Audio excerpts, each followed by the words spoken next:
The 2025 World Surf League Championship Tour continues in Australia, where surfing is a cultural touchstone woven into the coastal fabric of the continent.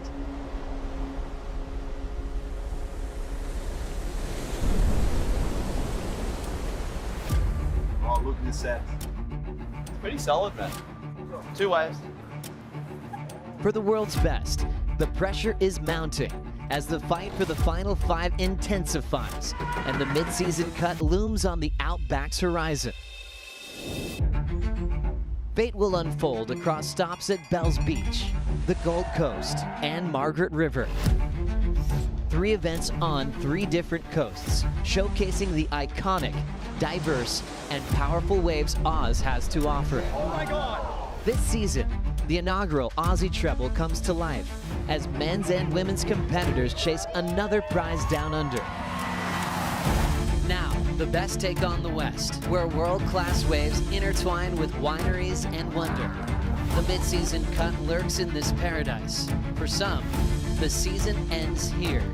Main break will roar, champions will be crowned, and history will be written at the 2025 Western Australia Margaret River Pro.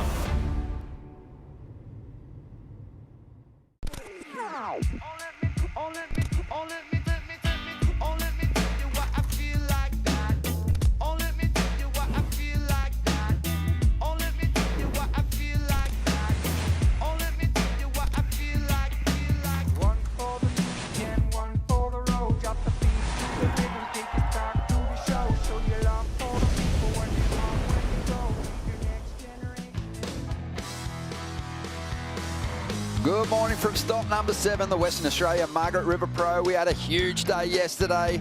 We've only just got down here and already the energy levels have gone up a notch again as we get set to hit the box for the first time since 2019.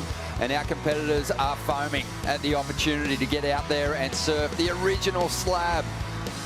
And the only slab on the World Championship Tour schedule. We've already seen some brilliant waves out there today. We have amazing matchups in the round of 16 for the men and also on the women's side as we look to set up our quarterfinal bracket here at stop number 7. Another beautiful day in the West, and they don't get much better than this. Ronnie Blakey with Felicity Palmetier. Richie Lovett. It's on. It's on, Rich. This is so exciting, man. There's been so much chatter, so much talk, and we're doing it. We're heading over to the box, and like you said, a slab. It is a right slabbing barrel. Surfers just want to get tubed. They want to get piped, and we're going to deliver today. We've got Surfers Point just behind us here, and then about just over 700 metres to the other side of the screen there for you, we've got the original slab, as I said before, the box flick. It's always there in your peripheral. And we're always paying attention to it. Sometimes, though, it's just a little slow out there to get heats underway. But today, we've been watching it closely. It looks pretty damn good. Oh, it looks incredible, right? I think Vorno told me before, he just came running back to the green room and said, I just saw a 10-point ride out there. It was crazy. This guy got so coned. And he was, you know, he was absolutely frothing. I mean, we've watched a couple of good waves out there this morning. It doesn't get its name, the box, for no reason. The barrel is square, it's thick, and it's going to test the surface. We're in for a good day. It's going to be huge. Vaughan's head might just explode at some point. But let's find out what we're going to get into the first heat of the day. Just moments away. AJ, what's the call? And oh my goodness, you can feel all that energy that you have in the booth. It's amplified down here. Baron Mamiya getting a chance to check out the box this morning because we are on. Men's round of 16 going to start there today. Baron, give us the lowdown. Yeah, it's pretty mental out there. I haven't surfed the box in a couple of years, so I went out and just checked it out. I watched Jack. Jack was out there. Obviously, he's probably the best ever out there. So I just watched and checked him out, and he got a couple sick ones. And there's a lot of waves on the inside, and it was, yeah, I mean, I think it's going to be an insane day. So I'm excited. I know we've been watching these sets coming in, and Flicky, I saw it in your eyes this morning too. Baron's, yours are doing the same thing. Just how excited are you to get a chance to perform on this wave? Yeah, I knew yesterday, like, get through that heat, and, you know, you got a pretty good chance of surfing the box. So that was my biggest motivator yesterday. Obviously, main break was sick, and it was big, and it was crazy. But I was like, oh, I just want to surf the box. Like, I want to surf the box in the heat so badly. So, yeah, we get to do it, and it looks like it's going to be super fun. It's going to be so much fun. Thanks so much, Baron. We'll let you get ready for your heat. The Red Bull Athlete Zone is already fired up, you guys. Let's get this day started. Thank you, AJ.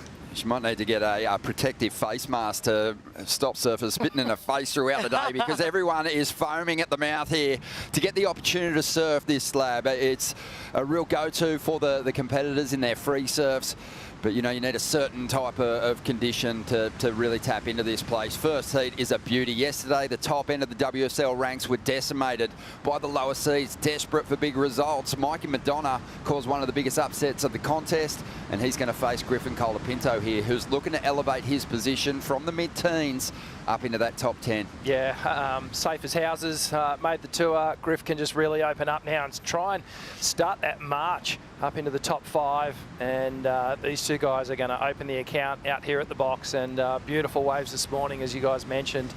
And it's a totally different setting, you know. It's not too far away from Margaret River main break, but the wave couldn't be any different. You know, it's a compact, it's a tight little takeoff.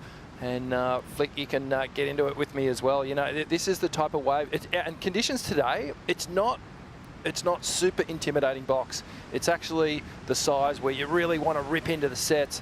But the key, and you'll see this throughout the day, is to take off behind the section at this place. Here we go. Our first ride of the day is going to go to Griffin Colapinto. Locks in, finds the exit. And the hands go up. I can see Kaipo out there. I can't wait to have a chat to him. Looking straight into the guts of this slab. And Griffin, what a start for him. A 35-minute heat here with Mikey McDonagh, and the pressure's on. Mikey hasn't surfed out here before, so Griffin's going to have a real edge. Always getting a couple of slabs when he's over here in the west. You know what's cool? You can just tell how stoked Griff is to be surfing a heat at the box. The stoke that he had after that wave was sort of, you know, it's contagious, and looks like, oh, whoa, that one's thick. Oh my goodness. You can see it unload on the reef, right? And it is super shallow. We're talking only a few inches over this reef. Yeah, it does not get more consequential than this. Yeah, look, main break is a consequential wave. We know that as we see the replay here of Griffin's wave, Rich, just beautifully read. Yeah, he threaded this so well. Late drop, sets that inside edge and just weaves his way through that barrel. And the fact that he disappeared from view when we got the land angle, we'll take a real good look down the eye of this thing. Griff just dragging that bottom hand. I think that's Crosby looking straight down the eye of it at his brother. And he is deep there, right on the foam ball. And you can see the board almost got away from him, drops out. And Griff maintaining that toe side edge, just threaded that perfectly. Stoked. Look at the waves out there. Kaipo's in the lineup. Kaipo, nice and dry in the channel today. No set dodging. You just get to look into those pits. What a joy. Yeah, let's check out this pit right here, Ronnie. Oh, Griffin, destruction. Oh, my. How you going out there today, mate? How's the energy in the lineup? Look at, well, it's incredible, and it's peaceful right here. And just meters away, there's chaos. But it's beautiful just watching water move and water bend. And Griffin is the water bender so far this morning. In that first barrel, Success came out with a big smile on his face. Just now, took a little bit of a beating, but no problem for Colapinto. He's right back out there. The story today is going to be commitment. You have to commit and come from behind on these slabby waves, but it is absolutely gorgeous out here. Oh, by the way, we're getting like spray bows. Like spray rainbows out here too happening. It's just everything's beautiful. Spray bows, I love it. We're seeing the replay of Griff just leaping from the top of the building there, Rich. Yeah, just ejecting, and you can see trying to penetrate here, the pin drop. And as you said, Flick, it's called the box because it is as wide as it is tall. Yeah. And it hits this ledge and it just throws out so steeply. It just folds on itself. It's very much like a Chopu type setup where you get deep water and then just this shallow reef, and the wave just, it folds, creates this amazing barrel. And you can see how deep Mikey's sitting. He wants to get one from right behind the peak, what we call backdooring the section or backdooring the barrel, coming from behind it, and that is when you get super deep. Yeah, Flick, the Western Australia flight cam shots are super appreciated. You get to see that reef there as Mikey looks to line one up. Doesn't hasn't really found his place in this lineup just yet. But how shallow is it there where Griff just ejected out of that wave? Oh, it's super shallow. I mean, we saw that drone shot before, and you can just see that water moving and pooling over that shallow ledge, right? It's all limestone rock. It's not soft. It's just this big finger of reef. It actually all joins. If you you know, you can see from this drone, like a different drone shot, it actually connects all the way from the beach all the way out to the back here, about 200 meters. This wave sits offshore, and it goes out to this little finger of reef. It's a very compact takeoff, as we see Mikey. Yeah, looking to backdoor the section, sets it up nicely. He'll find some cover, but he won't get the exit. Just getting a little caught up on the foam ball there for a minute, but it was a good read at the start of the ride. It looked like he was on his way to a decent score. He was looking for a reply there to Griffin Colapinto, 7 in the very first couple of minutes of the morning. That was a beautiful little chip shot entry into that one as well. You could see he had all the time in the world to get to his feet, set his line. But what the box does occasionally, it has this clamp on the end. Sometimes they don't stay open, and then it becomes a little race against nature to try and outrun that barrel and get out in front of it before it clamps. So nice takeoff, nice positioning. He just did all the hard work. He was super deep in this tube, but to your point, Rich, that thing just clamped at the end. He couldn't find the exit, but great positioning for the takeoff, right? He's deeper than the peak. He's going to scoop in nice and early. You can kind of see that rivet in the wave that he's actually taking off behind. So he can just get in nice and early, thread this thing. You can see how deep he is. And he's actually pumping down the line, so that's one pump already. You can see he's going to drive here again. Another little readjustment. But yeah, this section here just folding on him. Almost had it. But it was a pretty good effort. And look, without surfing out here before, it's a tall order to try and figure it out. I mean, you know, it's nice, beautiful conditions. And to your point, Ron, it's not, well, we might see a couple of ugly ones today, but it's not heaving. So it's kind of a nice day to figure it out. Yeah, that was a nice roll in. It was a good read for someone enjoying their first vision out there. He would have thought that he was coming out of that one, so a missed opportunity for Mikey McDonagh. We know that we've got a completely different criteria on our hands here at the box compared to main break.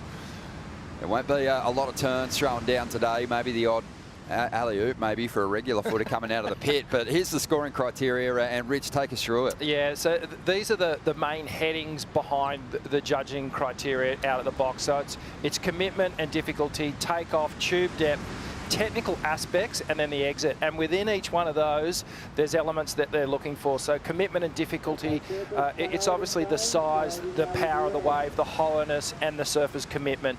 The takeoff, well, that one's pretty easy. How deep you can take off and how late you can take off.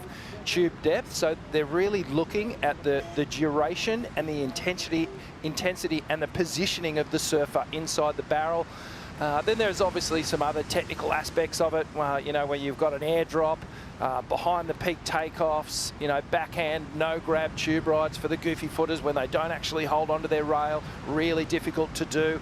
And then obviously the exit. You need to come out clean, often behind the spit if you come out and the wave's already sort of spat out and the surfer comes out behind the spit, that is a pure indication of just how deep they are in the tube. Yeah, well, last time we saw competition here, it was Owen Wright just blowing our minds. So the goofs can get it done. It takes a lot of commitment, and we had really sizey conditions back then too. But Italo also went into the excellent range on the backhand. And there is a few matchups with the goofies and the regulars as we see Griffin here losing priority. And watch this thing open up. Kaipo watching on out the back. Kipes, there's some gems out there this morning. Yeah, there's gems, but you know, it's a tightrope. Because you want to be safe, right? And some of these just lurch so hard. You saw that with Griffin. Paddle into it, put an effort into it, but then wisely pulled back. But then you are in the back of the line, you lose priority. I feel like today we're going to see a lot of that. And it's just a tightrope, making the right decision, being committed, but of course you don't want to just throw yourself over the ledge unnecessarily. So it's going to be a very, very interesting play today when it comes to priority. Can see Griffin's coach, Kaipo, Tommy Whitaker behind you. Looks like he's got a couple of boards. How many boards are these competitors taking into this channel? Yeah, it's water world out here right now. We've got a lot of coaches with their own skis, and multiple boards out here. We got the whole gallery just hanging out, and so it's going to be a full day in the channel here for the coaches with all the backup equipment. Thank you, mate, for the insights there. Enjoying the show as we see one standing up on the outside. McDonagh opted not to go this one, and it looks like a pretty solid pit. Maybe couldn't see the entry point, but he seemed to be in a pretty good position there. And again, this one though looks like it's clamping a little on the end section. How fun is this though, Flick? I mean, you really want to see it all when you come to West Oz. We've had a few years since the box has been in play where we've been able to get heats underway, just over 40 heats through 2014, 2015, and the last time we were out here, 2019. And it always delivers some huge moments, doesn't it? Oh, it will. It's one of, the premium, most consequential waves down here in the Southwest, without a doubt. And it's so cool that we're getting to come back here. We're getting to see it, this morning out here, the men's round of 16. And we're going to see some big moments because I truly believe we haven't really seen a big set yet, in competition. When I was watching it earlier, the free surf, I saw ones that were substantially bigger than what we've seen in this heat. I know Jack Robbo threaded another one. A couple of the local lads got a couple of this morning as well. So I think, and throughout today, the forecast, the surf is actually building. So it's going to get bigger throughout the day. Whether or not what this wind does, it's forecasted to swing a little bit more to the north. But if it just holds off long enough, we're going to see some serious juice start to pump in on this reef. Well, Rich, why don't we have a look at what was witnessed earlier today before we got competition underway? This is probably one of the real deciding factors in getting heats back out here. Jack Robinson at his home break, tapping into a gem. Oh, helmet on and the GoPro on top of the helmet. Have a look at this nugget. You could dead set drive a bus through that thing.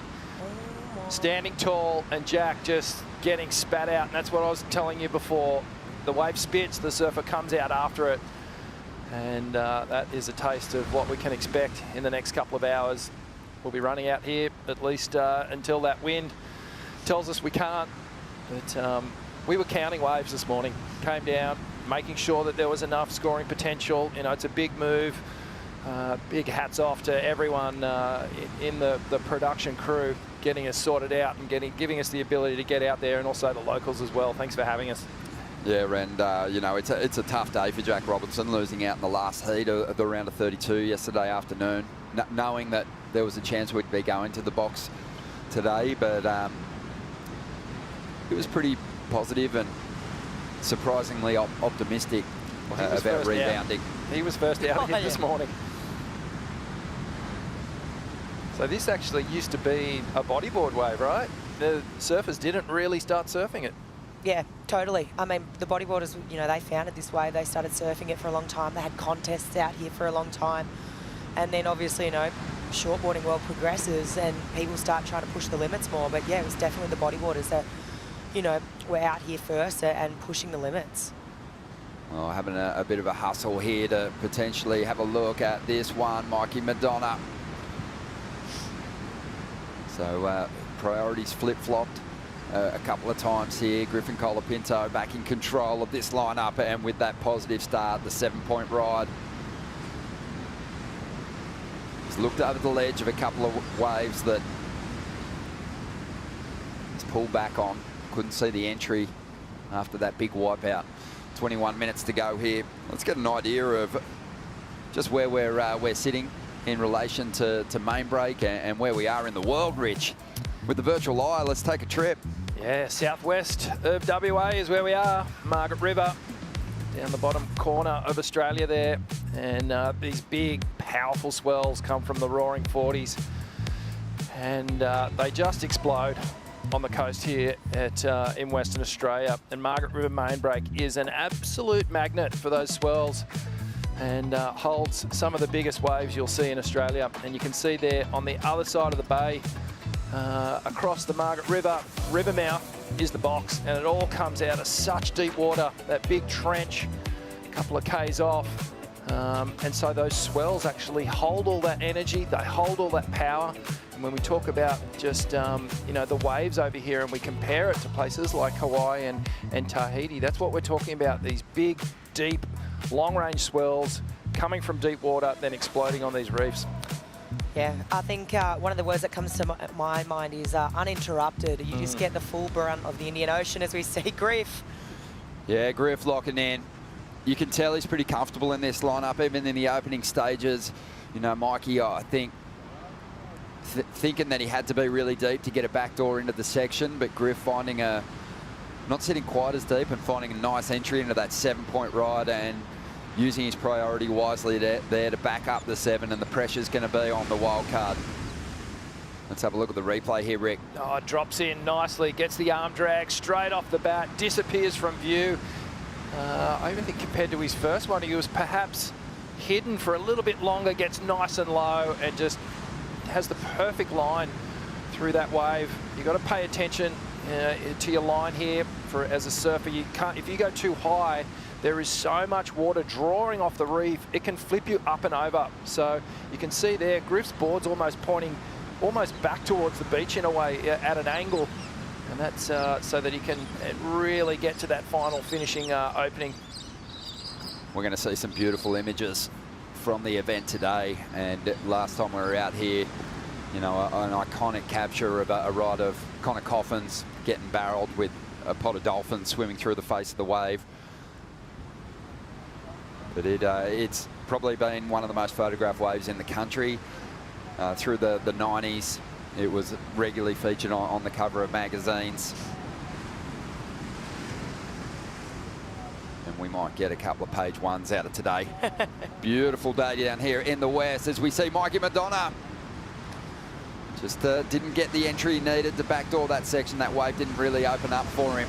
And just a little bit of that inexperience in this lineup. Just showing it at the moment. Well, the Colapinto brothers have been permanent fixtures out here. If they're not out at main break with a jersey on, you'll often see them across the channel there, and they have put in a ton of time. Crosby in particular, he had a heap of good rides out here the last couple of years. And it does take a bit of time to get to know this wave. It looks easy, you know, it's quick, it all happens abruptly, but you got to know the little intricacies of this wave, where to take off, the different swell directions as they approach. Let's check in with Kaipo. He's found Tommy Whitaker in the lineup. Yeah, Witsy, nice start for Griffin, a 7-point ride, 5.83. What was the plan? The plan was just to sort of trust his natural instincts out here. He surfs here a lot and he really loves it. So to get that nice clean one to start was pretty important, you know. I don't want him to go out and look for those movie clips that he gets out here that are super gnarly. Just sort of, you still got to surf the heat. Yeah. So if that was a 7-point ride for that first, that was a pretty perfect barrel. What's it going to take to get a 10? Yeah, I mean, there's bigger ones. We watched a few big, pretty gnarly ones. If someone can get out on the little back chip and get a real big one, like I seen a couple of guys did this morning, you'll see some pretty exciting scores drop for sure. Awesome. Well, thank you for your time. We'll let you get back to the heat. Thank you, Kipes. Always good to hear from Tommy Whitaker. He was the champ here at the Margaret River Pro back in 2008. Also has a reputation for throwing himself over the edge of some pretty thick slabs himself. Has had some great waves and performances at Piper as well. But he'd be feeling pretty good about his chances in the event today. Crosby Colapinto coming up later in this round. He's going up against another guy who hasn't had a lot of time out here, but a goofy footer as well, and Jackson Bunch. So, you know, you'd have to give the advantage to the Colapinto boys and just their appetite for waves like this. Yeah, totally. I think obviously Tommy Witt said it, Rich, you know, we all know that they love this wave. There's a certain few surfers that it doesn't matter over the last few years, even when we haven't gone to the box. If there's any chance of like potential over there, they're boom straight out there on the ski, over to the box. They get knocked in a heat, they're going there. Even between their heats, they're going and spending time there. Some guys, you know, and girls just have a natural instinct to go and surf these sort of waves, right? And I think, yeah, we're obviously seeing it right now. What's interesting, you know, we heard Tommy Witts talk on it too. There is bigger ones out there, we sort of mentioned that, but it is a different takeoff zone. It's a little bit further out and it'll give you this tiny little chip. And they're the sort of ones that if you're on your backhand out there and you're a goofy foot, think to Jacob Wilcox, all the clips that you've seen of him out here over the years. he'll be positioning slightly different to be kind of chipping into these ones. And they're those big, crazy pits that are going to be dropping those 10-point rides. You know, they're a bit bigger in height, a bit taller in height. And they do give you a little chip. They grow in size, don't they? They double in size in about 2 seconds once you take off. Oh, looks like we could have some swell lines rolling our way here at the 15-minute mark, and McDonagh is yet to really make his move. He set up his first ride beautifully, just failed to get the exit. It would have kept him in good striking distance of the lead here, but he's got some work to do, chasing a 2-wave total of 12.83. Slick conditions. But this wave, it's, you know, it's not going to be predictable in how it reacts to its approach to the reef here. It can step out, it can have some weird lumps in it. So yeah, like Rich said earlier, you really got to be paying attention to the details. I think, you know, this is a proper slab, right? Like, it has a lot of intricacies, and depending on what swell direction, like, we're going to see a couple of different angles approach this reef today, and depending on what angle it is how ugly or not ugly this wave's going to look. And it's different to your chopes or your pipeline, right? I'd say it's very unpredictable. And, you know, obviously your best guys who have got a lot of experience out here are going to understand what those sort of different swell directions are going to do, what waves they're going to be looking for. But this wave can be very ugly. You touched on it, Ron. It can be stepped out. I mean, you've got that little end section there that can boil and bubble, and it's tricky to get a good read on. It's not like not taking anything away from chopes. Chopes is, you know, very gnarly, very big, very scary slab wave also, but more of a perfect to barrel, you know, easier to read. Bit of a Princess Fiona, an ogre at times, but then transforms into a beautiful princess as well. 13 minutes remaining here. Griffin Colapinto taking the lead early on. It's time for a bonsai brew break. We'll see if McDonagh can recover on the other side.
Welcome back to the show. We're excited here this morning, Wednesday morning, and it's just hit 8:30 a.m. and we have heats on at the box. The conditions have been spot on from the Surfline forecast, and we're all buzzing. Oh, we're absolutely buzzing. Obviously, you can see all that energy, all the red blobs, the purple blobs even. But, you know, yesterday we saw a giant swell. It kind of peaked in about 11 a.m. yesterday, started to taper off. And then this morning it's held, and it's going to actually start kicking towards the afternoon. You can see it right here, 6 to 10 foot faces in the afternoon. That's that swell kick. We're going to see, what we will see though, which we're going to have to monitor a bit, is the wind. Obviously we've got beautiful offshore conditions right now, but it is saying it's going to swing around a bit more to the north. So to see how many heats we can punch through to this today. But right now, it's looking bloody beautiful. Mate, it looks unreal. And thank you to Surfline, Kevin Wallace and the team for keeping us in the loop with everything coming our way in this event window on the outside at the moment. We got one standing up. Have a look at the draw off the reef there. Wow. And often with a big break in the sets like that and a bigger swell line moving through, you get that draw off. That was one of those ugly ones that you don't want anything to do with. The mogul run to the channel, if you will. Yeah, it gives you a real indicator. We're not just talking nonsense in here. It is super shallow out there. These guys are on dry reef a lot of the time. If you come off, you're almost guaranteed you're going to hit the bottom. This is Leo Fioravanti and Miguel Pupo heading out for the next heat. They'll get picked up by the skis. 45-second minute ride across the channel. Yeah, entering the keyhole there and off to the skis. Saw Miguel, had a chat to him this morning. He's thrilled. No, he's got a growing family at home. He's got a newborn baby that he hasn't even seen yet. What? A month old now. And he has really done an incredible job. His dedication being rewarded through this leg. A big shout out to his family who'd no doubt be tuned in and watching online. He's going to have his hands full in this next clash. But, you know, that's the sacrifice he's making for his fam. It's a huge one and it's paid dividends. He's going to be on tour for the rest of the season. He's going to be pushing hard to get himself into that final 5, sitting inside the top 10 at the moment. And can look forward to next year too, so super important for him. But wow, I mean, that is so tough. I feel for him and feel for his family. Not much longer now. Hopefully he can get home soon, mate. Here we go on the outside. Looking to replace a 5.83. Colapinto ducks under, stands on the tail for a second. Oh my goodness. Pulls an air it. in the tube and comes out. This is going to be a huge score. Hey. They're the ones that make the difference. They can take you to the excellent range. They can take you to a perfect ride. He took flight inside the pit and re-emerged. I thought he was gone. What was that? We all thought he was gone. Well, the danger in that situation is the exploding whitewater, the foam ball pushes you up into a lip that's so thick and so strong it sends you over the falls. But Griff has somehow held on for the completion. Wow. Have a look how deep he is here. Airdrop. And he is just so deep at that moment there. Somehow just pops out of this thing. I think a little angel must have been just had him in the palm of her hands and just delivered him out of this tube ride. This is amazing flick. Oh, this thing was crazy. Okay, super late drop. He gets really nice and low. That's what I will say. Just such low center of gravity here as he's trying to thread the needle. Hand almost touching the front. All fins just get... Okay, he gets lipped in the head. How does he come out of this? It's spat, well and truly. This thing's over. And then all of a sudden, he re-emerges. That's one of the most incredible makes for an exit that you'll ever see. In competition, we saw all 3 fins. Kaipo, you were looking into that thing. Can you believe he pulled it? That was incredible, Rod.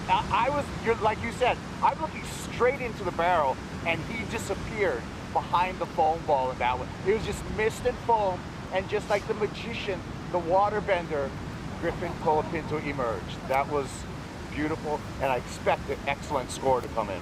Oh, most definitely. It pays to have a good air game out here at the box, Rich, it seems. Oh, that was incredible.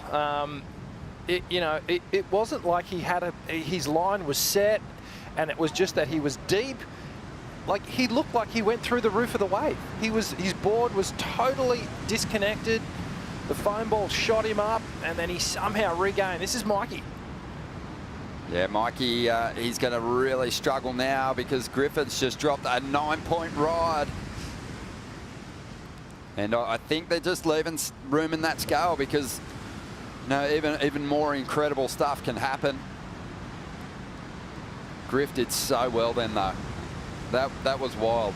To see the bottom of his board looking into the barrel is bizarre. That thing, that was just so crazy, right? I think, back to your point of leaving a bit in the scale, right? I think as we start to see this tide fill in, right, let's just have a look at this one more time. Super late, so steep, so deep, gets nice and compressed here. This thing is so square. And this is just wizardry, complete wizardry. I mean, you are right back in the foam ball. You are Gonskis. How do you re-emerge from that? Like, what is doing, Griff? I don't understand. Well, it was just a natural reaction from Griff as he came out of that. Just the emotion of that moment. Just he couldn't do anything but put his hand to the sky. That is one of those freak waves that you know, he was totally blacked out. He wouldn't have been able to see anything there. It would have all just been on instinct, and he was kind of surfing just purely by feel, like Braille, and he just somehow reconnected with the wave and was able to keep control of the board and ride out of that thing. That was absolutely freakish. And here he goes again, the freak. He's super deep on this one. He's going to get trapped inside the cage, and he won't find his way through. Mikey having a look at one on the outside here, but you know, needs to convert on a decent one soon if he's going to get himself in this heat. That's another interesting note to take in. Difference to main break is you can turn a heat with just a couple of minutes on the clock here. Completely. I mean, it's such a quick paddle back out. You know, you're not thinking, you know, hundreds of meters at Margaret River jet skis back out. You can turn it quickly. I mean, he's got 3.5 on the clock. It's doable. The only thing that's against him right now is just the inconsistency here. Like, we are seeing some, you know, longer waits. It looks like there might be a set right now, though. So Mikey heading to the horizon, he's going to have a chance here. Yeah, there's been a few waves too that the surfers have passed up, pulled back for different reasons, probably positioning more than anything, because both these guys will have a go. But like Tommy said, you know, you still got to surf a heat, and you want to take your chances. Now, Griffin didn't even really need that wave, but the surfer in him just couldn't hold back. He was so deep, so locked in, and he is putting his body and his boards on the line there when he's already in a really commanding position. So, you know, you can't question him. As we dive into the GWM heat recap here, and Colapinto in the first couple of minutes tapped into this 7. Oh, this was just a beautiful way to start the heat. Picture perfect barrel out here at the box. And it set the tone for what was going to happen later on. A couple of airdrops, so showing that Griff really pushing it as hard as he can. And then he got this thing, fell out of the sky, and then somehow magically popped out of this barrel. One of the deepest tubes I think we've ever seen out here. And just absolute wizardry to be able to negotiate that barrel ride. And Griff way out in front, in total control of this heat at the moment. We know the surfing world is super tapped into this, that they've all wanted it. You know, as we said before, it takes certain conditions here to get competition underway at the box. You need consistency in the sets. You don't want people sitting out there without the opportunity to answer on exchanges. The surfers have had that in this heat. It feels like Griffin's experience in the lineup has given him the edge as we get just below that rusty 2-minute warning. But a lot of the world's best and former campaigners who love this wave are tuned in and watching it unfold. Taj Burrow, Dino Adrian, two great surfers from the west over in Fiji at the moment, watching on from Namotu Island. A big shout out to them. Kelly Slater sending messages through, enjoying the show, wanting Mikey McDonagh to get himself into this heat, but it just feels like it slipped through his fingers. Still been a magic run through him for the event, but getting 2 waves in this short amount of time is going to be difficult, especially with the heat score total that he is chasing. Have a look at this thing. Yeah, there's some mutant ones out there, that's for sure. Ones that you just don't want any piece of, that you just actually can't physically get into them. Possibly if you're behind a jet ski, getting towed in, you could shoot it from behind, but there are waves out here that you can't paddle into. Yeah, definitely. I mean, we just saw it right then. It looks like Mikey might be having a little bit of a look here. Go, Mikey. Wants to just get a number on the board. Beautiful fade. Sets up the pit. The wave steps out, and he's going to catch that outside rail. Now, Mikey, the way he's been surfing, his chances against Griff would have probably been elevated on main break. But you've got to be ready to adapt, and, you know, there's a it's just been proven over the years. It's kind of been unlikely to get heats underway here at the box. So he's put his focus on main break. He's done extremely well in the event. He got the better of Yago during the last round, but he's been schooled by Griffin in this one. Yeah, it was pretty much a one-sided affair right from the get-go. Griff just had that beautiful opening 7-point ride. And what a heat to get things underway today out here at the box, Margaret River. An excellent heat score for Griffin Colapinto, who continues his charge towards the top 10. And he is on his way to the quarterfinals here. We'll take a quick break, and when we return, we're going to see Italy's Leonardo Fioravanti taking on the Brazilian Miguel Pupo.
The Western Australia Margaret River Pro is brought to you by Tourism Western Australia, official tourism partner of the Western Australia Margaret River Pro.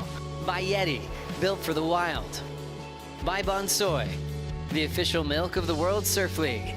And by Shire of Augusta Margaret River, the Western Australia Margaret River Pro, where local surfing culture is celebrated and legends rise.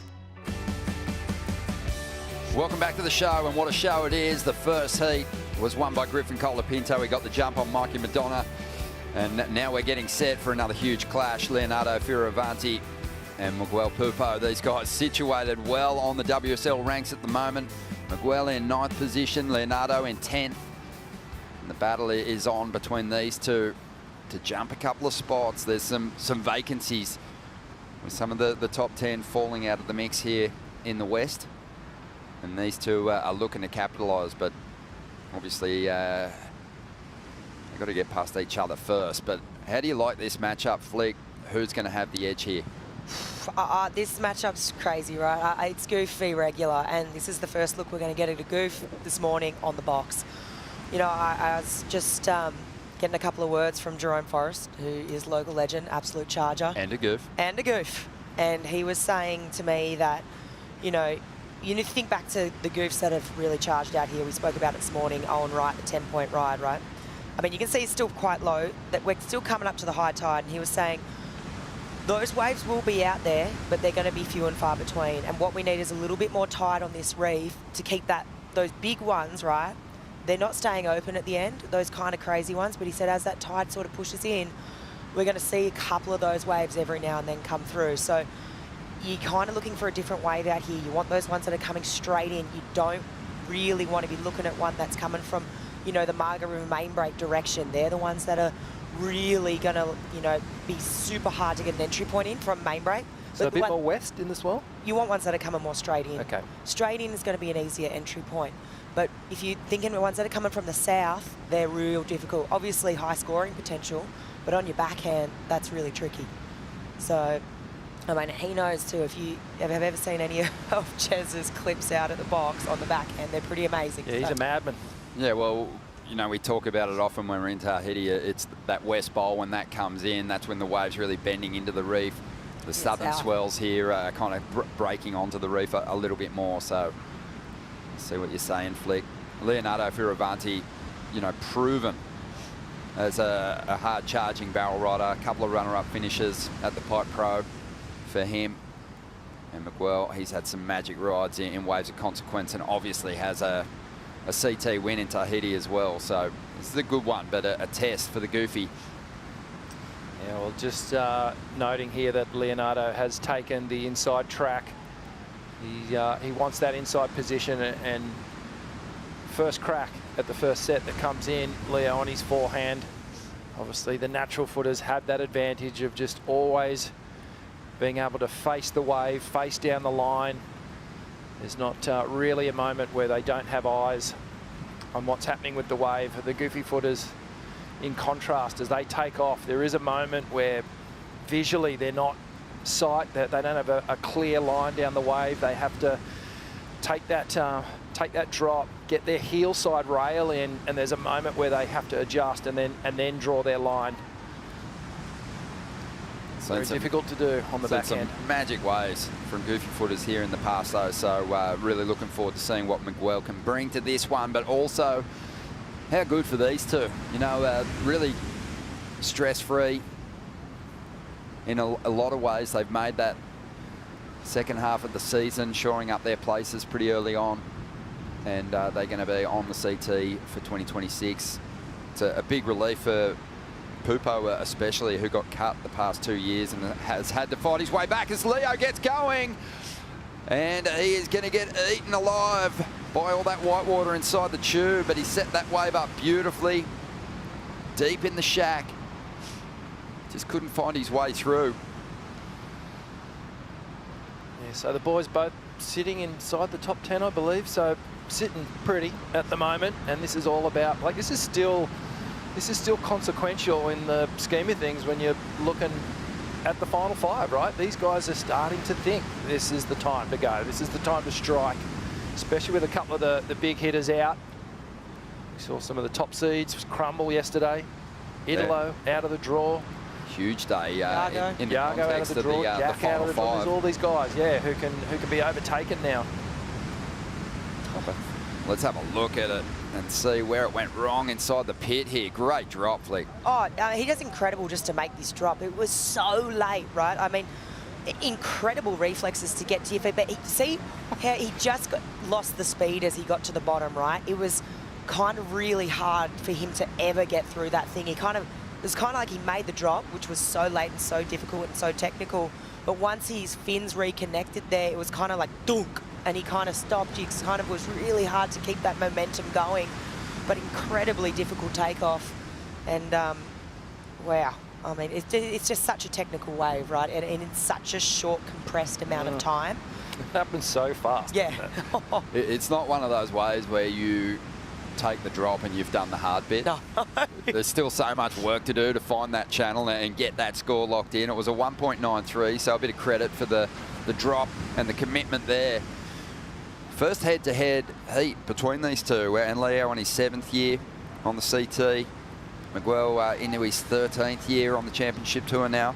But both of them finished outside the top 20 last year on the ranks. So a real improvement in just the form and composure that they brought to the 2025 season, and well placed to really charge up the ranks with the big finish here, stop number 7. And you know, add themselves to that final five conversation this year. Yeah, Leo in particular in career best form, and the highest heat score of the day yesterday out at Margaret River main break. He's just on. He's looked so good throughout the whole year, just competing really well, making good decisions, very rarely falling, minimising the mistakes. Sometimes that's all it is just eliminating those little micro errors that can cost you a heat. This has been a shocking round for him, though, since his second place finished the Baron in the first event of the season. He hasn't broken into the quarters, kind of stumbling a couple of times in the round of 32, a few times in the round of 16. Here he goes though, late drop, sets it up beautifully. This one is going really square and then also clamping up on the channel. And he's under there somewhere. He got almost pushed down and out. So didn't get kind of dragged through to that inside, which was lucky. But that one got really, really ugly. The door slammed in his face. Oh, that was ogre-like, that one, Ronnie. That was seriously ugly on the end there. You could see that sort of finger, like bit of finger of reef, just gurgling. Look at it in the foreground here, just gurgling, bubbling. That's dry reef right there, and he's basically served, oh my goodness, the nose picks, and he gets cartwheeled over with that one. That was absolutely... Yeah, so that thing had a big old step in it, and those steps are created by these rock shelves. As the wave travels along the reef, these rock shelves just suck out, and it creates a step on the wave face. And that's where these guys just have to be so in tuned and really anticipate those things happening. A lot of weight on the back foot and on that toe side, that inside rail. It's the secret to weaving through these barrels out here. Yeah, we saw some thick, grinding little sand bottom barrels up at Burleigh Heads that were tricky for the competitors to navigate, but this is on a whole nother level. You know, even when you think of backdoor and just how square that can go, it is still on the surface a lot more perfect than what the surfers are dealing with here. Even though it's a longer ride and, you know, you sometimes have to get yourself through multiple sections, this is, you know, proving to be a challenge for Leo. He's had a good crack at two decent looking waves that have just gone really ugly, but this is what we're looking at. After yesterday's round, saw a lot of the big names fall out of the mix.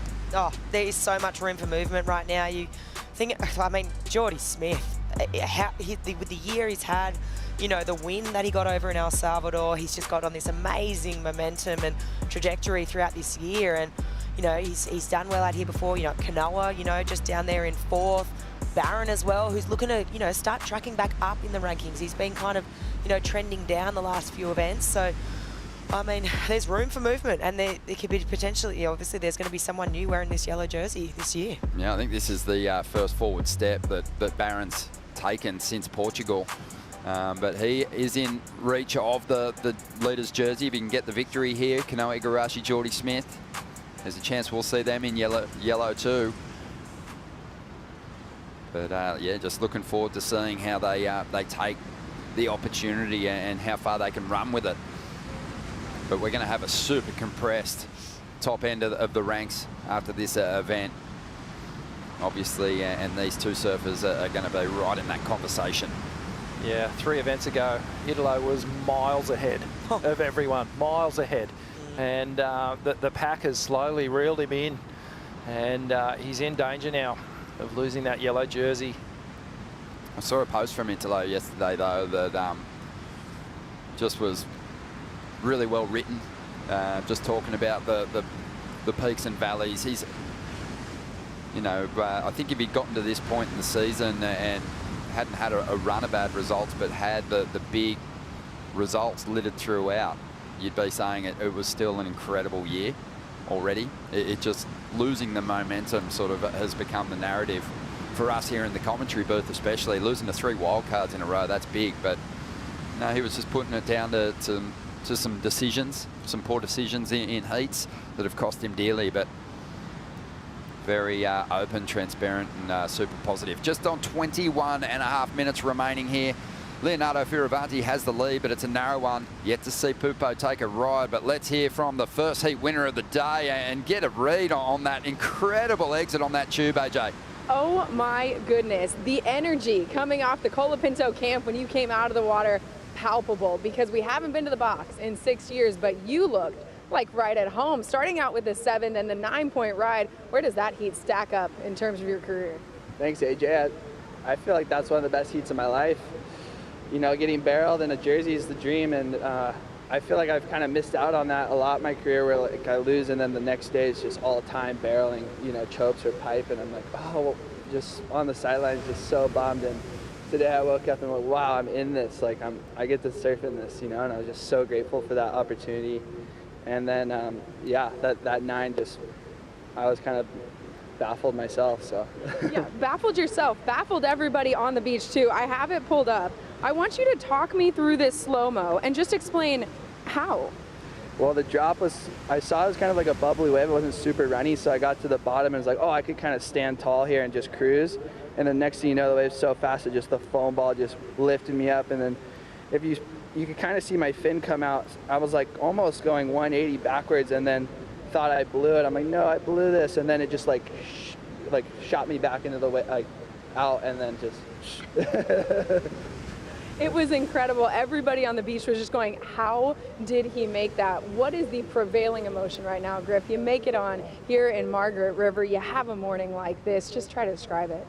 Just feels incredible. You know, this year's been pretty tough for me. I've been, you know, grinding and just made the cut yesterday. And, you know, for everything to lead to that point right there, that moment, it's all worth it. So I'm super grateful. Congratulations, Griff. Thank you.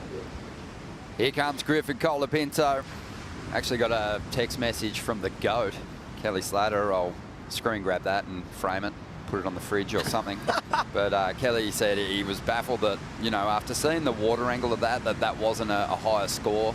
I think a lot of people would be, but you have to remember that just prior to this event getting underway today, there was some big sets and a few free surfers, a couple of core locals, absolutely threading the box and kind of, I guess, setting the standard for what the judges are looking for today, as we see Miguel getting himself a ride here. Get a bit of that venom spat on the back, but not a lot of cover, so it won't be a huge score for him. And Leo, he's taken 3 pretty good beatings out there. He's going to have a head full of just that clean, beautiful West Isles water in his bugle. Sinuses are getting a flush, no doubt about it. And God, he's been so close, hasn't he? He's done so much hard work to make these airdrops, and just not quite getting the stance and the line and the rail set, unfortunately. And the waves have been so tricky that he's been getting. They've all had that little step inside the barrel, and sometimes refer to that as just the elevator shaft. That door opens up and you go straight down. Yeah, so it's a battle of the throwaway numbers at the moment. And last time we had the event here, actually, 2019, there was some really high scoring heats, right up there, close to perfect heats. And then there was also some heats with, you know, regarded slab surfers with really low heat score totals, including John Florence. So it can happen. And Leo's been just a couple of metres away from dropping a couple of decent numbers in this one. Yeah, it doesn't surprise me, right? It's the wave where you're getting 10s or 2s, really. As we see that one a little bit warped out, a little bit funny, but it is that. It's going to call for 10s or 2s. Yeah, like if you're not making it, you're going down. Rich, I'm kind of getting the same feeling as I did in that first heat of the day. Griffin just looked like he was willing to take anything. His head was on a swivel. He was eyeing off opportunities everywhere. And Mikey McDonagh was a little bit more reluctant to look over the ledge on a few waves. And it feels like that might be the case in this one too. Yeah, you can see Leo's just scouring the lineup a little bit, willing to take his chance, to roll the dice, to put a bet on the table and just see what comes of it. So far, he hasn't hit blackjack yet, but you know, if he keeps rolling the dice, he'll get there. But you're right, it feels like Miguel's looking for a particular type of wave. And he might have found it here. This is a beautiful ride back towards the section and flips this heat on its head. It felt like Leo had the momentum. It felt like Leo wanted it a bit more. But you can't discredit or count out Miguel Pupo. He's been around a long time. He's fighting hard. Been cut the last couple of years, and that was a beautiful tube ride. And I think we'll see that from the Goofies today, being a little bit more selective. It's a particular type of wave that they're looking for, as you were saying earlier, Flick. It's those ones that has that easier entry. You saw, and we'll break it down when we check the replay of Miguel. You'll watch him grab his rail steady, get in that real steady pig dog stance. That was a beautiful wave. That's going to be the wave that unlocks this heat. We're off and running now. Yeah, Leo, you know, he's been so hungry. There's still a lot of time left on the clock. Here it is, just a great read. Backdoored it beautifully, well set. line, and you know, the wave, it stayed nice and clean for him after the drop. It's the positioning, right, from the takeoff. He absolutely nailed it. It's such a small little button there. But look, directly behind the peak, behind the tallest part of the wave, so compressed to fit through this first bit of this wave, this first barrel section. The thing really opens up here. He can readjust, you know, sort of sits up a bit straighter, hands still on that rail, because, I mean, all that energy too that's being dispersed from that spray, as we see Leo. Oh, he finally gets the exit. He's been chasing so desperately on his first 3 rides. Unsuccessful, finally finds one that stays open. But I like your breakdown of Miguel's ride too, Flick. You know, usually the surfers, they're exiting the doggy door, but he went in through the doggy door. It was a small opening and he had to stay compressed, and then the cave opened up. And Leo, he's just answered back beautifully. We've got a good heat on our hands now. Completely. I just think, you know, Rick, you said it, we've been talking about it. The goofs are going to be super selective today because you are waiting for that different wave. You need a bit of an easier entry. Like, you've got your back to the wave, you compress. Generally, you have your arm, you're grabbing the rail. It's technical, and I think he's done the right thing. He's picked the right wave. He knows the ones he's looking for. So, no, I'm super impressed by that. Just the technique demonstrated too, just to stay super compressed. I think the technique, as you said, on the backhand, you know, you've got to have all those elements and the read right. You know, on your forehand, it is kind of straightforward. Set the line, drag your arm if you want to, you know, to slow yourself down. But on the backhand, getting into that, even just getting down into that pig dog stance, it's really difficult. Here's Leo's wave. The judges having a good look at this one. Spat from the cave. And this was his previous ride. Wow, so he's got a couple of waves there. Just watch this one, facing the beach, gets the line, gets that toe side rail engaged, and just admiring the view from inside the pit there. That's the thing that surfers love to chase. That feeling of just being engulfed, encapsulated inside that barrel is a feeling like no other.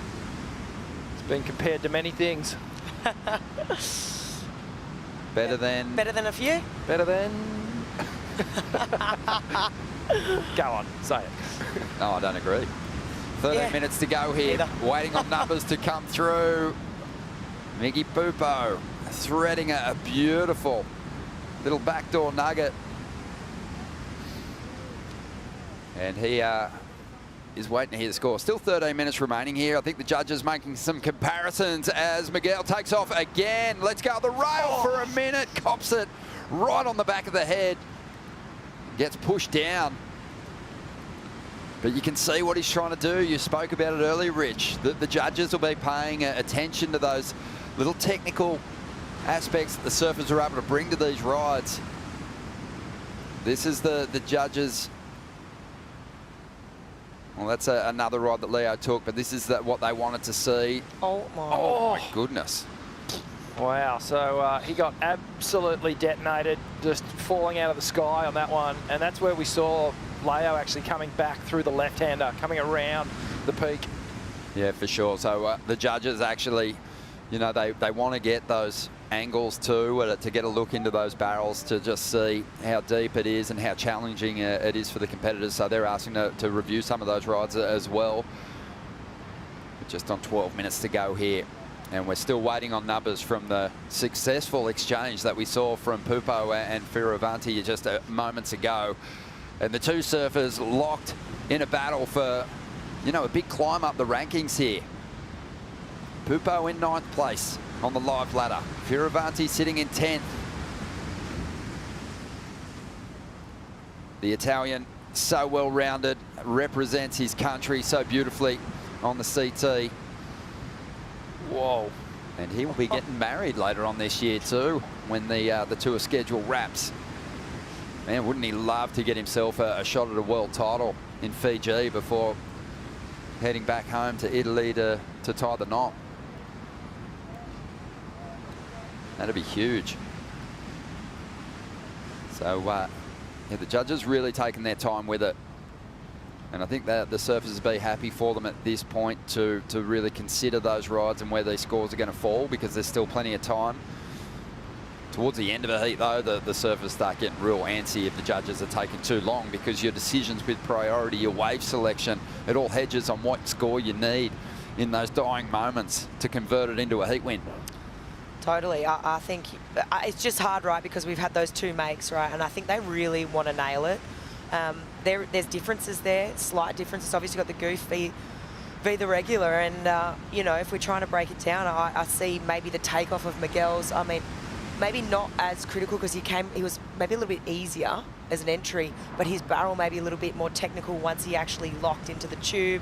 It's hard to break these differences down, right? And I think they just want to nail it because, like you said, Ron, it sets up the rest of the heat. And it might just be a guess, but you know, maybe they kind of dropped that score for Griffin's ride in the previous heat without really getting a good look at the channel perspective, because it was an incredible ride. It kind of put all of us on the edge of our seat. We were just scratching our heads as to how he actually pulled that off.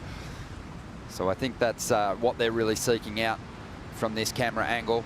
9.5 minutes to go here. Fioravanti holding on to the lead, but we have scores to come through for Pupo that could change that situation.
We are in the beautiful southwest of Western Australia. We're in the Margaret River region. Right here, this is Surfers Point, otherwise known as Main Break, and it's the main contest area for the competition. You've got a few different options and a few different things going on, so let's run through it.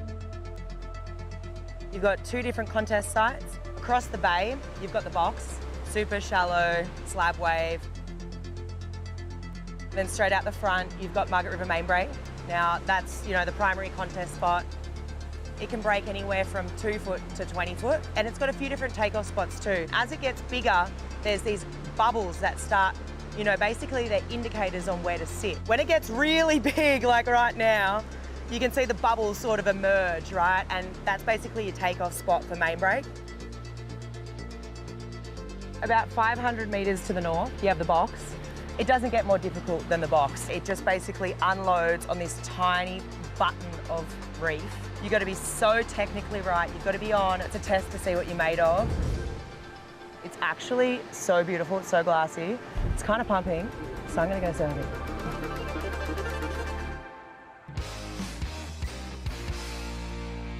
Felicity Parmentier, great job. And thanks for hosting us, Flick. Love our time over here in the West. During the break, Leonardo Fioravanti tapped into this one, got locked in, nabbed himself a 6.83 and has put the pressure on Pupo. Holy, that thing was a cave, wasn't it? That one grew in size, Rich. Took off, real technical, short tube, but it just stayed so open. Let's have a look at the entry here. Beautiful, easy, in. I mean, it's technical, but it's one of the easier takeoffs, you know. It was basically angling straight, points it down the line. Look how wide it is. This thing is giant. It's a cave, Rich. That's an absolute dream. That one was so round, and the vision inside of that thing, Leo will be recalling that as he drifts off to sleep tonight. And as Griffin said in his interview, this is, you know, what surfers get up in the morning for. This is what they love to do. And let's see the response now from Pupo. Tucks in, hanging on, almost got the finish. Was just trying to feel his way out of that tube as the lip was coming down and the tube filled up with that spit. Let's have a look at it. Great entry again. Yeah, he's really he's nailed this. I mean, look how shallow it is. And see when he hit the bottom there, how much speed actually got wiped off. You could see it instantly. He releases the rail, tries, like you said, Ron, feel his way out. And it's just tricky because it is crumbly there on that end section. And far out, he had a good read initially. But, oh my goodness, he just got blown to smithereens. Couple of times, Rich, we've seen him let go of that rail. I know what he's trying to do. He's trying to up the difficulty and add that technical aspect, but I think it's cost him a couple of makes. Yeah, I'm just wondering whether if he had held onto that rail on that last one, he would have taken just a higher line and he wouldn't have had that big body extension. This wave, we know it breathes and it moves around underneath you. And just steadying that rail by holding onto it, he would have stayed nice and compressed and perhaps would have been the difference. Maybe he would have come out. Big exchange win there for Leonardo, 6.83. You know, I think Leo probably would have got credit or got the advantage on the exchange even if Pupo had made his ride, but the requirement would maybe be smaller for Miguel going into the final 4 minutes here. Love thinking about, you know, but before we saw competition out here, surfers that dedicated themselves to surfing this wave, a lot of visitors that came out here for the event when it was a qualifying series contest were just purely focused on getting pitted out here at the box.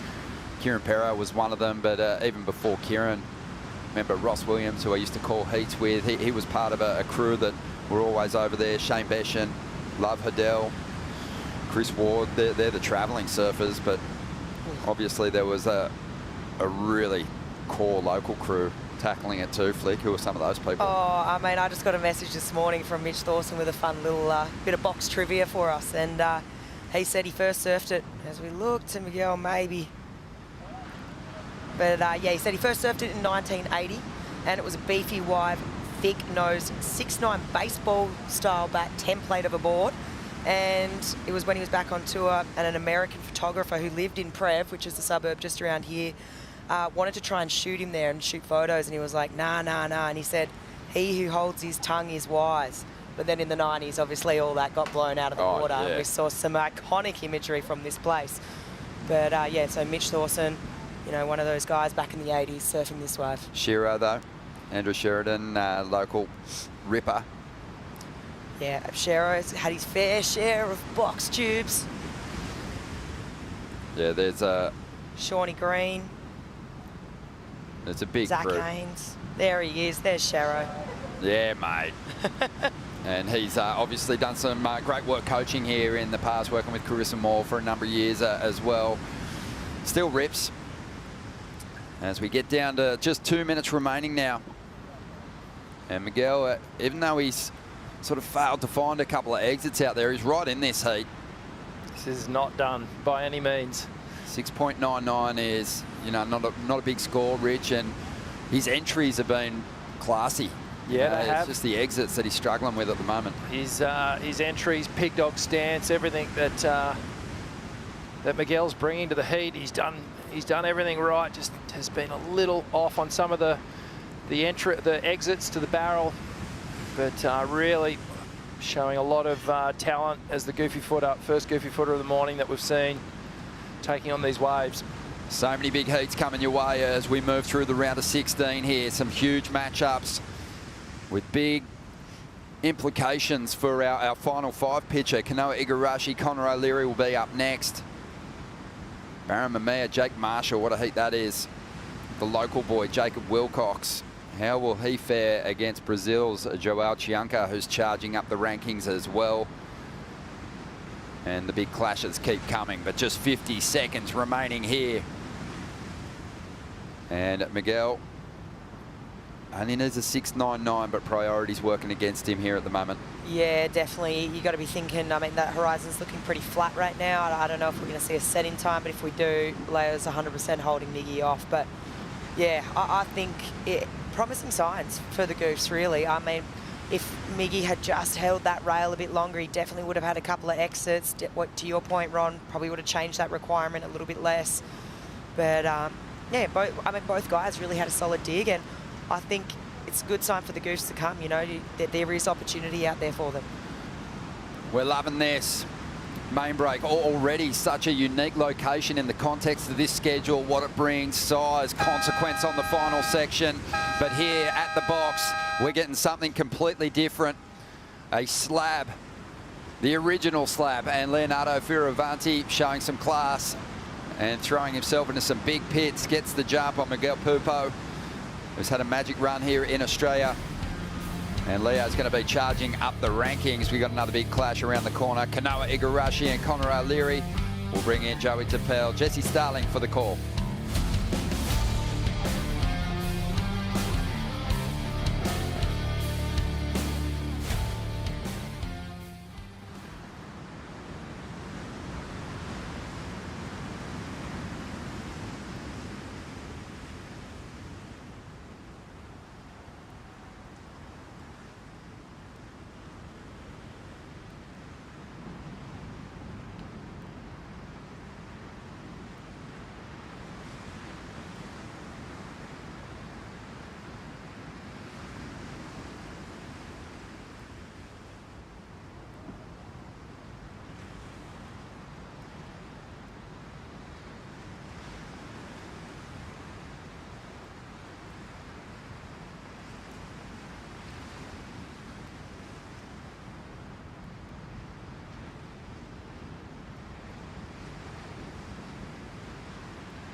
It's hard to pinpoint just one thing that makes Western Australia so special. As a surfer, it's an incredible destination because there's world-class waves. And if you're a foodie or a wine connoisseur, no other better place in the world.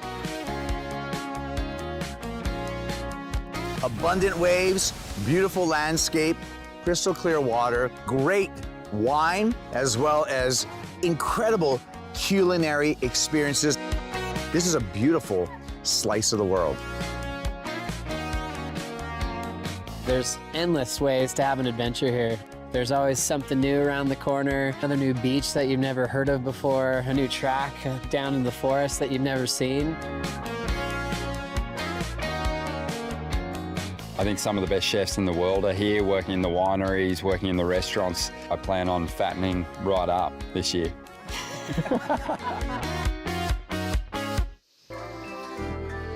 A morning for the history books already as we get to the Hydrolite Heat to Watch. Round of 16, heat number 3. Two surfers representing the great country of Japan. Kanoa Igarashi versus Connor O'Leary.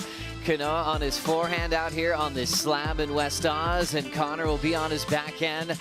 Both surviving the cut. Kanoa in the top 5 picture.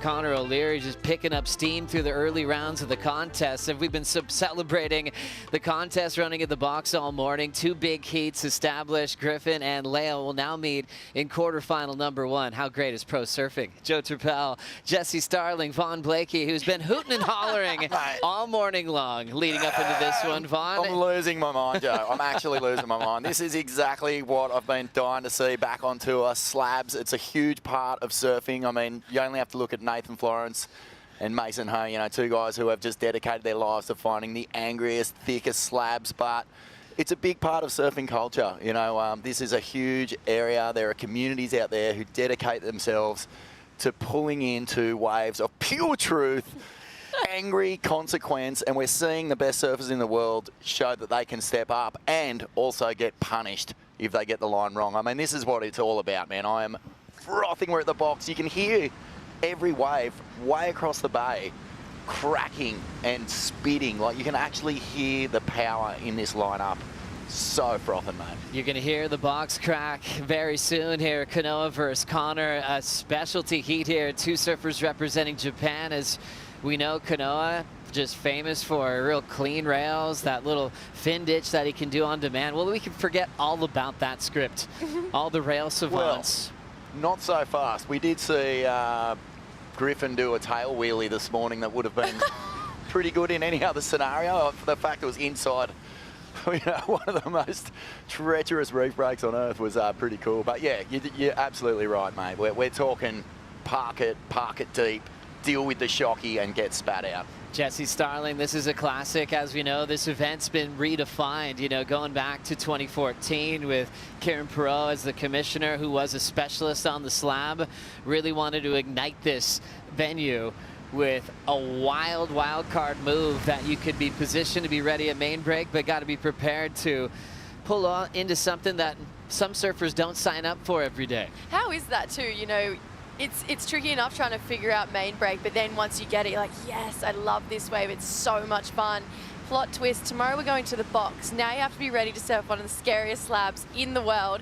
But these guys, that's what they're built for, and I'm excited because I feel like the box has just been the sweet treat that you just can't get to.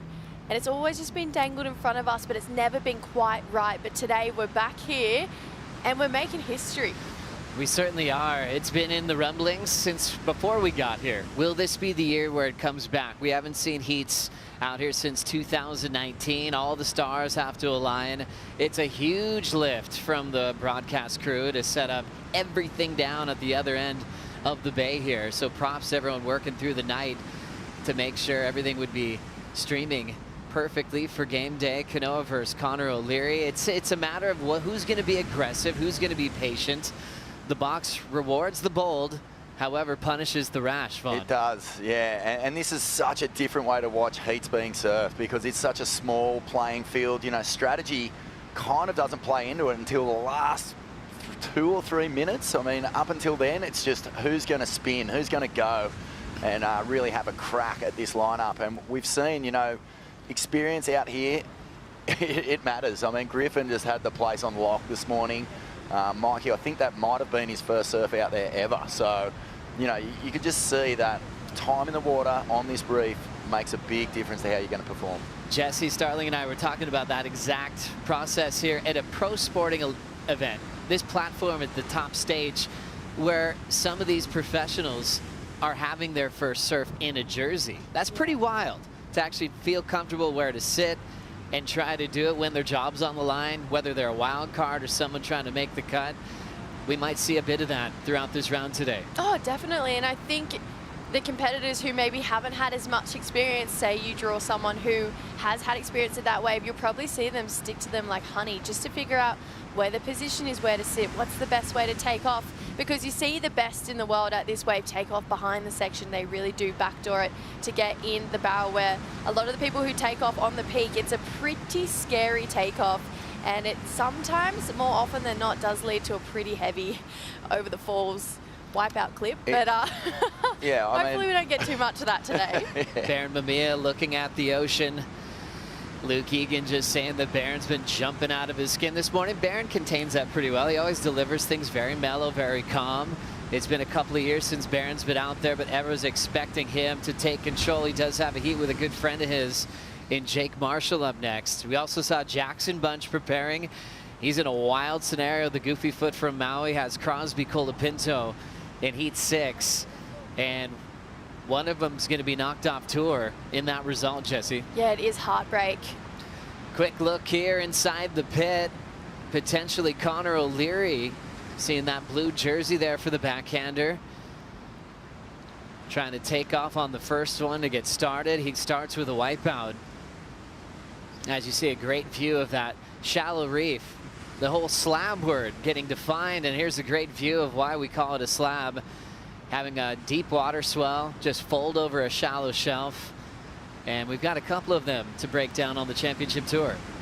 Fold is the word, and Conor O'Leary, he grew up in a place with a couple of really neat right-hand slabs. He is from Slabland, and so he's well placed to attack this lineup on the backhand. There's one, you know, I heard Ronnie say this is the original slab. Well, you know, where Conor's from, Shark Island, that's one of the original slabs as well. And then you go a little bit further up the beach, there's another one that he would have had plenty of experience surfing, so he won't be fast back to the wall here. It's funny, when you think of Conor's hometown of Cronulla, you don't usually think of slabs. If you're not really well known with that wave, you think of, you know, really fun beach breaks. And if you're from Australia, you probably think back to the Australian Board Riders Battle when we used to have it back at Cronulla. But it is filled with really scary waves, really heavy reef breaks, and it's really cool to see people like Conor and this new generation of people just charging slabs. So definitely a little bit of a leg up here, I think, for Conor O'Leary. Richard Dogmarsh having a laugh. He grew up on those same slabs in Cronulla, opened up a surf shop and then moved over to Europe and was really scouting talent for Billabong for many years. But he's known Conor, his family, ever since Conor was a little baby, as he's watching him at the box, and he's been watching him throughout the GWM Aussie Treble. This is the final stop, and Kanoa Igarashi is getting very close to getting a brand new GWM Tank 300. Felipe Toledo out yesterday. Jack Robinson eliminated yesterday by Kalani Devalt. Yeah, I have to think back to our morning dawn patrol. Unfortunately, WA Rick, he backed Jack Robinson in, which is a great back, but he's out of competition. So is Yago Dora. So it is really only Jordy Smith and Jake Marshall who could really shake this up. But Kanoa just starting to run away with the tank. As we continue through the round of 16, we'll give you another update at the end of this round before the quarterfinals to see who will be in the lead and see how those points are going for Kanoa in this one. So for guys like Jordy and Jake, they're hoping that Conor O'Leary gets the jump on Kanoa, so maybe Jake could maybe get a piece of that GWM Tank 300. Jake's loves playing underdog. We know that well about him. He's having one of the best seasons to date on tour. He knows Baron really well. Good buddies, knows what Baron's capable of, and he knows Baron's reputation in a slab like this, but Jake doesn't mind picking his own lines, and believe me, he's gonna turn and go when he gets the chance. Here comes Conor O'Leary behind the peak, grabs the rail nice and early, wide open, burning some speed, and after a wipeout, that just probably felt great to go the distance, Vaughn. Yeah, well, he's staying busy. He just wants to lock in, find the exit, get that line locked. And yeah, that was a nice little wave on the inside. He's got more to give. Thinking about how this wave has evolved over the years, it's pretty special in those early surfs. I don't know if anyone dreamed it would be on the championship tour. As we check out a replay from the front-on view of Conor putting his head down, yeah, Jesse. you can see he take off behind that main peak, but just couldn't get far enough behind it as I think he was hoping. Came through, really tried to slow down here. You see how hard his arm was in the wall, but yeah, I don't believe got the coverage he was really looking for on this, but I do think it was a great confidence builder considering the wipeout. As you can see here, takes off behind that main peak, tucks in, gets a bit of cover time through here. Now he really starts to slow down. You see he put his entire body in the wave, his whole arm up to his elbow, trying to break and get behind that section. So got himself a little bit of coverage, but not a massive score here for Conor O'Leary. So just warming up, 2.83 for Conor on that score. Kanoa playing the more selective patience game, and Conor's is going to keep rolling underneath priority. He'll look at that one and let it run through. A lot of people joining the conversation on a big day today. Long time ago, we had a couple of great surf trips and mag trips here. As this bottom drops out, Conor O'Leary grabs the rail. Great positioning, coming out with the spit. All those slabs you guys were referencing, obviously in the background for Conor O'Leary, as he's been waiting for a shot to show it off here at this slab. Every score is just getting better and better. He's not gonna, he's not gonna just sit out there and you know, die wondering. He's actually gonna turn and spin. If he sees an option, he's gonna go it. I sort of canvassed a few crew around the contest site this morning about, you know, how much are the goofs at a disadvantage on a wave like this, and actually most of the crew were like, I don't know, like the two most memorable waves from CT heats of the box are Owen Wright and Italo Fiera. So, you know, I don't think the Goofs are feeling any pressure out here, really, if they've grown up on slabs like Connor has. Look at this. He just parks it off the bottom. Good coverage. Big old dragon breath right in the back of the head.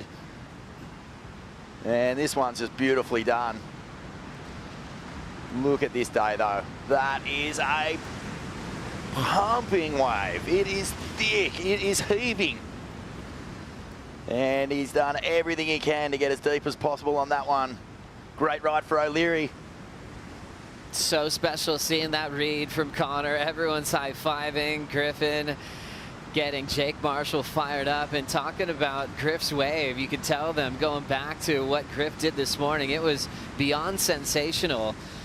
Ross Williams chiming in on Griffin's approach, and Ross saying he equates it to bull riding. You can't possibly know what the bull's going to do. You simply have to react to the movement of it, hitting those foam balls and those ledges and the steps. It's a lot like that. You have to be nimble, surf your way through by instinct. Definitely a wider stance helps and allow all that natural movement. You can't manipulate it. Watching this, bottom drops out, big driving pump behind the foam ball is Kanoa Igarashi. Playing the patience game. He really was hoping to start with a 10. Oh, I was thinking we could have been on our way to that, but I just got to mention that is a beautiful analogy to this wave. It is like bull riding, and I think anyone can tell that looking at it as well. It's a scary wave, and I don't think many people around the world would want to tackle it. And just the way that Ross broke that down, I really, really resonated with me. Let's take a look at this replay here of Kanoa. Big looking set here, gets that big pump, but just a little bit too far behind. That lip did close down him, and unfortunately that foam ball did get the better of Kanoa Igarashi here. Love this slow-mo angle. Look at that wave bottom out. This is what we're talking about. Deep water folding over this shallow reef to create this perfect little slab that Kanoa finds himself in here, but just a little bit too deep behind that foam ball, and it is all systems over right there for Kanoa. Just on that wave though, but I love the fact that he's showing he's got guts.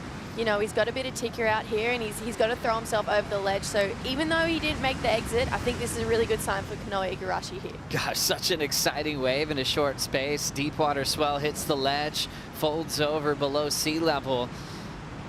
Blink and you'll miss it. And it's so fast and so intense for Kanoa Igarashi. A lot happened on that 1.5. So many different bubbles moving under your feet, that undulation, and all of a sudden that abrupt shallow shelf can make that almost, well, clearly impossible for Kanoa on that one, Vaughn. If you get too deep, you're dealing with the shockwave. And the shockwave here is, it's like a wave breaking backwards at you inside the tube. It's so hard to navigate. We saw it pitch Griffin this morning. But, you know, like a few years ago, I did an interview with Noah Dean for the Surfers Journal about progression. I thought we were going to be talking about airs and sort of, you know, big boned out, like where's the future going?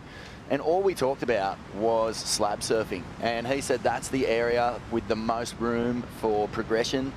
Obviously, you know, bodyboarders have basically got the slab style. They've been doing it for years. They're the ones who really unlocked the door to slab surfing and sort of brought surfers into it in a lot of ways, particularly waves like this. And surfers were sort of learning from the bodyboarders the correct entry line, like where to get on your tail, like sort of where to be on the wave as it's breaking. And we've seen, you know, the progression of slab surfing really sort of benefit from that knowledge. And I think that, you know, one of the things that you're learning about is the shockwave inside the tube, where your entry point is, where you want to be. You don't want your board getting too high, you don't want to get too low. And yeah, this has sort of been one of the great areas. And I think also a real credit to the WSL to have a slab on tour. We must have more. 100%, 16:50 on the clock. Let's hear from Leo Fioravanti with AJ.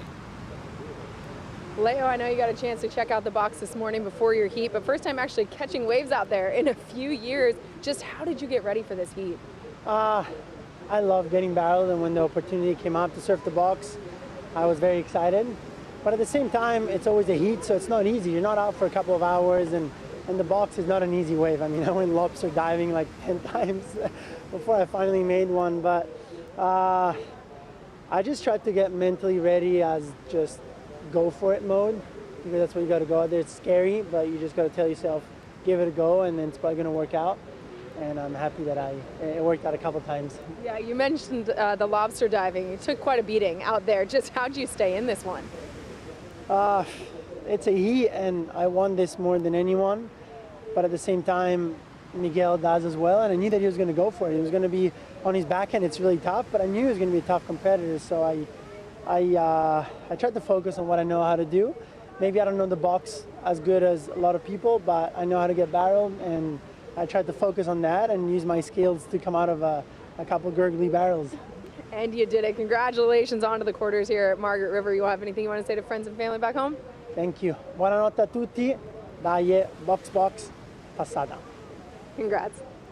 Well done, Leo Fioravanti. Just remembering the morning where he dislocated his shoulder in a practice session at the box, and he had to get pulled out of the event, missed a ton of events that season. It was when Leo was just going from injury to injury, and he just seemed that he couldn't get a clean run, and he got himself back in shape and was able to compete in France later on that season. But from that, you know, that's in the back of your mind. He's had some crazy wipeouts for a few years later. He was willing to put his head down. He's taken the most beatings out of anyone today, and just shows that fire is so bright for Leo. Doesn't mind taking some beatings if he knows there's a heat wind waiting for him. Oh, absolutely. And, you know, I think it's a scary wave to move across to for anyone. But when you've had an injury at anywhere around the world, but particularly a wave like the box, when you've had an injury here before, you're so right. It sits in the back of your mind and you're thinking, oh no, I really don't want that to happen again. So the fact that he got to settle his nerves, find that confidence and get a heat win, yeah, it's a big hat off to Leonardo Fioravanti. Nice start for these two. Kanoa incomplete on a big pit. Connor's best of 5.67 as he's had 3 waves so far. And look at Richard Dogmarsh getting out of the way, enjoying the view. We'll take a Pond Soy Brew break. Go Dog!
Always love this view from the sky. Check out the day we have in front of us on the Western Australia Flight Cam.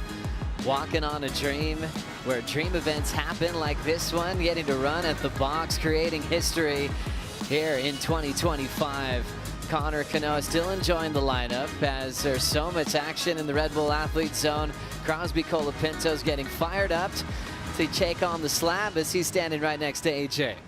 Yeah, Red Bull Athlete Zone is where it is at this morning, Joey, because the box viewing from here, ideal. Crosby, you've been checking it out, not just from the Red Bull Athlete Zone, but out in the channel. Give me the breakdown from your perspective of Griffin's 9.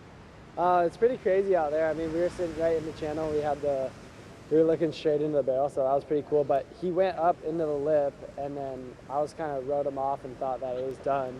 And then he popped out and he was claiming it like that. We were just like, wow. And then I didn't even honestly realize how crazy it was because it happened so quick. And then when I came in and watched the clip, I was just kind of blown away. Like the rest of us were, and you're coming up for a really important heat here in a few. Just how much does seeing your brother have a heat like that get you pumped for yours? Oh, it gets me really excited. I think just going out to the box and being able to get barrels with a jersey on is super exciting. So just looking forward to it.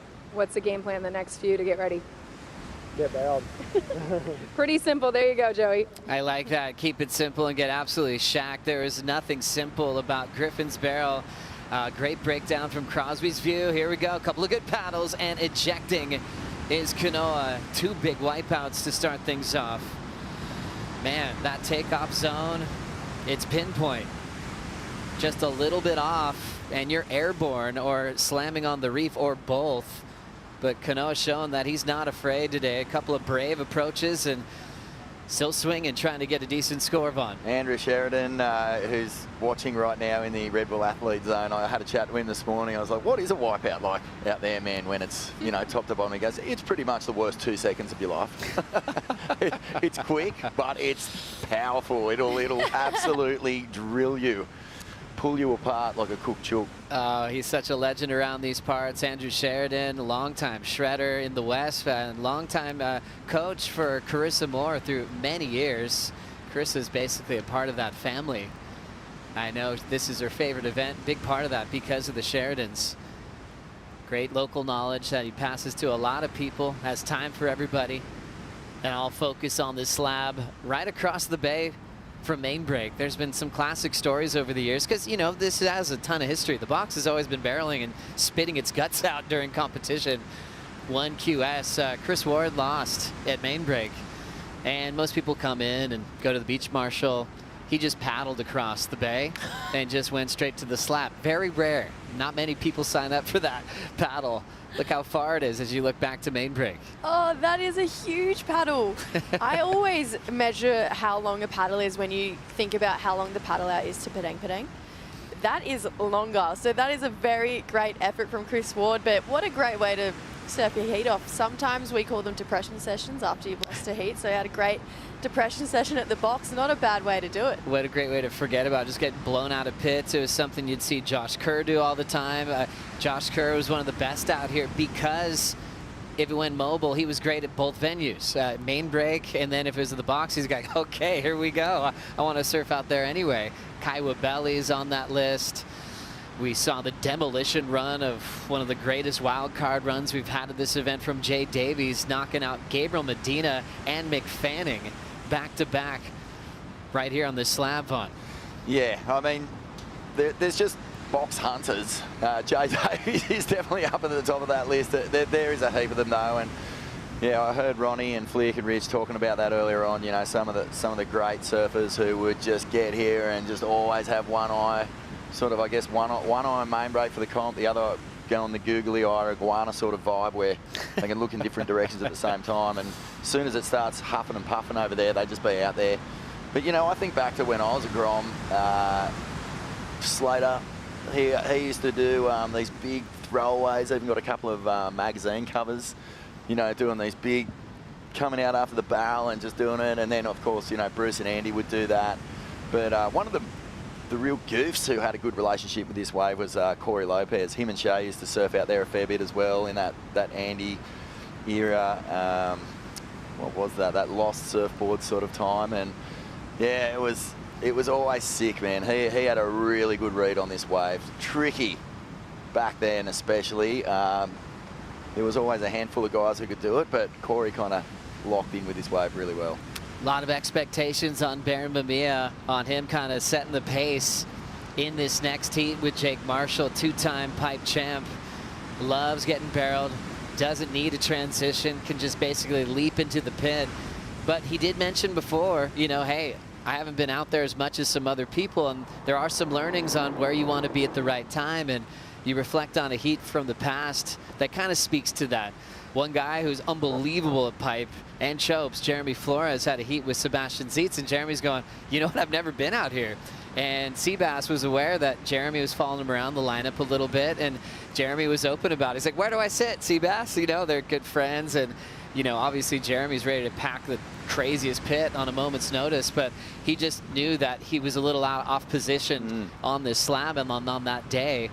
So Baron wants to be focused, not get too carried away with getting shacks, and wants to make sure that he's choosing wisely in the next one. Yeah, definitely. I think we've been speaking about it a lot of the day. It really is one of those waves where you have to have some sort of experience, or at least someone in your corner who has some knowledge about this wave. And that example of Jeremy Flores, he's one of the greatest barrel riders we've seen maybe ever, but even he can get lost at a wave like this because it has so many different faces, it has so many different emotions that you do really have to be accustomed and attuned to out here at the box. And I think that's why in the past we've seen so many people just move over and give it a go, thinking about Molly Picklin, Betty Lou, Sierra Kerr. They had a great session out here just a few years ago. So you see a lot of the surfers these days trying to get their reps up at the box, knowing that they might have to put that into play one day, and today's that day. Paddling for this one, we've got Kanoa up and under priority, over the foam ball, and cartwheels on the way out. 3 big efforts to get a make in this one, and Kanoa just gets tangled up. Had that tough read, didn't have a lot of headroom from where his line was, bottom dropped out and just couldn't hold the line. There's so much moving around underneath that JS. Let's have another look, Vaughn. Yeah, this is a crazy, frustrating heat at the moment for Kanoa. He gets a real high, late entry into that one, comes through the foam ball, but by this stage, the thing is bottoming out, and he is in very shallow water there as he goes over the handlebars. But a slow heat, it's just so frustrating when, you know, you love to get barreled, especially with the Rashi on, but you've been out there for 25 minutes, you've copped a few beatings, you're just not finding that entry point that you need to get the score. And I think, you know, at this point, 4 minutes 20, yeah, you can still get 2 good waves in this amount of time. But what's annoying for Kanoa right now is he's just not finding the spot. Let's check in with Dog hanging out with Kaipo. Yeah, that's right. I'm hanging out with the dog. He's been pretty successful this morning. Strategy out here at the box. To be honest, it was all a bit last minute. It was just go as deep as you can, get the other side of the foil, and have a crack. Really, that's about it. You call it a goofy foot nightmare, but Connor's doing pretty well. Yeah, he's doing really good, but wow, it was such a ballsy 5. I mean, that was the scariest 5 I've ever seen. We're loving it out here, Joe. Dog's been out here all morning long. Hey, Kaipo, can Dog tell you about some of the slabs he grew up on in Cronulla? Sure. Hey, we want to hear about Cronulla slabs, your stomping grounds. Yeah, Connor's had a lot of time on waves like this, you know, first ride buoy and the reefs. Yeah, we grew up surfing this, so I felt pretty good. I just knew if he got his opportunities, he'd have a good crack. Awesome. Well, good luck for the rest of the day. Awesome, good man, Kaipo. Thank you, Richard Dog Marsh, and paddling Kanoa holding back. This is very interesting with priority. You can't really look too long. We've seen that over the years, you know, in the previous 41 heats that were run out here, you know, going back to 2019, the last time we saw it. If you kind of look and fade, they'll be like, oh, switch it, because it is a slab. It's a really short decision-making process if you're going or not. The last thing they want to see someone doing is blocking and not taking some of these bombs that the non-priority surfer might want to get involved with. It's funny, isn't it? Like, even with 3 minutes to go, blocking is kind of a bit pointless because, I mean, yeah, we haven't seen a whole lot of sets, but yeah, there could be a flurry in the last little bit, and, you know, it's all about having a crack, like Dog said. I just actually realised there's another, as we see. Big Connor. Drop, just jumping straight down as Connor. He knew right away that he wasn't getting an entry into that one. Yeah, that thing was gargling. I was just actually thinking, hang on a minute, there's one more slab in that Cronulla region that is quite well known on the backhand. You guys might have heard of it, Piker's Hole. Yeah, it's right up the very, very north end where Rocky grew up, and also known as ours. It's in that little zone. So, yeah, there is some serious below sea level slabs in that area, and you know that Connor's had a taste of all of them, so he's playing it well here on the back of that experience. It's interesting about that wave, I'll get back to that in a second, to the Stone and Wood slow-mo here of Connor O'Leary just ejecting over the falls here, straight down, and hopefully he didn't kiss the reef on that one, so hopefully... Look how squared out the inside of that thing was. Best surf spot name. It just explains everything, doesn't it? It does. It really does. Just touching on what you're talking about down in Cronulla and all those other slabs down there, it's interesting.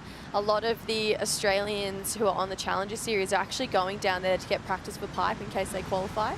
That's the place that they're going to. But now I think looking to WA, if they want to practice for backdoor, it's a little bit different, but it could be a place to get a couple beatings, so maybe pipe and backdoor don't seem as scary. Just those short, really impactful rides we've seen today are just massive for the season, massive for the tour. You can really tell who wants it. In this case, it's both these guys. Kanoa played more of a patience game, picked probably the biggest wave to tackle. That was his 1.5 start. Still hasn't made one yet, but he has 44 seconds. This is also an example of a heat that could be won in 2 seconds easily. When you're chasing a 7, if you get the chance from the Indian Ocean here. Connor's got 30 seconds to hang on to this lead as we prepare for Jake Marshall versus Baron Mamiya coming up next. Kanoa holding his mark. Connor starting to drift under priority. There's Jake and Baron getting set. Potential last look for O'Leary, and he will lock into this one under priority, up and out. Clock's running out on Kanoa. Remember, #1 on the rankings for the GWM Aussie Treble.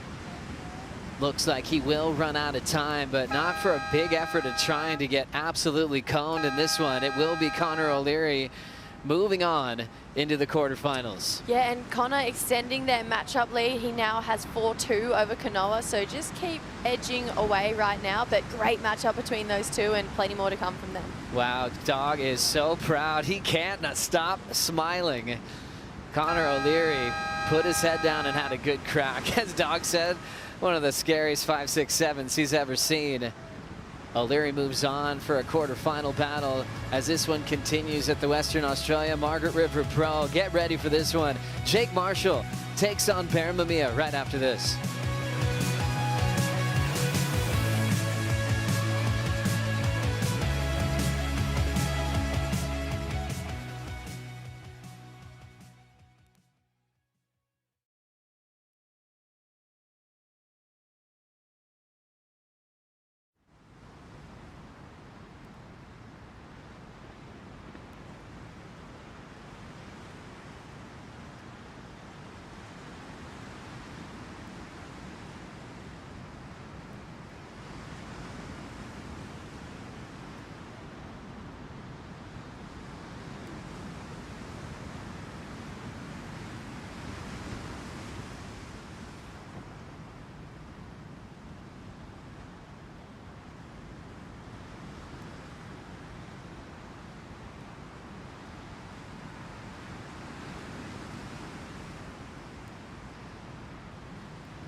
The Western Australia Margaret River Pro is brought to you by BioGlan, official vitamin partner of the WSL Australia.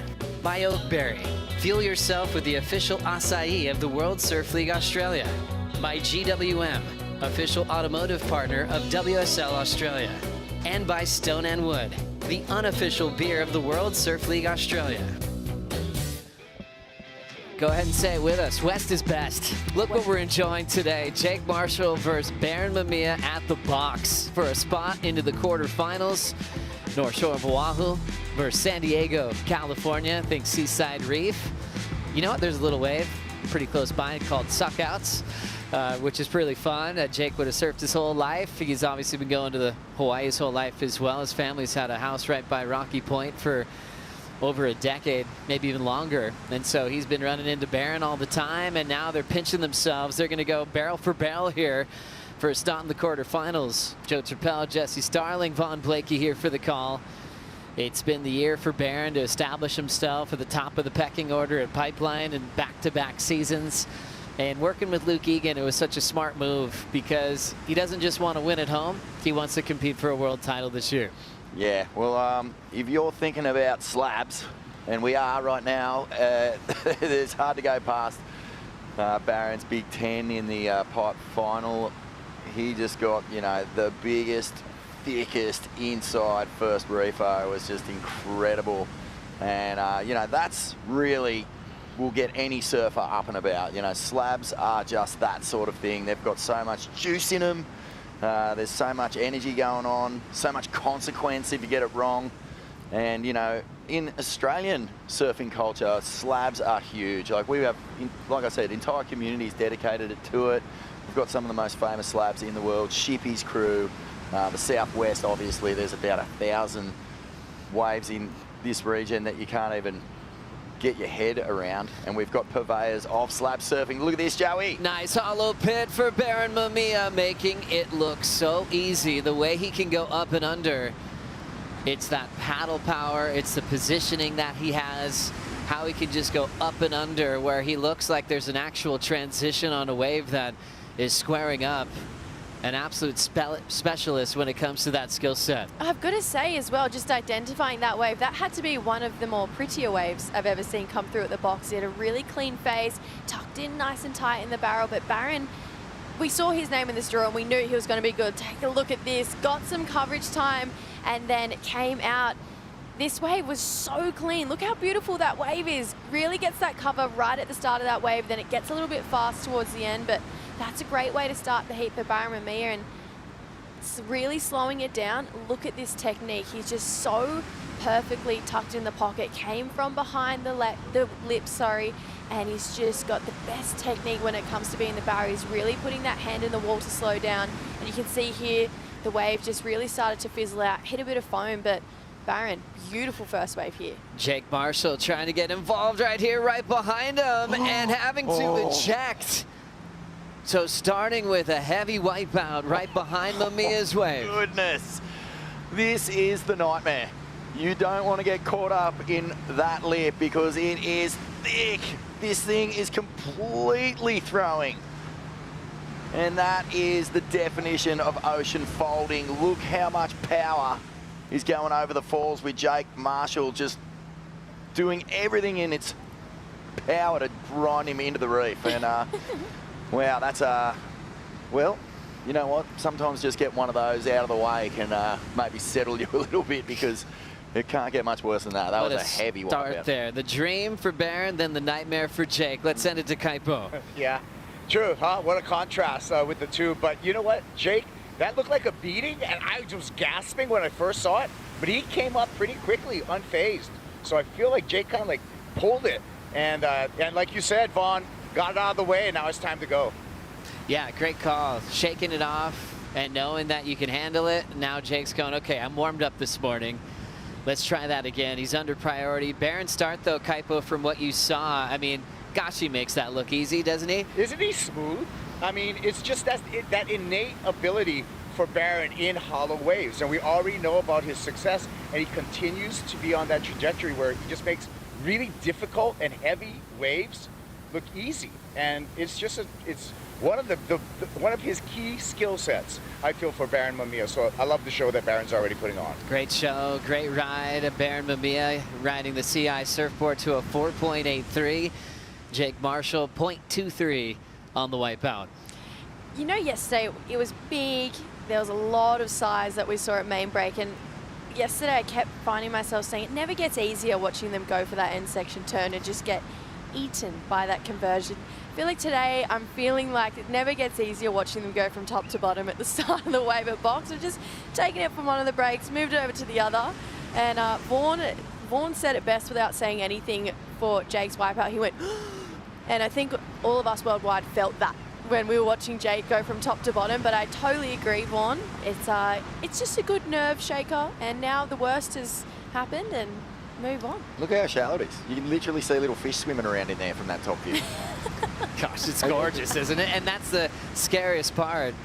You know, Baron was like, yeah, you can see the reef as you're taking off. It's just reminding you that there's no room for mistakes. Well, if there's one guy who's constantly looking down at shallow reef, staring back at him, it's Baron. He's mastered, you know, the heaviest wave in the world twice in competition. I think the big challenge for him, Joey, is like you said, you know, he has a very peaceful demeanour, but I was watching him watch the box this morning as he was prepping for his heat, and you could just see that his blood was fizzing. He was really locked into what was happening over there. I think he was really excited about what that meant for his chances in this event. And he had the cool, calm wisdom of Louis Egan, just keeping him in check, not letting him get too ahead of himself. And it's a good team because, you know, this is a really good opportunity for Baron to hold the slide down the rankings, start the year off with a bang, always does in Hawaii. But yeah, this is a chance for him to get to somewhere new, put a big result on the board, get himself back into that world title conversation. The start of the year was a special one for Baron Mamiya. Big reputation, coming in as the defending event champion. And we saw him max out the scale once again. It was against John. It was like deja vu, the way he knifed that one to glory in front of his hometown crowd. Wow, this just gives me goosebumps every single time I watch it. He is so good at that wave. It's insane. And it's like the relationship you have, the mystique of surfing and all the elements and energy that comes with it. That was against John. He had the heat against John the year before in the final. He had a very similar type of 10 that happened twice. It was wild. And he got in 2 years in a row, got a Yeti 110 Tundra filled with Yeti products and kicked off the year with a gigantic win, a huge celebration in front of all of his friends and family. And that board that he rode to the 10 and that win, he's on it again. Ooh. Same exact board he won pipe on. He's riding today. It's been working well for a few surfers on tour. The Magic Sled, pulling it out of the cotton wool and re-engaging for heats like this one. We saw Isabella Nichols get her Magic board out for the Bells final, which worked extremely well as well. So yeah, it's always a good feeling when you're at home and your relationship with your craft is as good as the relationship with the wave, Joey. As well, we saw Leo. He pulled out a board from 2021 at Sunset, I believe he said it was, and that board got him a 9 and an 8, the highest heat total we've seen in the event so far. So yeah, sometimes there's just that magic number board that just keeps coming back. Steph Gilmore had a board that she kept riding, formerly known as the Cash Cow. And I just think sometimes it just happens for some surfers. It's everything. I mean, for Baron, he's got all the resources he needs with Brit America and the crew at CI, and sometimes just one board that'll last the whole season. As we see a nice drawn out line for Jake Marshall. Happy to see him get a make after a huge wipeout he had on the first set. Mamiya's looking interested. Baron's paddling, bottom drops out, pulls in up and under, higher line. And so much composure to know when to kick out, know when the step's gonna happen. Looking really smooth so far. Baron's start was a 4.83. Jake's already out the back after his make. Both these guys want it, and you know, hearing from Ross Williams this morning, he was excited about everything moving to the box, you know, as he called a lot of the heats that were out there, you know, in the last decade or so. As we now look at this replay, Vaughn. Yeah, these ones are not the hugest waves and not getting as deep as he would have liked, but after a big, hectic wipeout, good to find your feet. He'll have a little bit of vision there. He'll understand, you know, the way that the wave's bending on that particular line of swell. And behind him, you know, tucking up high. Bottom drops out of this one, but again, this probably won't be a keeper for Baron Mamiya. Yeah, I really like the way he just read this barrel. I mean, you could tell it was a very unique wave, and he just read that he had to take that really high line, got himself a quick cover up there. But I agree with Vaughn. I feel like by the time the next 22.5 minutes will go, we'll probably see those two scores out of the picture. Making a move now under priority. Baron thought he had a chance there. Look at that, just slurp off the reef. Nougat. And he'll hold back, Jake, with priority. But yeah, Ross was saying, you know, waves like these are so polarizing. It's obvious who's skilled and who's not, who really wants it and who's trying to hide. Said it's really fun to watch. And there were a lot of those years where it was heavily lopsided. You'd see the slab specialist just running away with it. having a severe combination over their opponent. And I'm loving the heats that we're seeing today. Everyone's spinning and really giving it a good dig. It's incredible to think that, you know, we're dealing with the world's most elite surfers. Like, these guys have the talent to read and understand lineups and ocean better than anyone. And even these guys can be, you know, exposed, I guess, by a wave like this. It's so tricky. The local knowledge, or at least reps out here, they just play into a big advantage. Yeah, it's classic. You can turn up and just see local call lords have the perfect line almost every time. They have it dialed in. They know what they're doing, and that's the same with slab surfing anywhere, whether it's like Ireland, there's an unbelievable slab scene up there. Obviously, Australia we were talking about before, but you know, there's slabs everywhere. South Oz has slabs, Victoria has slabs, the south coast of New South Wales is slab central. The best surfers in the world can learn a lot from the local call lords in all these different lineups, and they often do. There's crew who have dedicated their entire lives to surfing them. And then, yeah, as we were saying earlier, you know, you can't talk slabs without giving a big doff to the bodyboarding community. They are the crew who unlock the lines. And, yeah, I think that needs to be acknowledged. 100%, Vaughn. Well said. 20.5 on the clock. Let's talk surfboards with Richie Lovett.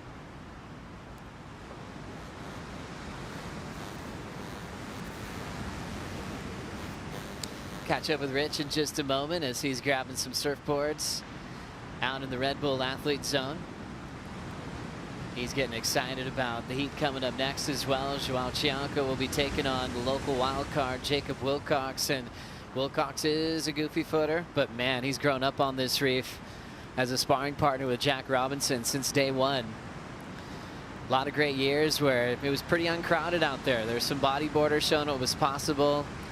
Liam McNamara remembers in the 90s, one of the OGs out there, Vitea David, would be out there, and he said it was so uncrowded. Vitea just had a field day. Yeah, well, some big pits. Working on Surf Mags for years, Joey. I was at Waves Magazine, Tracks Magazine. I did a bit of time at Surfing World, 10 years there, and for some reason, photos from the box, well, it is the most picturesque of the slabs. I mean, they all have elements of, you know, unique qualities that just make them unique themselves, but this is one of the most picturesque waves ever, and you always get the big names out there as well, so you get to see what they're made of. Armbar for Baron Mamiya to start to put him extra deep, and that is his ability to barrel ride no matter what venue he's on. Right there thinking like a competitor, knowing how tough it's been to really get a crazy one so far in this matchup. So he wanted to improve on his 2.33, Jesse. He did that well. Yeah, you can definitely tell he was feeling that one too. He's kicking, he's paddling, he was really firing up to get back out there. And Baron, we've said it time and time again, he's just got such a great read when it comes to a wave like this. He just puts both arms in the water, gets really deep on that one, completely disappeared. And this wave, this is definitely going to better this scoreline. Look how deep he is on that barrel. Comes out at the end. A little bit of spit got out before he did, so the judges will definitely acknowledge that. It is a bit of a smaller one, but it had a lot of meat, a lot of grunt to it. You can see here, really starts to slow himself down, brings his hand out of the wall for a split second, starts to pump, puts it back in, and comes out through just a slight curtain there, but love what Baron is bringing to this heat. Bringing a lot to us with, you know, Baron in the draw, getting sent to the box. Everyone was so thrilled, but let's see Jake answer. Has to pull down the line first, then packs that square section with the spin. So a different type of line. See a lot of just up and under, trying to pull straight in, and that one he drew the line out, then bottom turned to square up in the pit. Jake's been moving up with his scores from a jump out of the sky to a 2.4 and then into that last one. Both waiting for numbers, important heat in the title race for these guys. Safe with the cut, but quarterfinal points are serious. Watching Jake on this one, Vaughn. Yeah, so different swells to different things out here. That one allowed Jake to get a bottom turn in, and as he comes off the bottom there, you can see the wave just pitches. There's just so much water in the lip. Not extremely deep, but a nice read. Gets on the tail here. jams a really cool looking stall. And then as you come out here at the box, there's always that little rib. It'll give the board just a little bit of chatter. But that one was really nice for Jake Marshall. Still looking to get deep though. Let's catch up with Richie Lovett for some surfboard talk. On you, Joe, just here with Matty Bemrose down in the Red Bull Athlete Zone, getting in preparation for Joao Chianka's battle against Jacob Wilcox. Let's talk equipment. What's he going to be riding? Well, he's been working on his own model, Richie. This one's like, I think it's coming out in a couple of months, but it's the Oh Wow Joao model, I believe. I don't know if that's the name, but it's a good marketing model, for sure. So size board throughout the box, what was the coach's call, what they should be riding?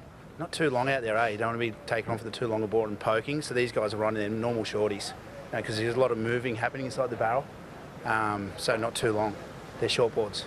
And mostly the rounded pintail just to knife into them, stay real sharp on the edge? Correct, that's for sure, rounded pin for sure. And the fins?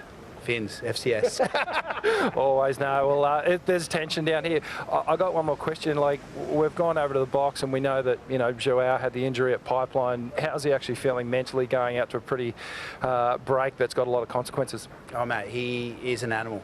I mean, that injury was massive, but he almost goes even bigger after it, after that heavy wipe out at Pipeline. And, you know, he just, 6 months later, he's back at Pipe doing it, and this stuff doesn't scare him. He's like, he actually makes him go harder. Awesome. Well, Joao's on the Channel Islands program. We're going to see him in this next matchup. There's tension. They're going to about to grab this board because they're getting ready to head out. Back to you guys. Good man, Rich. Thanks for the time. Matty Bemrose. Matty Bemrose, incredible surfer. Almost qualified a couple of times. He said it maybe came down to karma. A couple of heats, he'd scream at his opponent, tell practical jokes, get him off their game. He did that to Ben Dunn once, and he lost. Ben's been on the panel of a lot of events this season at the CT level. Now let's send it to Kaipo with Luke Egan. Yeah, we're talking surfboards, so why not talk with the son of a shaper on some surfboards right here. Luke Egan on the channel. What do you got here, the backups for Baron? I've got a 6.2 and a 6.1. He's actually riding one of the 6.1s that he rode at the Pipe Pro as he takes off now and makes that look like he's at home. So that board he rode in the Pipe Pro this year, so he's been carrying it around. It actually been going really good everywhere. So, you know, Baron's one of the most talented and decorated surfers of his generation, but you still got to surf a smart heat. You're at the elite level of the sport, so I'm proud of him right now. He is doing that. Yeah, that was a great wave. Thank you for your time, Louis. Great catch up there. So back-to-back talking about boards. Shaped by Britt Merrick as we see that takeoff from Baron Mamiya below sea level, Jess. This wave was insane. This is definitely the biggest wave we've seen of the heat so far. That takeoff, insane, stays behind the lip the entire time, and just so much energy coming out of this one too. All right, let's break down this takeoff. Look at this wave just bottom out, but he knifes in this takeoff. This is where all this backdoor experience really comes in. Straight into the barrel, so deep, tucked in perfectly, chooses a perfect line, sits in the barrel, and this one just rifles off the reef just perfectly. Baron finding the best wave of the heat so far and an excellent number. Vaughan is looking shocked. Oh, where's Wardo? That just reminds me so much of the Chris Ward line out there. That was sick. Big peace signs as we see now Jake. Jake's turn, and just so far behind, he actually had to go left to step off. That was not his intention there. His intention was to be behind the peak and to pull up and under. But he paddled, kicked out to safety. He'll paddle out under Baron's priority. Mamiya looking interested. You can see how these waves lift out of that deep water. And Baron's skill set on the 8. We're talking handful of guys on tour that can maybe be in that same type of caliber. We're talking the Jack Robinsons on tour. Seth Moniz has a great version of that. But Baron might, in fact, be the best currently on tour, making that 8 look incredible. There's the reaction from the panel way out in front. Marshall now needs a 10-point ride.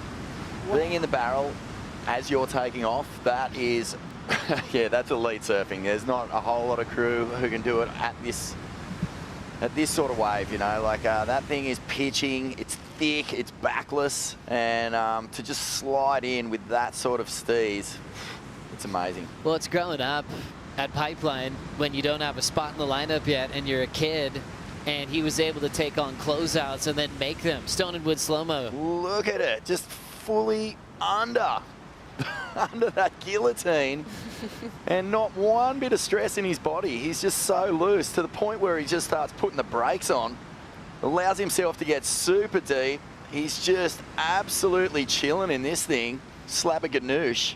He comes out and he's just going to fire off into the channel with a couple of peace signs. 100%. A total specialist when it comes to slabs. Forehand, backhand. It looks like he has the time that we're seeing in the slow-mo in real life, where he has so much time when it's upside down. His back leg can be over his head, and he's so calm and centered. You know, we saw that at pipe on his 10s that were lefts, and now on his front side of the box, just as comfortable no matter what. I feel like some people live for that feeling, and you said it before, you got to be a really unique type of person to be able to do that. And Baron, I agree, probably, if not the one of the best on tour right now to do exactly what he needs to be doing out here at the box. What a fun heat. 11 minutes to go in heat 4. Let's hear from Connor O'Leary with AJ. Well, Connor, you came up the stairs and you said, you know what, it wasn't the prettiest, but we got it done. Doing it for the goofies, doing it for the big men out there at the box.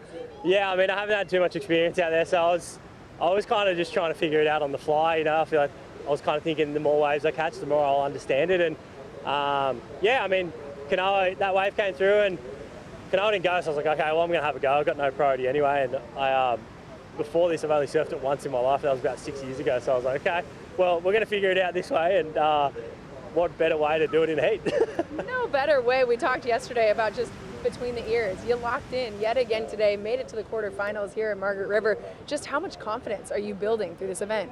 Yeah, I mean, getting through yesterday was a huge weight off my shoulders, and coming into today, you know, I just set myself with no expectation. You know, I just wanted to, it's such a good challenge, a different challenge to what it was yesterday, but a less nerve-wracking, a less stressful one, more like a really exciting opportunity to get a really good barrel. So that's kind of my mindset into that heat, and I was just trying to give myself as much opportunity. And yeah, it's tricky out there, like not having too much experience, you know, trying to find your way around the lineup and pick the right waves was tricky. But yeah, I mean, I managed to get one, which is okay. One was what you needed today. Congratulations. Do you have anything you want to say to friends and fans back in Japan? Yeah, like to say, first of all, everyone in Australia, all my fans and family and friends, thank you for all your support so far this year. It's been an up and down year, so sorry for the stress. And yeah, 日本のファン、まあ今日勝ってとても嬉しいですね。まあボックスやっぱりバックサイド難しい波なので、まあ一本いいの乗ってとても嬉しいです。まあ次もまた頑張って応援よろしくお願いします。おめでとう。Thank you. Well done, Connor. What a role he's been on. He has been elevating often late in heats throughout this season. This time he's been starting strong ever since that horn sounds in opening round here at main break, then to the box. Well done. Meanwhile, Baron just got this 7.17, Jesse. Look at this, just back to back. Beautiful waves here from Baron. Again, taking off, knifing in straight up and under this wave here. That is a solid wave at the box. One of the two best waves we've seen this morning, and Baron is all over it. In this slow-mo, you can see almost buries the nose, but knifes it in perfectly. Chooses such a great line and just tucks in, holds on, and gets himself another great score. So Baron, you can see it's such a difference when a surfer looks comfortable out there, and he just makes it look so easy and so appealing. And yeah, Baron just putting on an absolute performance for us here today. Gosh, we are so lucky that we're scoring the box today to see what Baron can do, putting on just a masterclass of performance on how to perform under the lip. As we see this one bottoming out, it's Baron again. It's going inside out. It is an absolute shootout for the local boy from the North Shore of Oahu. Wow. Two-time pipe champ. Just wants to surf all day. That's what he does at home. 8-hour sessions, getting barreled. I don't even think he's thinking heat strategy anymore, even though him and Louis worked on one. Now he's in his happy place. He's on one. He's in such sync with this wave, and you know, we were expecting something like this, but now he's just having one of those sessions that he'll probably remember for the rest of his life, because he's just falling into these things. He can do no wrong. His positioning is flawless. And poor Jake, I mean, he kicked off this this heat with an absolute beating. He has been in such sublime form this year, and yeah, he's just it's not going his way. Joao Chianka coming up next against wildcard Jacob Wilcox.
Glorious day of competition here at the Western Australia Margaret River Pro. It's been a day at the box. The slab across the bay from main break.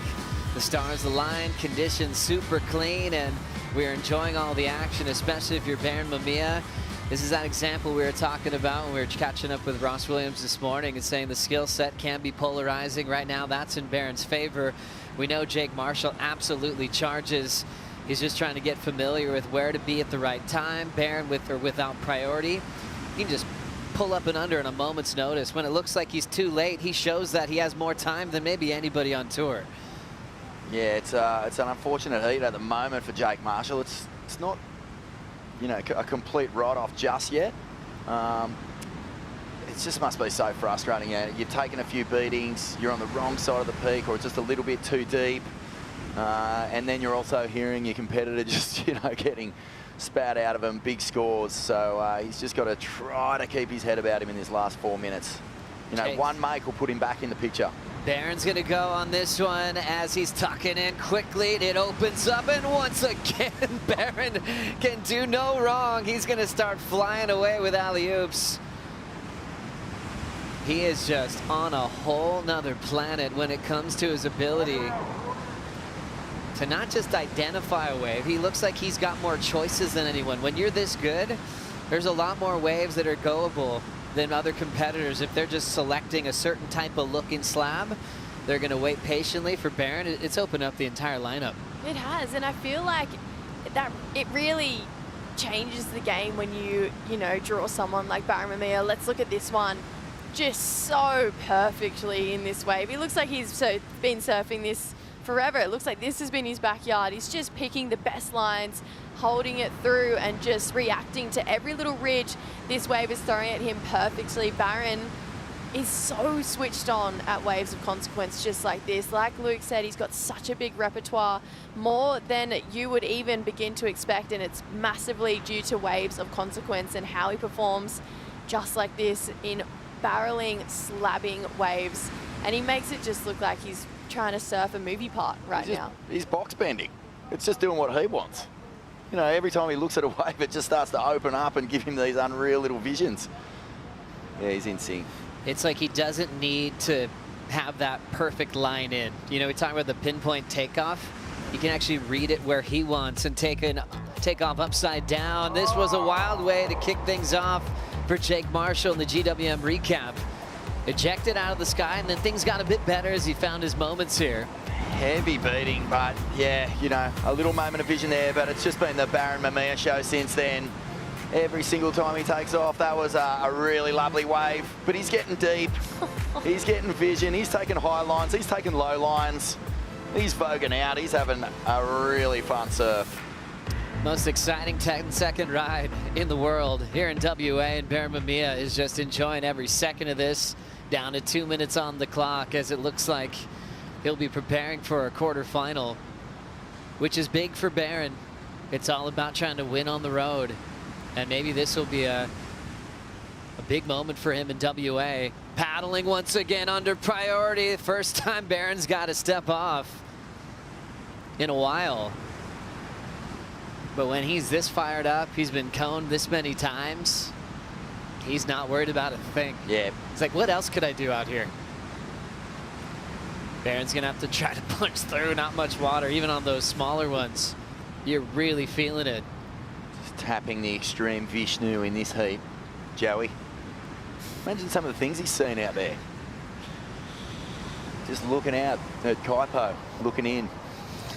What a great memory. What a great memory. So many great visions to think about. All those happy faces watching you get blown out of the pit, and you're doing your job and doing your job well. Remember, Baron started the year off wearing yellow with the top seeds just out early in this event. It's up to Baron and Jordy to fight for the yellow jersey here in Margaret River. We'll keep you posted on those numbers, but they've got a shot to take yellow into lower trestles. Well, man, you know, we talked about at the start of this heat, Joey, you know, Luke did a really good job of just keeping Baron in a nice calm space, because he was fizzing before he paddled out for this one. I think Luke might have just called it a heat for him. He's like, come on in. Yeah. Stays that board. Baron wants to still surf. There's 25 seconds. Well, as soon as he stepped off that last one, I reckon Louis was like, okay, that's enough. Yeah. That board's going on ice, brother. For sure. Last thing you want is just pulling into a closeout in your magic board that he is riding from pipe at the moment. Wants to keep that thing solid and for the next round as well. We are into the countdown. We'll close this one out. Still a fantastic season for Jake Marshall. He'll leave with an equal 9th. And you can see the next heat already scrapping and getting ready. Joao Chianka loves a paddle. Even in on this slab against the local boy from WA, Jacob Wilcox. They are just shoulder to shoulder. Let's hear from Baron with Kaipo. Yeah, how's this guy? Easy money. How was that sesh? That was sick. I was stoked. Got some fun waves. My last, I shouldn't have went on that dumb little wave on the inside, but we got barreled. I was stoked. It was fun. Well, it looked like you made it really look smooth, Baron. Congratulations. Thank you. Right on. Appreciate it. See you on shore. Yeah. Quick high five from Kaipo for Baron, and he got so many barrels. He's in the quarters. Look at that. One of the best on the planet. So much time here at the box. We'll bring in Ronnie Flick coming up next for the call.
We are in beautiful Margaret River, Western Australia.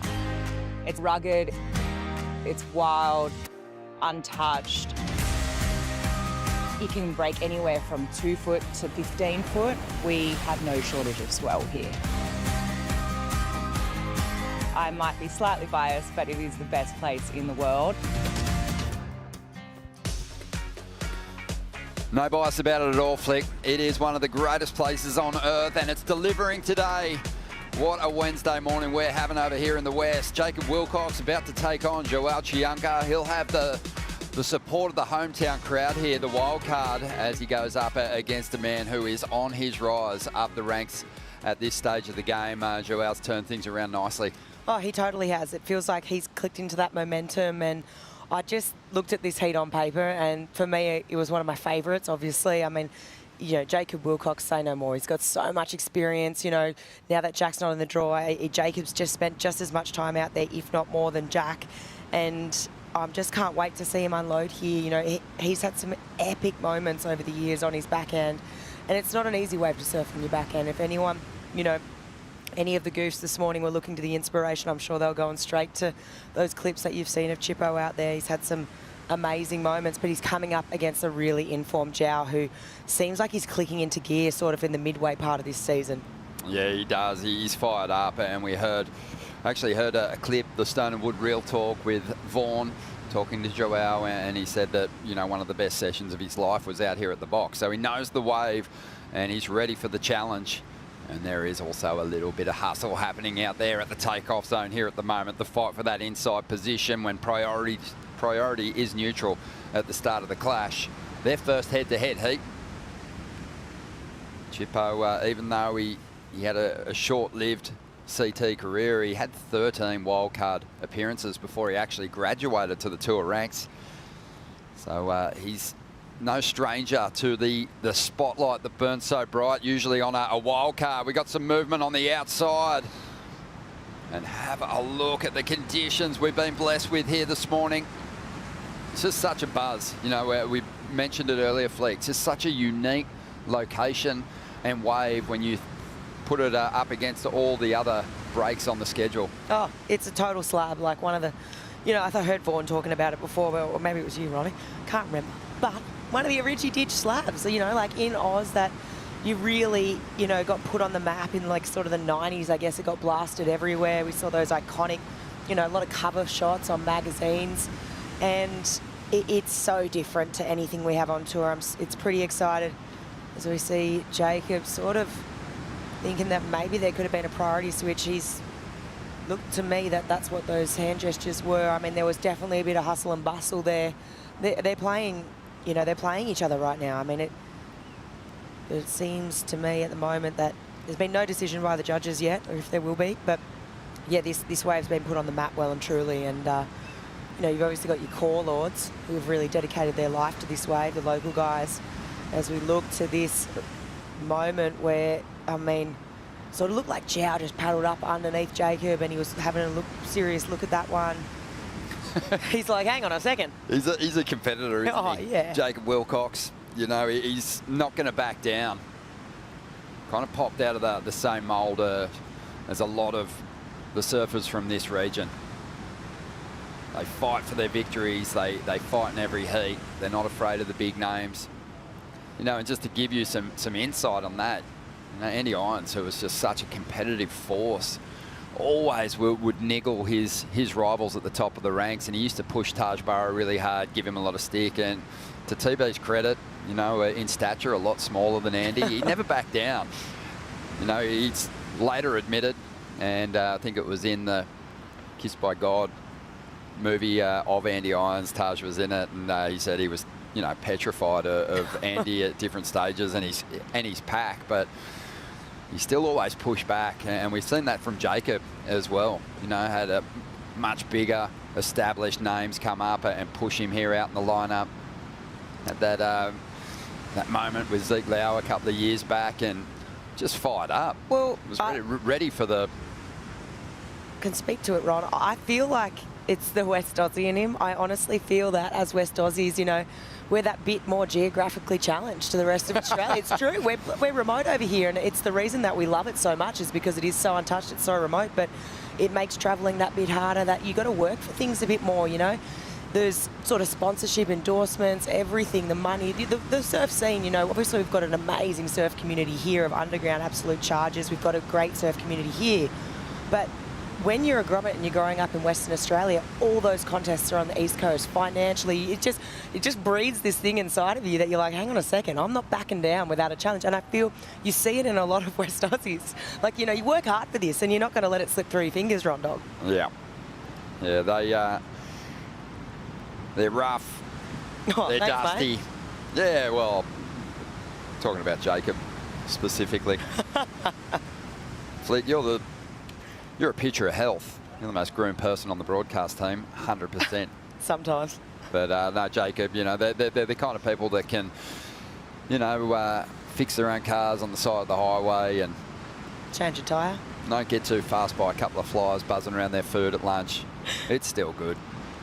But yeah, Jacob's going to have to bring that attitude towards Chianka, who has really established himself as one of the hardest charging surfers on the CT ranks. It's Wilcox that's going to get started here. The wild card fade, sets up the tube. Oh, almost gets the exit. That's going to cost him though. Limboed his way out of the barrel there. And he's frustrated because that was the opportunity to get that first good score on the board, and he's let it slip. It was tricky, right? That they were pushing each other really, really hard then. Like, I mean, Jacob, you could see he was looking to Jow, like, I don't want to stuff this up. Like, if you're going to push me, like, he had to have a look over his shoulder, like, for a split second to make sure that Jow wasn't going that. I feel that it sort of threw him off. Like, he stuck the takeoff pretty easy, and then obviously no hand takeoff, grabbed that rail, but yeah, you push that hard at the beginning of the heat and you obviously want to convert. The good news is out here. Looks like Jow might be having a look at this solid one. Yeah, beautiful shot there. He's super deep on this one. It's holding open. The wave spits. Chianka doesn't fly through and emerge from the mist. But he was so well situated on that one. They're the kind of set waves that are converted into those excellent scores. The judges hold back on scale for those bigger ones. And he gave it a good nudge. Wow, he was so deep on that. I mean, if he'd come out of that, it's excellent all day long. That thing, it was so thick. It had so much height to it. The barrel was big. I'm looking forward to seeing this, you know, the side on the looking into the tube angle, just to see he really was super deep. Let's watch it straight on now. Great technical takeoff. Took it behind the tube, but serious travel time in there as well. Let's have a look. This one had some height to it. You can see it here, one of the bigger ones of the day. Oh my goodness, he was so close. Had that little step inside it. You'll see it again here, but he got a great drive into it. Had so much speed. Look at him just working that inside rail and just pushing hard from here. Leaps into the section. Oh my goodness. The forward momentum that he had just kind of got like a little shockwave through the board. Almost semi-reminiscent of what we saw Griff do in that first heat, you know, and then Griff obviously shot through. Jow not able to hang on. And then this is Jacob's opening wave, so no hand takeoff, grabs and sets that rail here. Navigates this barrel so well, but just hits that kind of little, I guess, bubble section at the end there. Can really buck you off, and it's going to cost him. But you know what? I mean, both servers kind of equal right now. They didn't quite convert.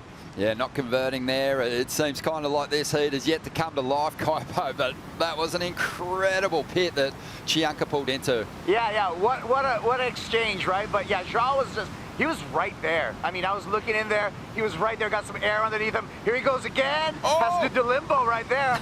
Nice flexibility, but not a lot of tube time, but just keeps on going. But that previous waves, yeah, looks like just the foam ball, the air got underneath him and just sucked him back. So, but I love this matchup so far. Yeah, there's that one little sort of step in the wave, isn't there, when the barrel gets to that section of the ride, Kaipo, and he just failed to negotiate that step. Yeah, it's almost like that very end, the wave accelerates. So some of those are accelerate, they peel a lot faster. And it's just that last blast that you saw both Jacob and Joao, you know, fall victim to. Oh, we're seeing the replay of his second ride there. He was just well on the back foot. So envious of Kaipo's position out there in the lineup as we see Wilcox now. And he'll cannonball out of this one. Holds that rail. really determined to fight his way through to the channel and drop the first big score of this heat, and that should be a pretty healthy one. And we'll see if Chianka can get one in the exchange as well. He's going to let this one roll by, as you can see, just sort of ugly and filled up there on the inside. But look at all those boils out there at the moment. Wow, it's not easy, as we see. This is Chippo just getting absolutely slotted, coming out with the spit. Love this angle here. You can see he grabbed that rail from start to finish here. There was no questions asked. He was going to hold this rail. Let's look at it here. Beautiful positioning, keeping so compressed. The line that he's drawing there, you can see half of his board, that rail has sunk into the face of the wave. And then just gets to park it here for the ride. This thing absolutely opening up and just exiting with the spit. Kind of after the spit, actually. It just gives that demonstration of how deep he was in the tube. Obviously, we spoke to the criteria this morning. Judges really wanting to see that. The exit after the spit, really important. So, nice wave for Jacob. Yeah, Flick, you know, I think that was a good illustration of the comfort level for Jacob, because he's actually stalling down the face of the wave. And you know, I think we'll see at different stages some of the other goofy footers try and, you know, approach the wave in that same way. But it was like he knew exactly what that one was going to do, and he wanted to maximise his time behind the curtain, so actually dragging his body in the face of the wave there for a moment. Yeah, totally. We've seen two different approaches from him now. We've seen, you know, the straight takeoff with no arms, and then the kind of bottom turn kick stall into the pit. And then now we've seen more reminiscent of what we saw, you know, Miguel, which was just the grab the rail straight from the takeoff behind the peak. So two different approaches here, and Jacob faring pretty well there. On the hunt for quarterfinalists as we move through the round of 16. The top half of the bracket is established. It's looking good, and so is this number for the local boy, Jacob Wilcox. Drops an excellent score, an 8.17. It's a strong number to put up against Chianka, who I think's got a really good opportunity here to show us just how strong he is in conditions like this. Seen a lot of great highlight clips of him surfing waves of consequence. Absolutely charges. But you know, the local knowledge coming to the fore with that big number there, 8.17. Jacob, he's had plenty of reps here as a wild card in WA in the past. If he can break through this heat, he'll be on his way to his best ever finish in the contest. I just like to see it from someone who we all kind of feel, Flick, has a lot more to give on the championship tour as well, especially now that we're going to be reverting back to, you know, the more familiar tour schedule and format to crown our world champions in 2026. So I think with the full event calendar, Jacob is a guy that, you know, just might find his place on this CT. Totally. I think, you know, I think a lot of people feel that run sort of cut short. Obviously, he knows himself. You know, there was a few mistakes made, and he probably feels that he didn't surf to the level that he knows he could. But I think if you look to the tour and the, you know, right now we've obviously still got this cut in place, but you look to the events past the cut, I think that's where, you know, Chippo was, or Jacob, he's looking at those events thinking, wow, I want a bite of that, and I want to have a crack. And his surfing really does suit the CT. You know, I think, you know, he obviously did well in the Challenger Series to crack it, different types of waves, but Jacob's surfing is sort of born in that power, that consequential surf, and, you know, that's really what the tour is these days. 18.5 minutes to go. Baron Mamiya having a hell of a morning here in the West. He just got the victory over Jake Marshall. Let's hear what he's got to say. He's with Vaughan. Baron, we had a quick catch-up before you paddled out for that heat, and I could tell you were just trying to keep a lid on it, but, mate, that was pretty much a dream session. Yeah, that was sick. Yeah, I was definitely freaking out inside, but I was just like, hey, just be mellow, you know. Sometimes in the past, like, you know, at pipe or chokes or like certain waves where it gets me like super excited and I'm like freaking out, I'll like let my emotions get like too freaked out, and then like I'll like go out there and blow it. So I was kind of just like, all right, just stay calm, go out there and just surf like a normal heat. And yeah, I just got into rhythm, and everything ended up being fun, and yeah, I got some waves, got some barrels, it was sick. How many times have you surfed out there in the past? I haven't surfed there in like 2 or 3 years, but I think a total of like 2 times. Because your line into that, a lot of those barrels was so late, so critical, so under the lip. It just seemed like you had an instant connection with the place. Yeah, this morning I paddled out, and I knew Jack was out. He was sending some videos in the group chat early this morning, and I was like, okay, I'm gonna go out there, I'm just gonna watch him. So I sat in the channel and I just watched him the whole time for like an hour, and I was just like kind of just like watching where he was taking off and what he was doing and stuff, and then and the waves that he wanted. So once I did that, I was like, hey, I kind of got a good idea. Obviously, he's probably one of the best barrels out here, barrel riders out here. And wow, that wave was really sick. But yeah, I was stoked. Unreal, mate. Conor O'Leary up next. How are you going to approach this heat? Yeah, we'll probably be back at main break, I'm assuming. I don't know if we'll be able to get to it later today unless the wind stays good and it doesn't get too big. But yeah, I don't know. I'm just gonna go out and surf, and you know, everyone in the quarters is obviously really good, so just got to do my own game and hope for the best.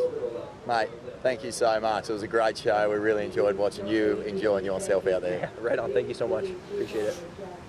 That was Vaughan Blakey with Baron Mamiya, recorded a little earlier after Baron's big heat win. He's onto the quarterfinals and he's starting to turn around that kind of nightmare trend that was happening for him, dipping down the rankings after a win in the first event. He'll be climbing a few rungs as we see Jacob Wilcox on the outside. Set waves approaching the lineup here. 16 minutes remaining. A special guest joining us here in the booth. A 4-time CT winner, a winner here at Margaret River, and a local in these parts. He's just got in from the surf. Jake Patterson, how are you? Hello, Ron. Hello, Flick. How are you? Mate. What a day. Couldn't be happier. Can we just say it one more time? West is best? Yeah, mate. West is best.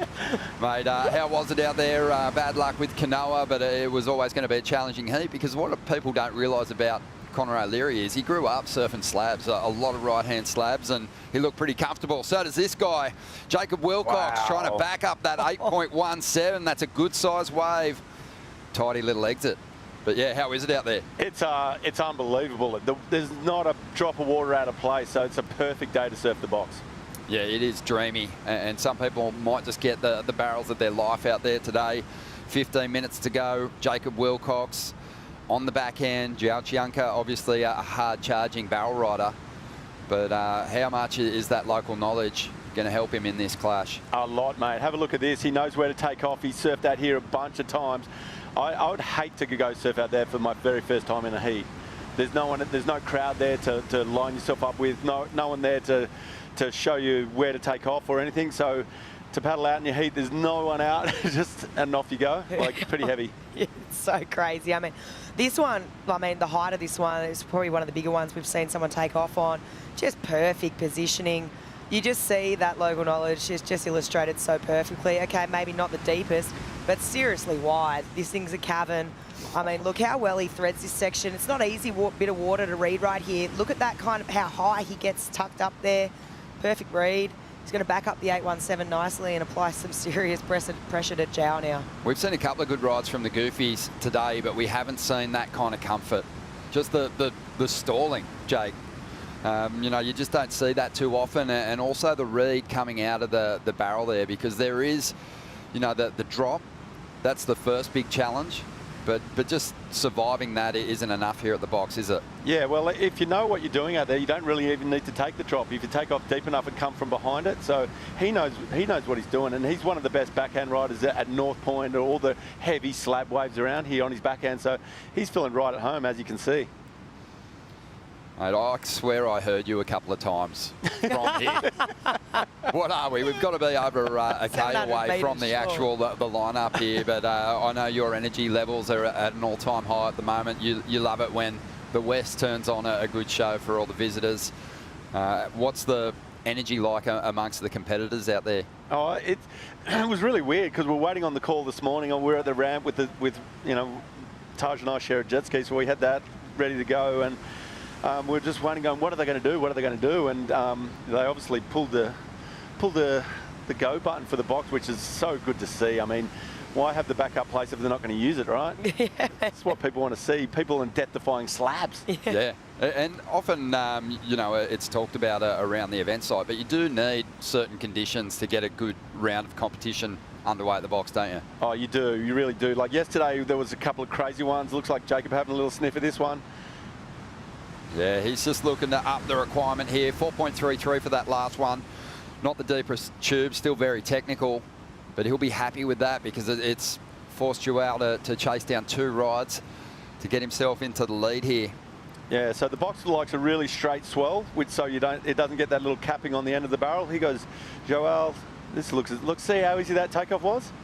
Yeah, it makes it look even easier than it is. But again, like we said before, the first hurdle is getting yourself into the tube, but it's not like a lot of the other barrels. You know, probably the toughest tube on the schedule, other than this one, would be backdoor pipe. But it's a little different. It's a long running wave, and you know, typically you might get a doggy door exit, but this one, it has all kinds of little subtle challenges that you got to overcome. Oh, you see him dropped out there, like there was a legend and he had to drop down, and that's what probably made him fall there. But yeah, as you were saying, this is the most challenging, I would think, for positioning and stuff. At backdoor pipeline, you can know it coming, and there's not going to be a step in it or anything, and it's really hollow. And out here, you got to be behind it and have balls of steel. I'm allowed to say that. Absolutely. To drive into the barrel from behind it. So it's I'm excited. I mean, Jack would be kicking himself. Oh yeah. Not making his heat yesterday, and then he was born at the box. He was. Well, just over 11 minutes remaining here. Loving having Flick and Jake, 2 locals in here for the call. Well, we've got Jacob Wilcox, a local boy, leading the Brazilian Chianka, who's after a 2-wave score of 12.5 as Crosby Colapinto gets set to hit the lineup.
Let's get caught up on the highlights from a magic morning here at stop number 7. Colapinto Magic dropping some big scores and pulling this magic ride out of the bag, Jake Patterson.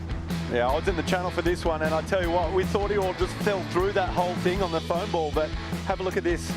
Like, we thought, look, how the hell did he make that? He didn't air in the tube. He had no right to be still on his surfboard, but look at that. That's the highest scoring wave of the day, is it? Yeah, so far.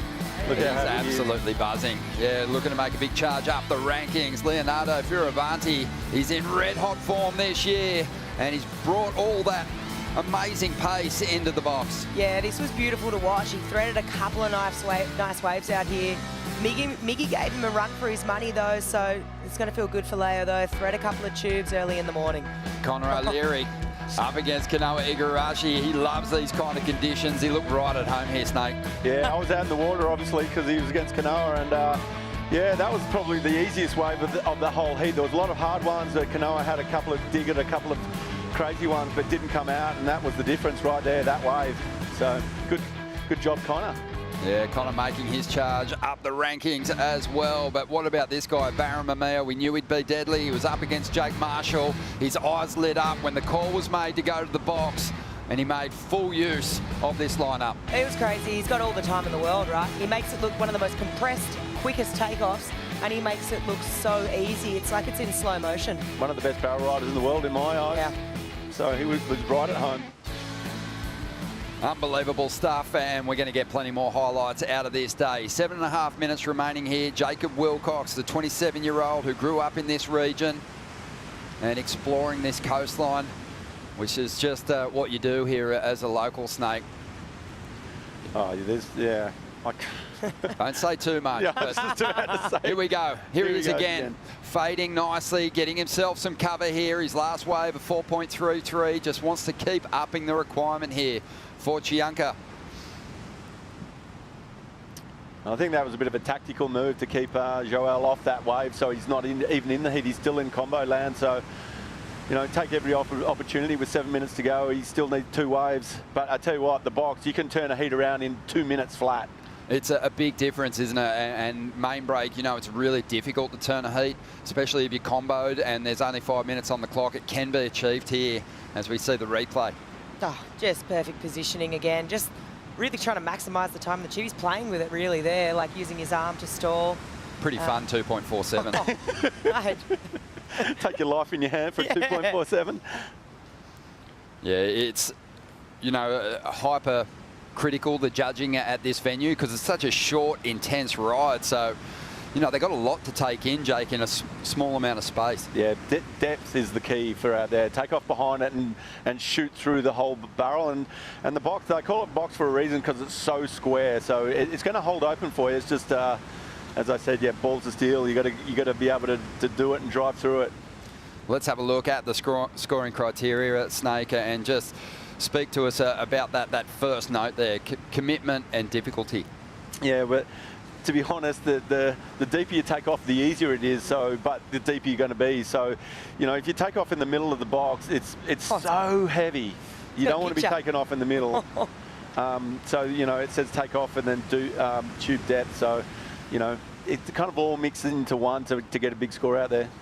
Yeah, and then the wave kind of dictates, how technical it's going to get as you go down the line.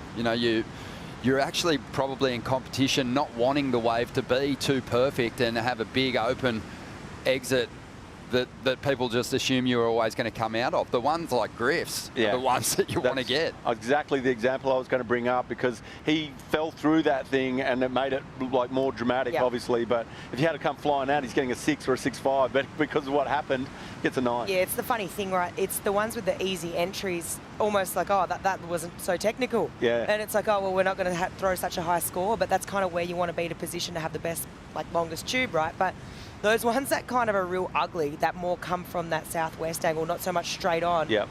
If you can stick that drop and thread it, it's ugly, but it brings the dramatic element to it, and I think that's where look, it's scary throwing yourself over that ledge, but that's where a big score is going to come from. I felt like Leonardo against Miggy Pupo. He was positioned when Miggy was sitting deep, looking for obviously on his backhand, a nice easy entry, like you said. Leo found himself under the apex of the peak and still stuck some pretty impressive drops. Didn't get particularly deep, but as a result was able to wrangle some scores out of the wave, and here we go. Well, he's going to get himself out of combo land. Chianka will break combination with that ride. And that was the first goal, really, with just 4 minutes remaining. Let's see if Jacob can up the ante again here, holding control of the lineup, Snake. And that's always a bit of a gamble, isn't it, when you've got priority? And well, he's got to take the next best opportunity off Joel now. Don't get carried away and ride away when he doesn't have to, because he wants to make the quarters, obviously. Well, Chianka's making a move here on the inside. Well positioned, deep. Can he come through this curtain? He won't punch his way through. As we were saying, a 2 minute heat, he can go bang, bang. All the best ones I saw this morning, no one was on, because there's some gnarly ones, but, Jack probably would have been on him, but I didn't see he was getting out of the water when I got out there on the skis. So such a fun change up.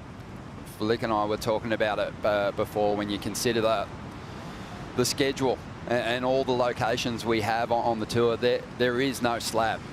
No, You know, there's so not. It's so unique to get a day of competition out here. Well, you think Tahiti's kind of like a slab, but it's not quite like this. I'll say that's a nice little score. That should be, shouldn't it? They still haven't scored this one yet. But yeah, and then you go to pipe. So they're your closest two, I would think. But you could think of Snapper Rocks behind the rock. Could be a little bit of a slab as well. True. Yeah, this one, you know, it's going to be semi-decent score. It's got to be breaking that combo, right? I think it was quite a short little nuggety tube, but he really had to drive through it. Yeah, he only needs a 2.5 to get out of combo. So that. Yeah, it looks like it's going to fall into the 3-point range. It's a 3.7, so he is still after a big, excellent score here, an 8.8 to turn the heat with Jacob Wilcox. Yeah, it's funny thinking back to 2019, last time we had the event here, John Florence went on to get the victory that year. So that was a mix of main break, big days, the box, you know, you had to have it all to get the win. You know, some locations just don't give you that kind of variety. Yeah, the guys that do good out here are the guys that go out and free surf it when it's heavy. Like yesterday, for instance, the guys that went over there went, oh, I'm going to go get a couple and enjoy that process. And some guys go, there's no way I'm going out there for a free surf. That's not free surfing. That's not fun. Yeah. A minute and a half to go. Let's see what Vaughan's up to. Thanks very much, Ronnie. Yeah, the West Oz crowd have come down in numbers to enjoy their boy, Jacob Chippo Wilcox, surfing his heat against Chianka. A little bit of disappointment with Jack Robbo yesterday, but you can see from the Stone and Wood Bar right down past the Cafe del Froth to this pack of absolute heathen surf fanatics. Who are you guys going for? Chippo! No question there. They've also got Bronte McCauley still in the draw, so plenty of local support for this crew. Let's hear it, you lot. Yeah, the crowd went pretty quiet yesterday afternoon when Jack fell out of the mix. But Jacob's still well and truly alive here in a great position. 45 seconds to go and with the priority, Jake. Yeah, this is great for the local boy. I'm stoked.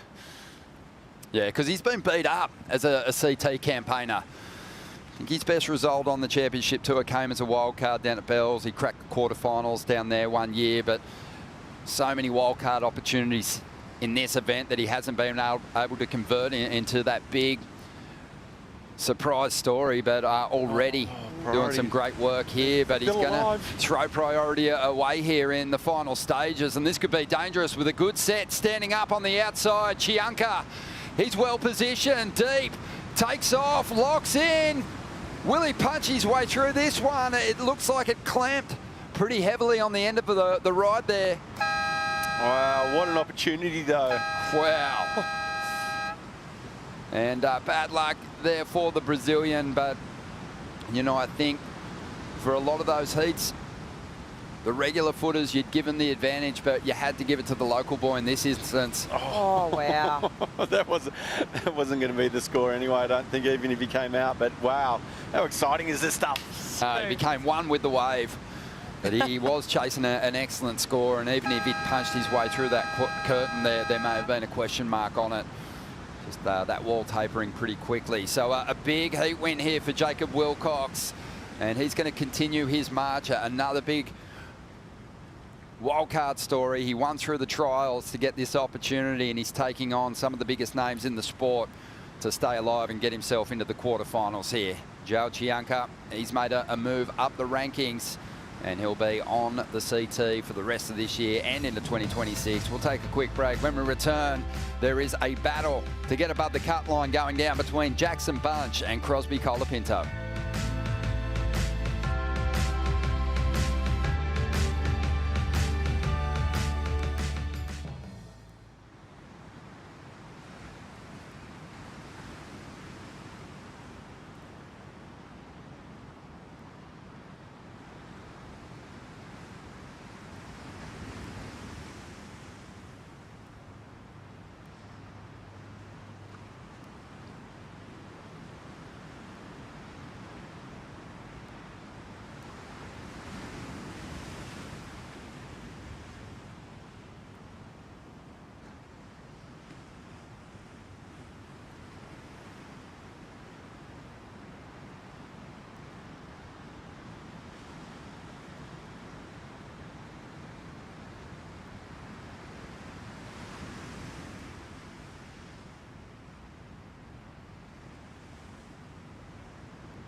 The Western Australia Margaret River Pro is brought to you by Boost Mobile, official telecommunication partner of WSL Australia.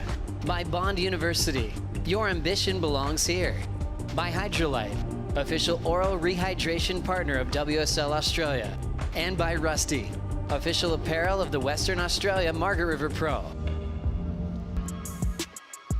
Well, there is so much on the line here as these two meet in head-to-head competition for the first time on the championship tour. Jackson Bunch up against Crosby Colapinto. The winner of this heat makes the cut. The other is relegated to the Challenger Series and will be heading for Newcastle early next month. This is an intense one. 32 minutes on the clock. No waves ridden just yet. Ronnie Blakey with Felicity Parmentier and Jake Patterson joins us too. Griffin Colapinto will be watching this one nervously. He's already made that amazing charge up the ranks in the past few events. But his little bro, who missed the first couple of contests, has done so well just to give himself this opportunity. But Jackson Bunch, no easy beat. He's been looking really good through the GWM Aussie Treble flick. Oh, this is really tough, right? It's literally sudden death right now. It's a death match. It's a bloodbath out there, and these guys are going to go hard. I mean, you saw how fired up Cros was yesterday. Jackson doesn't want to lose his place, and here he goes. Jackson Bunch surfing the box for just the second time. Got out there this morning. Not sure if he got any waves, but he gets one pretty quickly in the opening stages of this round of 16 heat. Right behind him, Crosby Colapinto deep in the tube. And just gets to the mouth of the pit, but can't stay on his feet. I want to see the water angle of that one. It looked like he was really deep, but a bigger wave. You got to be really careful. It's very dangerous. It's there's like a big slab where the wave sucks up and barrels, and then there's a deep part, but then just past the deep part is all these pinnacles of rocks underneath. So if you get wiped out twice, up and over, you are in a bit of trouble. No, that's not going to count, wouldn't think. Well, it'll count. It won't be a big score, just not deep enough on that occasion. You just got to be thinking, though, I mean, you mentioned it before, Ron, I mean, this is probably potentially his first wave ever out here at the box, so he's going to be figuring it out on the fly. Obviously, we know Cros has spent a lot of time out here. He loves it. And, I mean, look how early he got into this one. It's just beautiful, but this thing just, let's see what happens here. Looks like he's right on that foam boil, super deep, and then just gets a bit crunched here. Oh, he had it, look. Wow, he's close. Oh, he went up and over. Have a look. Yeah, he's in the lip. Yeah, that was really close to being a big number. It was a gaping cave that he found himself in the guts of. But Jake, at this level, how quickly can the surfers adapt to the conditions? And what do you think Jackson will learn from that first ride? Just a 2.17 for him. Oh, he's definitely going to need a bigger wave and take off. He was in the right spot. He just needs a bigger wave. And, you know, coming from Hawaii, he's really good at pipe, backdoor, all those slabby waves. So, you know, I'm expecting a good performance from him. Here we go. Having a look here. That one you can see just kind of starting to cap on the shoulder. That's one of the indicators that the surfers are looking for, to whether that wave's actually going to hold open enough to get an exit. But just low scoring numbers, and really this heat hasn't actually started just yet. Priorities with Jackson. Positioning is the key for out of the box. It's like these guys, when you're out there, like all the jet skis are getting sucked out to sea, but when you're sitting at the box, it sucks you in. So as you'll see, all these guys are always paddling out and having to swing late. So all the good guys know where to sit, and they're already having to paddle in and not out and then swing, which is crucial. You don't want to be taken off under the lip out there. We've been talking just about some of the trailblazers who first got out here and gave this wave a serious dig snake, but who are the guys or the names that have established themselves as the best out here at the box? Well, Jack, first one for me, and then it goes Kelly loves getting over there. Josh Kerr, back in the day, Andy, John, he loved it, didn't he? Like, he was one of those guys that, you know, the main breakout comes in from his seat and goes, take me to the box. So, yeah, there's a kind of list of guys that are really, like, as I was saying earlier, like, want to go and surf it. And there's a whole bunch of guys that just go, no thanks. Mainly the goofy footers. Oh, no, Corey Lopez back in the day, he loved it. Yeah. Yeah, there was a kind of a crew of Americans who just relish the opportunity to get over here and probably almost threw their heats at main break to go free surfing. I wouldn't think so. Look at the size of this one out the back. Come on, see it, boys. Get out there. Oh, look, I don't think they're going to be in position. 27.5 minutes to go. Not a whole lot in that opening exchange. Low numbers for both competitors with so much on the line. So this is what I mean. Wow. Like, exactly what I was just saying. Yeah. It sucks you in, and then like that was a perfect one. It wasn't even hard. That was amazing. Well, both these guys really just have one big result from earlier this season that they're counting on. As we see Jackson, well positioned, takes off, tucks under. Oh. But again, that wave, it just didn't have enough time behind the curtain for him. Slaps him down.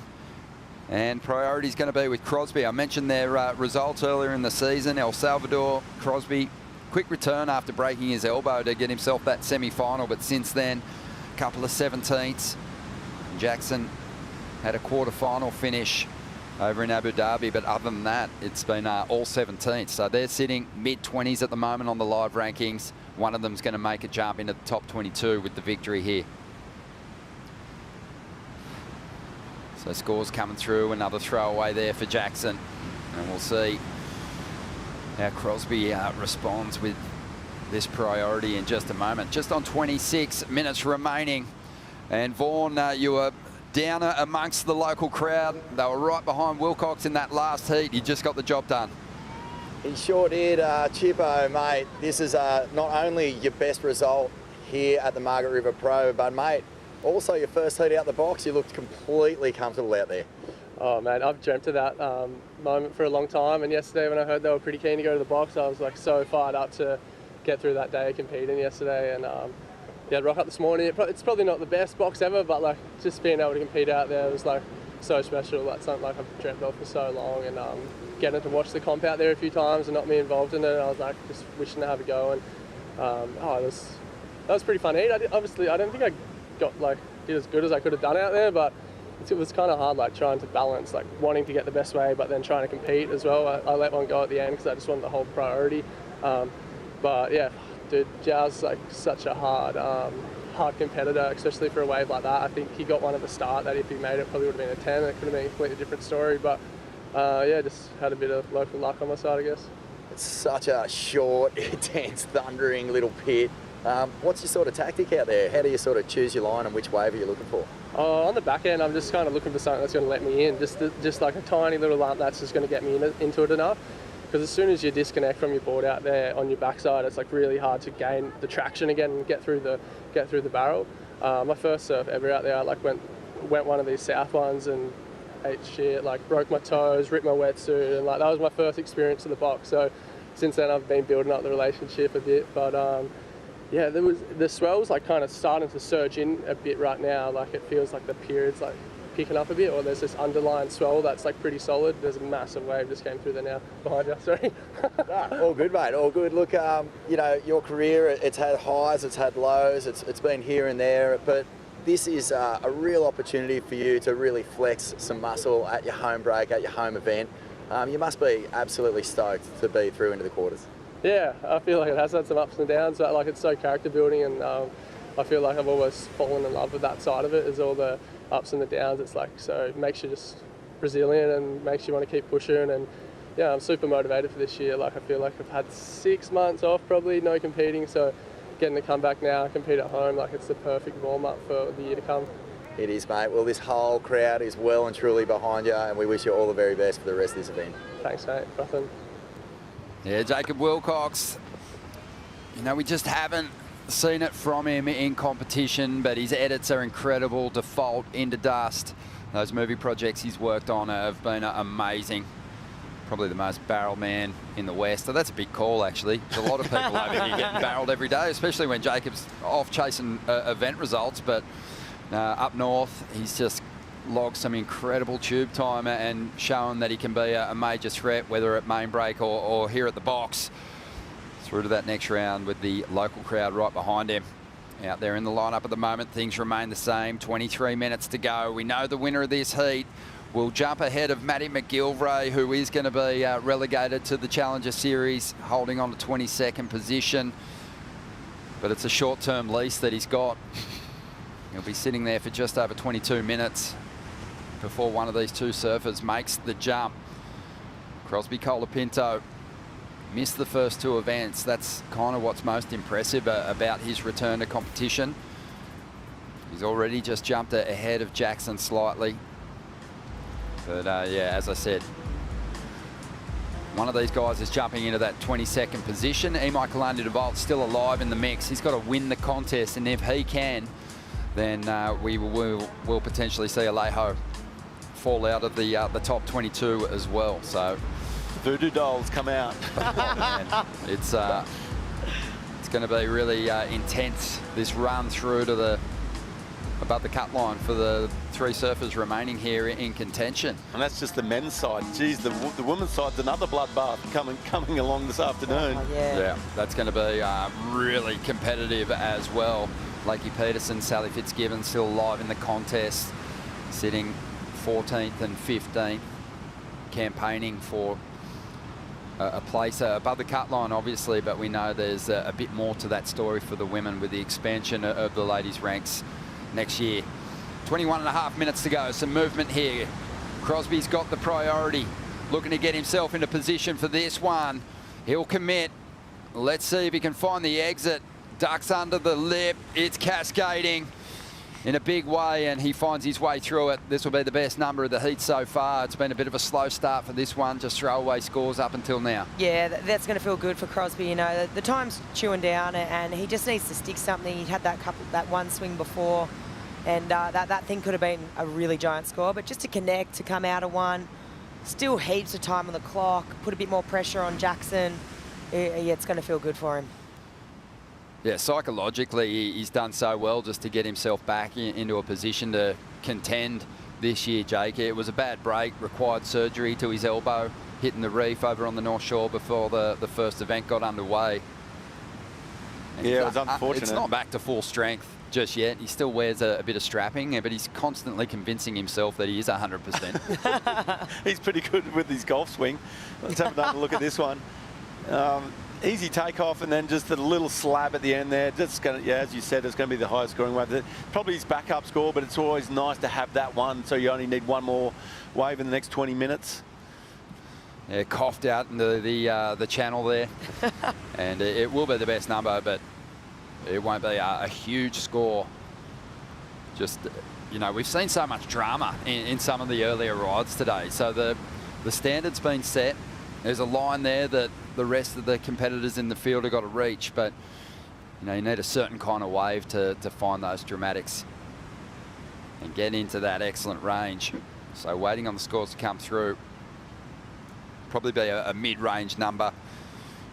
You kind of know when you're going to see a big score drop here at the box, don't you, Snake? Yeah, when your heart's in your throat, that's when you kind of know if they're coming out, it's going to be a huge score. And there's definitely been waves all morning, but just no one's been in position. It's a bit frustrating when I was out in the ski. Mate, let's go back to 98 while we've got a bit of time here. It was a great year for you. You had a huge win here at home early in the year. What was it like winning in front of the hometown crowd? Yeah, it was a WQS back in those days, but yeah, it was always one of my bucket lists to try and pull off. I've made a bunch of finals here, but I've only won it once. But yeah, it's always good to win at your home break.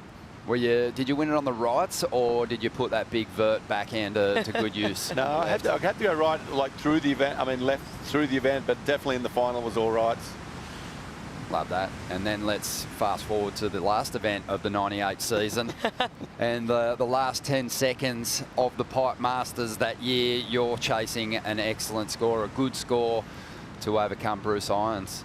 What happened? Yeah, 98 was a good year. Yeah, I ended up winning pipe in the dying cell. Well, the hoot had already gone. I come out of the barrel. Went while you're in the tube. Yeah. Found the exit, got yourself a 9.4, I think. Needed a 7 something. You know it was a 9.4. Yeah. And yeah, and got yourself the victory. And that board's on display up at the Aravina Winery in the Surf Museum. Yeah, they got the trophies, all Taj's winning boards and a couple of mine and all the trophies and stuff. It's pretty cool. Oh, here he goes. Jackson, he's deep. Oh, boy. Love that angle. And you can see just how cupped out that face was. Tricky section to read. He's going to get slurped up the face and just sent out into the lip. Head first, mind you. Hope he's all right. Yeah, how are the wipeouts out there? Flick's been giving us some lowdowns on what big wipeouts are like at main break, but what's it like out the box there? Out here. I haven't made one. Yeah, I've had some bad wipeouts out of there before. As I said, I've been ping-ponged in those pinnacle rocks before. It's not a good place to be. Broken boards, and you've got to swim in through them. It's heavy. Yeah, we had a heavy situation here last year after the Sophie McCulloch was bumped out of the contest. Took a wipe out at the apex at the peak there and hit the bottom and broke her back, didn't she? Yeah, fractured a vertebrae in her back really badly. Good to see her back at Burleigh, absolutely ripping, but let's see what went wrong here, Flick. Oh, this thing just got so ugly. Like steps, warbles, bubbles, ledges, all the things that you don't want to see when you're trying to exit a tube. How's this view? Yeah, look at this. Look at the warble in the face of the wave. The reef is basically going dry. Yeah. It's going dry right here. Look at those steps. Look at those ledges. Look at those other little bumps, pieces of foam. I mean, it's as shallow as it gets right now, Jake. Yeah. Forehand would be nice. Backhand's just a whole nother level. Jeez. How cool was that West Oz flight cam there? Looking across the wave from that perspective of the left, showing you just how warped out and surging. Was there someone on that wave? I feel like there was. Drawing off the reef there. Had to be Cros.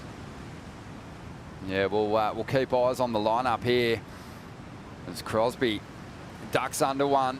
He's paddling back out. He's okay.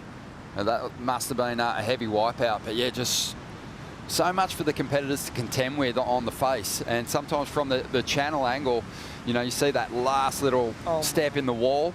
But here it is again, so we got out in front of it. That's the worst thing you can do is straighten out. It's so shallow, isn't it? Oh, just it throws you like wet somewhere where you don't want to be. This vision, I want to see some more of this stuff. This is giving the people at home the vision of what these guys are looking at down the line. Oh, it's just ugly. Yeah. Look at those, you can see the pinnacles right there. See those little mushroom heads? They're all just dotted out through that exit situation. Just creating bits of foam that it's impossible to punch through. Yeah. Easier on your forehand, I'd say. Oh, my. Yeah, on a wave like that, you know, you want just a bit of sponge and a couple of flippers on your feet. Maybe a butt pad as well, thank you. On your backhand, so difficult to ride out on the toe side rail over all those lumps and change your angle so quickly. Jack had a helmet on this morning. I'm surprised no one else has one on. I've thought the same. It was just crazy. Yeah, I think probably Jack's camper has said, look, you're obviously going to be frustrated. You're going to want to get the biggest, angriest wave that comes in. And we put this on. Yeah. Exactly. We've seen that in the past when John Florence has been knocked out of events and is super frustrated, goes down the beach, tries the world's biggest air. Blow your knee out. Blow your knee out. But 14 and a half minutes to go here. And it's been a tough one for these competitors to convert some of these set waves into scoring rides. The best of it so far is Crosby's 4.5. That's got him out in front. As we see Jordy Smith getting ready to take on the rookie, Marco Miano, in the next heat.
Welcome back to the show. 12.5 minutes remaining in Heat 6, but we're winding back the clock. 2015, a 10-point ride for Owen Wright. Have a look at the size of this one. You could drive a bus through that. That thing is an absolute cavern. So big. It's just so much commitment and so hard to do on the back end. Yeah, and you got to remember, that's the Avatar. That's the tallest surfer that's ever been on the championship tour. And he was dwarfed by that cave. Massive pit, 10-point ride, a memorable moment, and we're chasing a couple more here in the round of 16.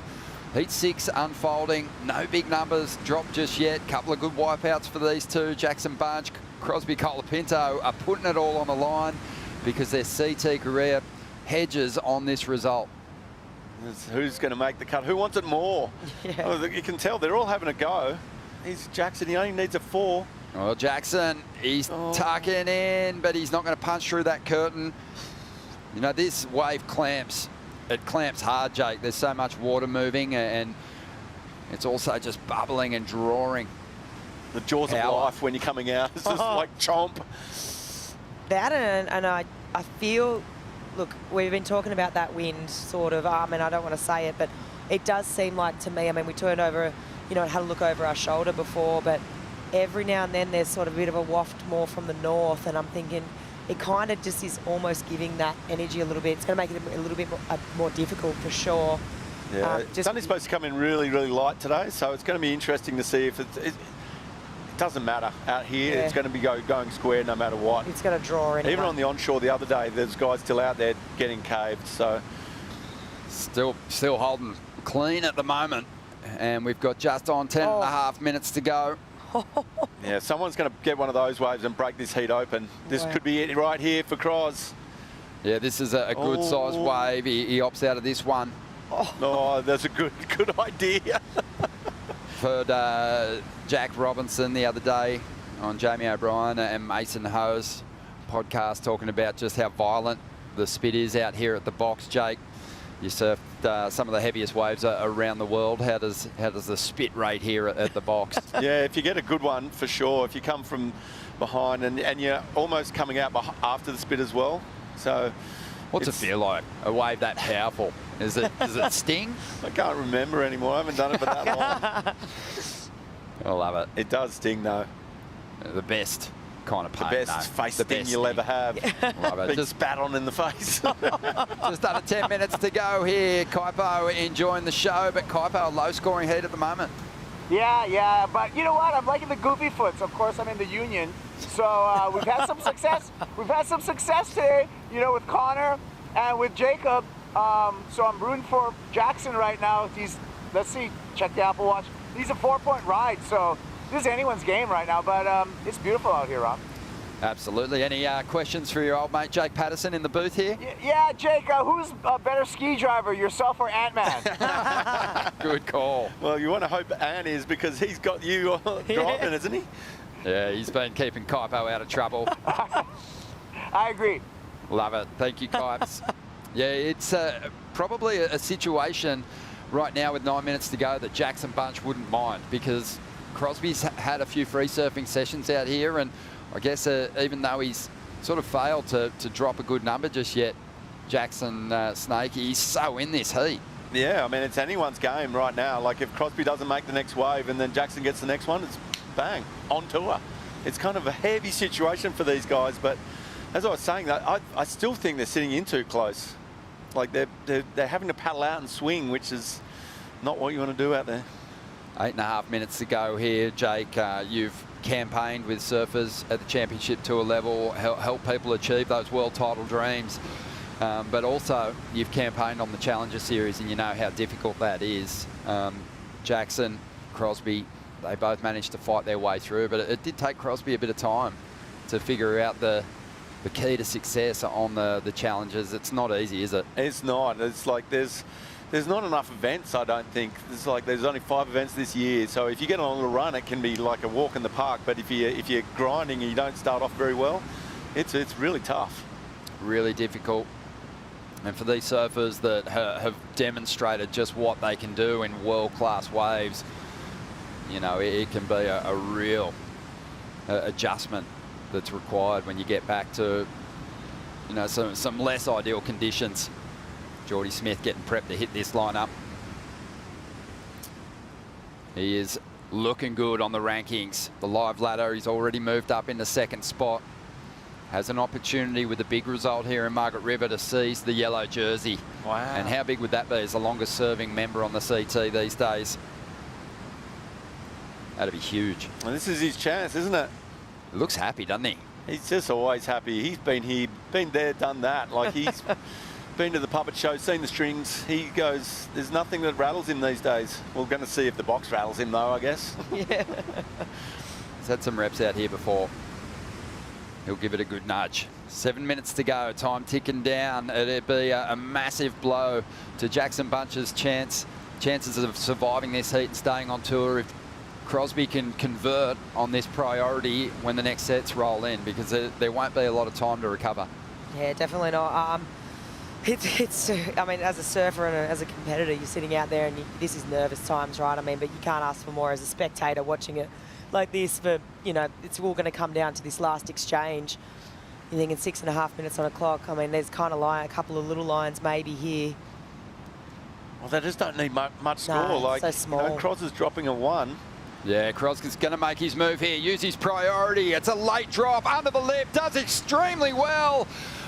But he's not going to find his way through. The gut's dropping out of that wave and he can't get the exit. And Griffin, he is riding the emotion at the moment.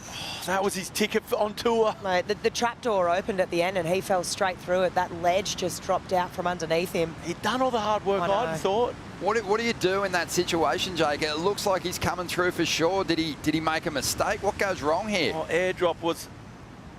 Oh, it squared up on him. That ledge nosedived. It just dropped out and the nose just picked. Yep. There's not much you can do. I mean, look, far out. Right there. Oh. You're blind, right? So you don't see the step coming, but you know, that Jack Robinson, John Florence, they kind of know it's there. So how do you distribute your weight? What's the best plan of attack in this situation? I don't know. Just hang on. I guess having a shorter board maybe, because if he was up on the nose of his board a little bit more, it wouldn't have like nosedived, like, picked on it. So, geez, that was heavy. Oh, the boys, Griff felt that one. He might better. He might better the 1.67 just slightly, but it won't really matter. And it's, you know, a failed opportunity to convert a big number, which would have applied so much pressure to Jackson, and, you know, maybe seen Crosby back onto the CT for the back half of the year. Now this is really anyone's. And Jackson's going to make a move and go after the lead here. Needs a 4.37, stalls, grabs the rail. Doesn't really get the cover. That's not what he needs. That was a mistake. Had priority and 5 minutes to go. Had to like invest into a throaty one to see. He went for the 4. Well, the door of opportunity, it's a saloon door. It's swinging both ways at the moment, and no one's been able to convert. It really felt like Crosby had the opportunity there to shut the heat down in a lot of ways. And now he's again going to be holding priority and have to convert on his next ride to put it out of reach for Jackson. Still got the benefit though of that 4.5, and it means that Jackson's already having to make up more than 2 points on his next ride. Who wants it more? There's some pressure there, isn't there? And you kind of wonder without that much on the line whether Crosby rides through that last barrel or the moment's getting the better of him. No, I don't reckon. He'd done all the hard work, the airdrop, and then locked into the barrel. It's just that went so square on him that the nose just dug in. Yeah, it's like a rugby player making a break and the try line's right there and they just get tackled just short of the line. That was a real missed opportunity there for Crosby. Jackson, you can see his inexperience in the lineup on show a little bit. You know, he's giving it a go. He's having a crack at some waves, but he's just not getting deep enough in the tube to convert any of those rides into a solid score at the moment. It's so hard also, just to speak to what you're saying, Jake, your first time out here really, maybe this morning in the free surf for half an hour before the comp goat's called on, but the free surfs are where you judge, okay, that person took off here, this is where I would want to be on my backhand, blah, blah, blah. But right now, there's no one out there for a reference, you know, like even on, to your point again, Jake, how far out to sit, where to be, you know, like not taking off underneath it, it's really tricky. You know what I found interesting? Baron Mamiya's take on this morning and his free surf. It wasn't about surfing. He just watched Jack Robinson for an hour and just watched his line, watched his positioning. Didn't want to hurt himself, obviously, because that's what can happen easily if you've got a heat coming up. But it worked for him. You know, sometimes, you know, you could probably learn more potentially sitting there watching someone so good at a location, the GOAT at the location, attack that wave as opposed to just sort of trying to figure out where you're going to sit yourself. But this is an intense moment here. 1 minute and 45 seconds to go. And someone's CT career for this run is going to come to an end, and they're going to be back on the Challenger Series. It's a 4.37 required for Bunch. Crosby Colapinto with priority and with control. He'd just be so happy to drop another 4 at this point. Oh. He's going to take it off Jackson and then move through onto the tour. Okay, there's something standing up on the outside here. The surfers looking to get themselves in a position. It is not a huge wave, but Crosby's going to have to go. And he's going to tuck in, get some cover. He's going to get eaten up, and on the outside, will we see Jackson Bunch? You're telling me there's a chance. He is only chasing a 4.37. And even though his highest number so far is a 2.17, he is still right in this. What a nerve-wracking heat. Jake Patterson on the edge of his seat. Oh, I just hate to see one of these guys not make it. It's heavy. Both have had some really great moments this year. Surfed some big heats and dropped some big numbers. But inconsistency, and each of them only holding one huge result has really cost them. 10 seconds to go. Bunch making a move towards a wave. It's not a huge one, and it's not going to stand up for him. And Crosby Colapinto in a low-scoring heat is going to hang on and keep his place on the championship tour. Griffin, he's feeling it. Emotional times for the Colapinto family. Emotional times for Jackson Bunch and his followers. But he's such a talent. I'd back him to get back onto the CT probably by the end of the year, the way he's surfing. But it was a really tough heat with a lot on the line, Flick. Yeah, it was super tough. There was a couple of chances there. I mean, right at the beginning, Cros almost, you know, had a potential excellent score. I mean, it's going to feel good regardless. I mean, a win's a win right now. You just want to stay on tour, and even though there's small, you know, smaller scores, Crosby's going to be pretty happy with that. Small scores, but such huge consequences for both competitors. Jake Patterson, an absolute joy to have you in the booth. Make sure you join us again. You've still got work to do, obviously, on the women's side, helping Erin Brooks. She's been looking really sharp so far. How do you like her chances in this event? Yeah, well, she's been really impressive on those big rights, so I'm looking forward to that. And also Soy Lindblad, she's right on the cut line, so looking forward to her getting back out there and backing up her second place from last year. Let's feel the buzz of Crosby Colapinto out there right now. He's just shored up his position on the championship tour. He's with Kaipo. What the most important heat of the year for you, Crosby? How are you feeling right now? Really happy. I mean, I don't know. Did I make it? I made the cut. He's gone now. Watch the water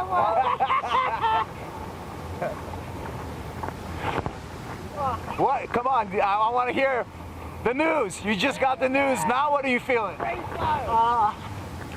Just emotions, you know, like, then like a wild start to the year, like broke my elbow in Hawaii and just super challenged, got a semis and I was right there, and then just came here and lost first round both the events. So just coming in here with like a lot of belief and being able to do it and, you know, create that story to make it happen is just super cool stuff.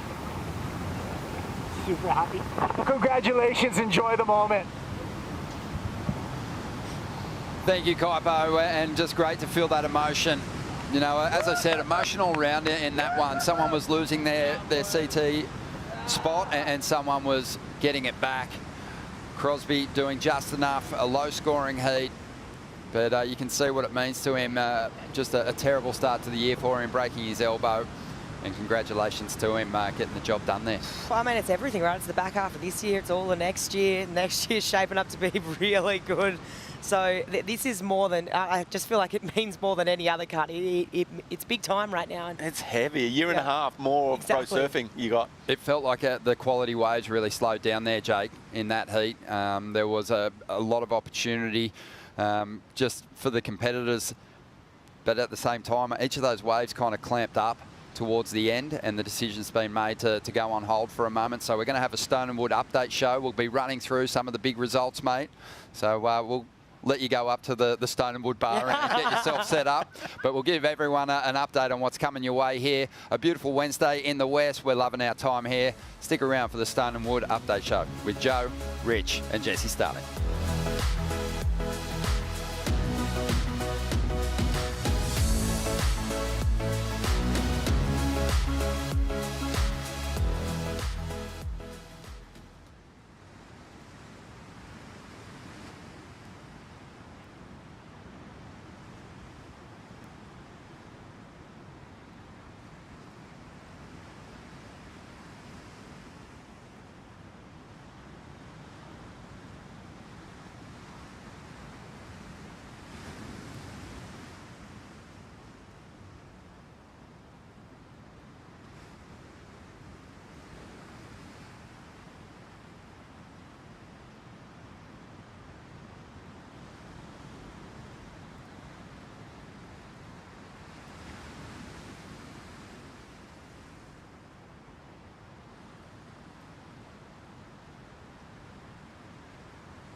Welcome to the Stone and Wood Update Show. What a big morning we have had here in Western Australia at the Margaret River Pro, moving over the box for the first time since 2019 and completing 6 heats in the round of 16 to set up some quarterfinal matchups, set up the back end of the season. Big congrats to Crosby Colapinto. Doesn't get any more dramatic than that. Whoever won that heat would make the cut, as we wish Jackson Bunch the best of luck as he heads to the Challenger Series kicking off in Newcastle. Joe Turpel, Jesse Starling, and Richie Lovett here for the Stone and Wood Update Show. Right now, event staff's making plans to shift things over to main break. We'll keep you posted on those times. But Jesse, gosh, there was so much emotion this morning. Some big barrels that went down, some huge wipeouts. My cup is full. We got to run at the slab once again. Oh, my cup is full too, Joe, and I feel like we've all been itching for this for such a long time now. We've always talked about moving over there, but the conditions just haven't been quite right this morning. Although it was 6 heats, I'm so glad that we got to see the box in full force, and yeah, it's just been a great morning so far. Richie, it surprises me, and sometimes doesn't surprise me, the ability of these athletes, and some of them who are surfing out there with very little experience and end up finding their way through heats. Connor said it's been a while. He looked brilliant with leaning on his slab experience that he grew up on in Cronulla. Yeah, absolutely. And, you know, Connor's one of the bigger guys of the tour, yeah. So potentially a really intimidating situation. But as you said, Connor has had a lot of experience around his hometown. Very similar wave, actually. So he performed really good. I think we had 4 goofy footers in the heats that we ran, 2 progressed, so not bad odds for the goofies. But yeah, some amazing barrels this morning, incredible to watch. Huge ones there, and a big one for Crosby. Remember, he missed the first 2 stops of the season, busting his elbow at pipe in the lead up. And it's all smiles from his big bro, giving him the first high five on the beach. Pull that yo-yo out, man. Go to low. Oh, let's go, Shane. Let's fucking go. Oh, wow. Holy shit, man. Start taking guys. Going home. You guys. Holy, hey, that was the most stressful 30 minutes. The support crew for Crosby, first thing Griffin tells him is you're going to lower trestles, and that immediately brings me back to the mid-season cut from years ago when Tanner Gudauskas and Nate Yeomans got cut right before their home event at lower trestles, and that was devastating at the time. You know, when you've got your home break on tour, you want to be there. You don't want to see the rest of the tour go on without you. Joao's had to deal with that at the cut when everyone went to Sakurema. He almost didn't even feel comfortable with the wild card. So for Crosby, he's going to have his locker ready to go in the Red Bull Athlete Zone, and he's going to be supported by the hometown crowd in San Clemente. Oh, we've been talking about it every stop, even along the Aussie Treble, the wild cards and being at your home place, and the story of, you know, Jack Robbo winning here, or if we saw, you know, every year we saw Mick down at Snapper. It is that repetition of we want to see the locals at their spot and they want to be there. So I think Crosby making the cut, talking to Cole the other day, that was a massive driver for him, and I feel like it's the same thing for Crosby and that entire group of San Clemente boys. So bring on trestles. Well, Griffin was pretty stressed watching his brother surfing for his career on tour, but he set the pace this morning. First heat of the day at the box against Mikey McDonagh, and it really was one-sided. Griff had some unbelievable moments in this one. Yeah, it, pretty much from the first wave, Griff took control of this heat. You can see beautiful tube right there, just gets absolutely spat out. And one of the most remarkable tube rides I think I've ever seen in competition. He got a couple of airdrops as well, just launching out of the lip there. And then he took off on this thing and caught an edge, backdoored it, got his line set. The thing spat to eternity, and then Griffin somehow emerged from the foam. And he even said in the post-hit interview, he was baffled, totally baffled how he actually made that. And that one is one for the ages. A 9-point ride with a 7. Yep, we'll be watching that replay for a very long time. Look at his face. Pure stoke, just relying on his ability, where guys like himself, guys like Baron just seem to have more time comboing Mikey McDonagh. Mikey had some great heats at main break, made a big dent in this contest. Can't wait to see more of him. throughout the Challenger Series, but Colapinto separated himself from the rest in an unbelievable show at the box. I think we heard gasps from all around the world this morning when we saw Griffin in the water. That 9, I can't get past it. That was magic. I really don't know how he pulled off that wave, and you even watch him from the side angle. He kind of floats his arms back like, okay, he's out of this, and I wrote him off in my head. And next minute, the spit goes, and then here comes Griffin out of it. I was like, oh. Yeah, we all wrote him off. Good morning. We all just were like, what? We couldn't believe that he emerged out of that foam. And yeah, that was Mikey McDonagh's very first surf out of the box as well. So to your point, Joe, just goes to show you, like, the Colapinto brothers, they park it out there. As soon as it's on, any spare moment they get, you know, hit the box, and it showed today. Experience. It shows big time. The guys that actually will surf out there, even if there wasn't a contest. That's Griffin. That's Baron Mamiya. Baron Mamiya out there, and he hadn't been out there for a couple of years. He actually tested the waters early this morning. By reputation, you expect Baron to take over, and he certainly did in the heat with Jake Marshall. Two good friends going head-to-head, and we know Jake's got courage. He's going to go, but you could clearly tell Baron just had that extra sense on where to be at the right time. This was a heat I was looking forward to all morning, just because how great both of these surfers are. Jake got a bit of a scary start, went over the falls, got his heat going, but once Baron locked in, there was no touching him. He was just so in sync with this wave, locked himself in an 8-point ride, got in that excellent score, but look how deep he got on this thing, just so perfectly in the spot, just had this almost magical connection with this wave out there this morning. You expect him to do well in waves like this, and he really rose to the occasion. And he wanted to surf a smart heat as well. You know, he's riding a magic board that he won pipe on. You want to keep that intact. Louis Egan was like, come on in, come on in. There was about a minute left, and Baron started taking small ones and getting kind of blown up at the end, and Luke's like, okay, you've got this one sewn up, let's move on. Yeah, absolutely. But you can't stop a surfer from having fun. You're faced with, like, perfect little, you know, nuggety barrels. Of course you're going to want to dig into it, but Baron was, he was on another level of comfort out there compared to everyone else today. Just taking off under the lip, deeper, and he just looked so at home. I just love when surfers with that skill set like Griff, like Baron in these back-to-back highlight reels get to use it and show it off. It's another level that they're on. Yeah. And sometimes it's really obvious in heats at the box, and they're able to showcase it, really elevating the impact of this event in WA. Needing to be ready for everything, from main break to a slab at a moment's notice. I think it's also a real testament to how good the best surfers in the world are, to be able to surf huge 10 to 15 foot main break yesterday, and then this morning to be able to switch on and be like, okay, big step-ups are going away, I'm getting back on my shortboard, and I'm going to a really short, sharp, slabbing right-hander. So I think it's a real, as I said, testament to how good our athletes are, and they can do it. They can do it on a dime. Another big heat everyone was looking forward to, especially in WA. Goofyfoot Jacob Wilcox, 14th time with a wild card. Last year, rookie on tour, taking on Joao Chianka, who's always ready for a big battle. Yeah, absolutely. And see Joao here, just a super late one, just airdropping through the barrel, not able to make it out. And this one absolute banger for Jacob Wilcox. And this, the whole point erupted. Everyone was eyes on the screens. Obviously, the local lad getting a ton of support. But man, I was in the locker rooms when these guys were getting ready, and it was so steely. Joao was so focused, and had a quick chat to Matty Bemrose, and he just said, mate, Joao wants this bad. But obviously, the local knowledge there, Jacob Wilcox picking the eyes out of the best ones.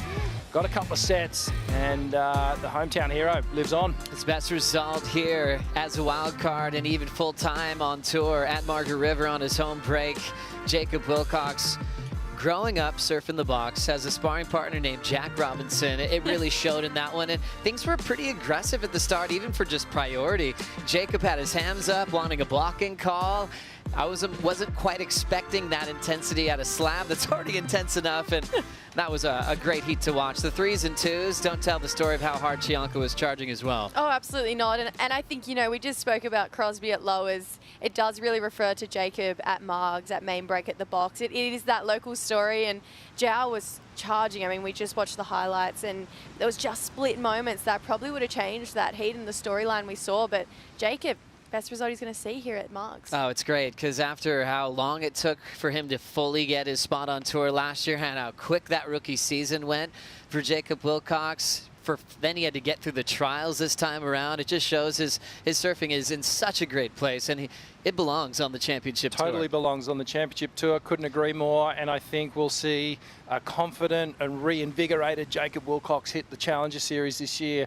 I think Ronnie said it. You know, the edits that he drops from this coast alone are just mind-blowing. You know, the kid is so good, and he's, you know, really resilient as well, to be kind of beaten down for all those years. He didn't make it, and then he got on, and then he got off again. So to bounce back again and you know, really muscle up, it's credit to him.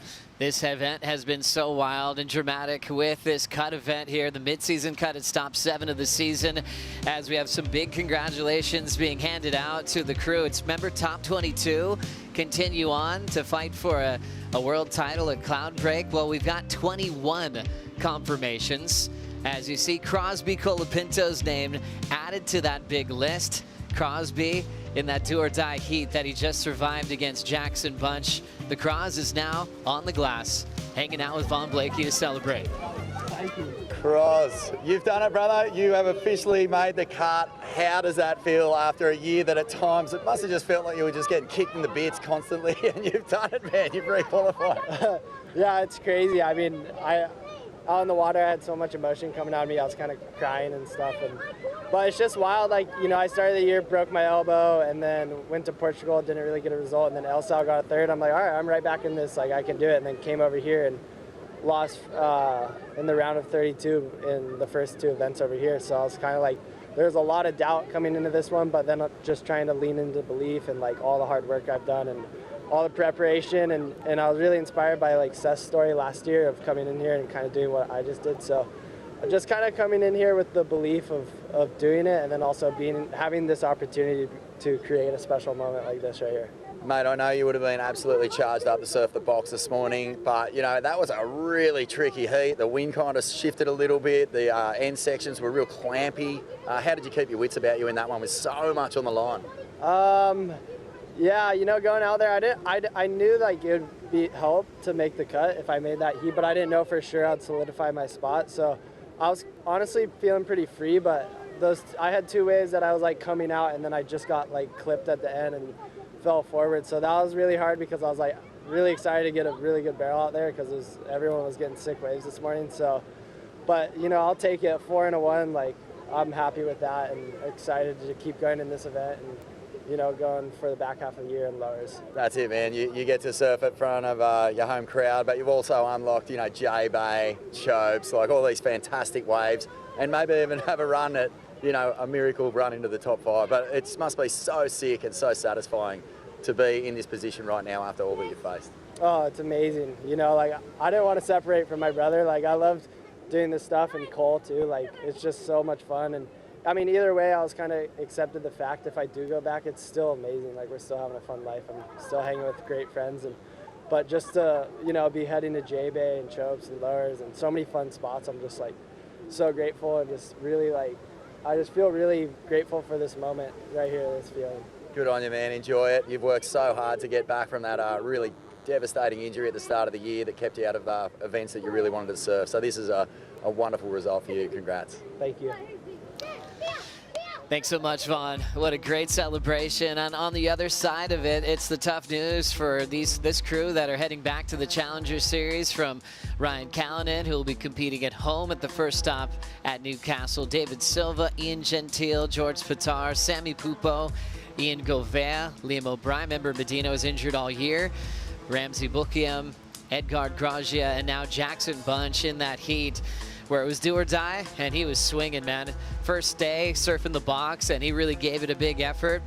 They've got to fight back to get their spot on tour in 2026. They'll be extra motivated as well with that brilliant schedule news that got released. Everything ending at Pipe next year.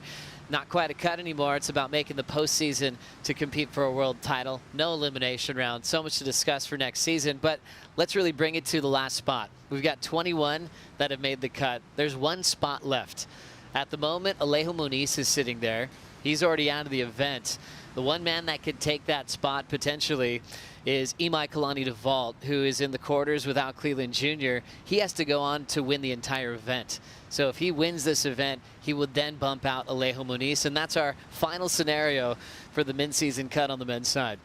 I'm not going to lie, I'm invested in this story. I really am. Like, if he can pull this off, this is a career-defining moment for Imai, and just the fact that he looks just so relaxed and looks more like himself than I've seen all year from Imai, and I'm really looking forward to seeing this matchup against Al, because both powerhouses, and we're looking at some pretty fun waves this afternoon, so I'm ready. Definitely, and now it's switching from the slab idea for Imai and Al, and then before that, Jordy Smith and Marco Migno, as we think about the waves and conditions setting up for main break, Richie. It's still a beautiful day with great conditions. Big thanks to Surfline for all the maps here. Yeah, absolutely. You know, Surfline has been bang on with their predictions through the week, and we've had just a ton of swell.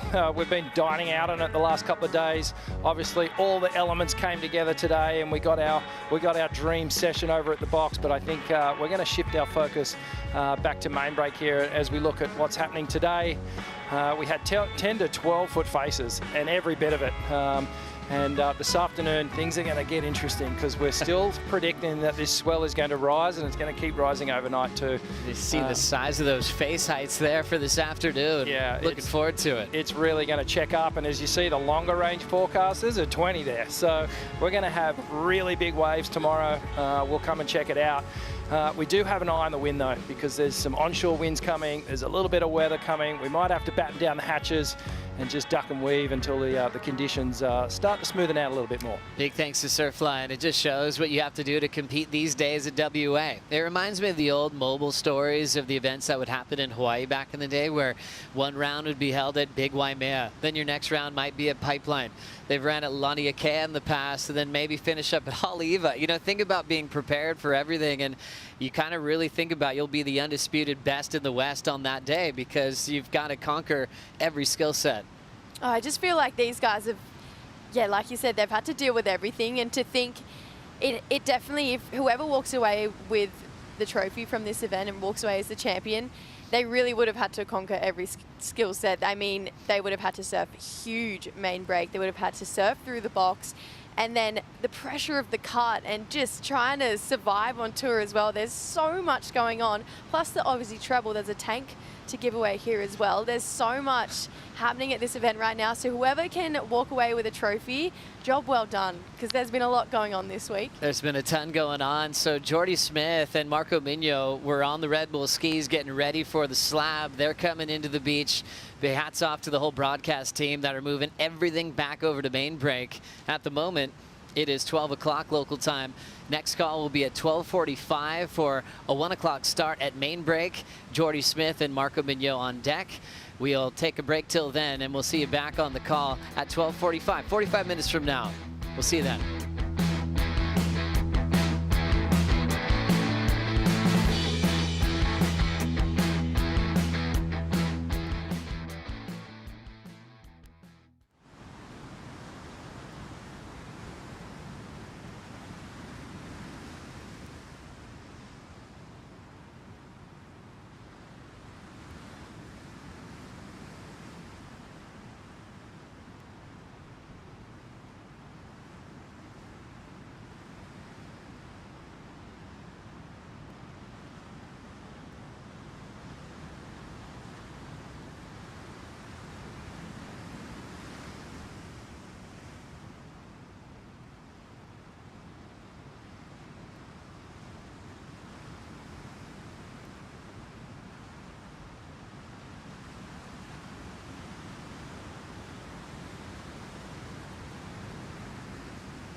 Margaret River's main break has redefined power surfing in the modern era. There's a It was undoubtedly a 10-point ride. All day. Has to be. The guy's a freak. That's a perfect 10 for John Florence. Western Australia is stop number 5 on the WSL Championship Tour, and the mid-season cut is here. I know what I need to do, and I'm going to do everything I can to do that. The path to every competitive career is never a straight line. She needs to make this heat to make the cut.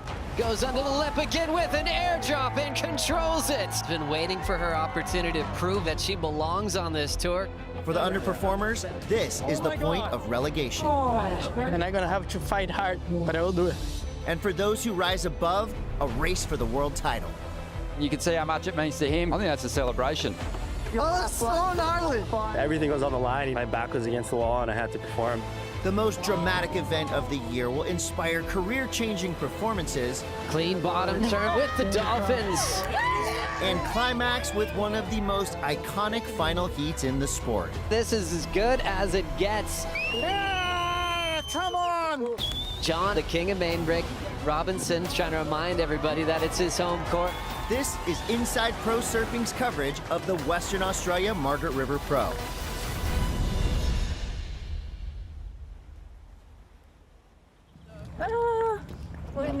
Morning. Morning. I don't like pulling out in the dark. Mate, there's a bunch of guys. A couple of guys. A little warm up on the beach. Early in the morning on opening day of the waiting period for the Western Australia Margaret River Pro. How are you? The drama of the mid-season cut right upon us. It's on. It's quite a fun. There's a lot of waves, so I reckon we're up. Tati preparing for this beautiful sunrise and what could be a big day at Margaret River main break. Are you kidding me? Look at this. It's like cotton candy. It's like the prettiest sunrise I've ever seen. We are in beautiful Margaret River, Western Australia. It is the best place in the world. It's so rugged, it's wild, it's beautiful, untouched, and it really demands a lot from the surfers here. The Margaret River Pro is the halfway point of the championship tour. And at this event, the mid-season cut will reduce the field of competitors. The top 22 men and 10 women will move forward and contest for the final 5. Those under the cut line will be relegated down and forced to requalify. The pressure is unbelievable.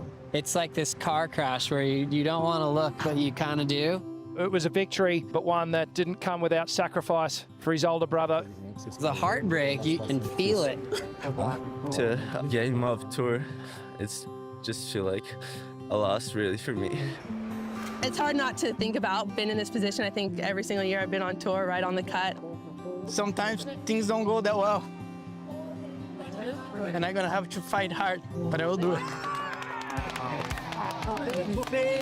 The championship tour is reserved for the absolute best surfers in the world, and the CT is the only place you can win a title. This is where every competitive surfer wants to be. As a kid, you grow up dreaming of surfing for a living. It feels unrealistic in a sense of like, oh, I'm going to do that as a job. Every day you pinch yourself and realise like how lucky and grateful you are for this opportunity. It's a dream come true. I've wanted to be on the championship tour ever since I was 8 years old. What a comeback from Sawyer Lindblad when she needed it the most. That's why we do sport, is just to be in these moments and have high pressure situations. Could be the score that decides whether Emi is competing on the championship tour through the back half of the season. Surfed my whole life fighting to get here and now fighting to stay on. We're all amazing surfers on it. Everyone can win, but it's all about that guy that's just in the flow of things. And we're underway here with the first heat of the morning. Seth Monet's looking to save his place on the championship tour with a big heat against Ethan Ewing to kick things off. The state is yours. Okay, mate? Seth Monet's just outside the cut line. Ethan Ewing sitting number 2 on the rankings at the moment. I think there's going to be enough waves to just see something you like. If you don't, you can be picky. Yeah. Competing against Ethan is like a whole nother dimension. I just really wanted them to put pressure on Ethan. We're here to win the event. You've got to think that Ethan Ewing here is going to tear into this sort of stuff. And gets a tidy finish here. On the outside, though, the hungry Seth Moniz. With a do-or-die situation in front of him, he is going to have to put it all on the line. And kicks the tail there, so that's a beautiful turn.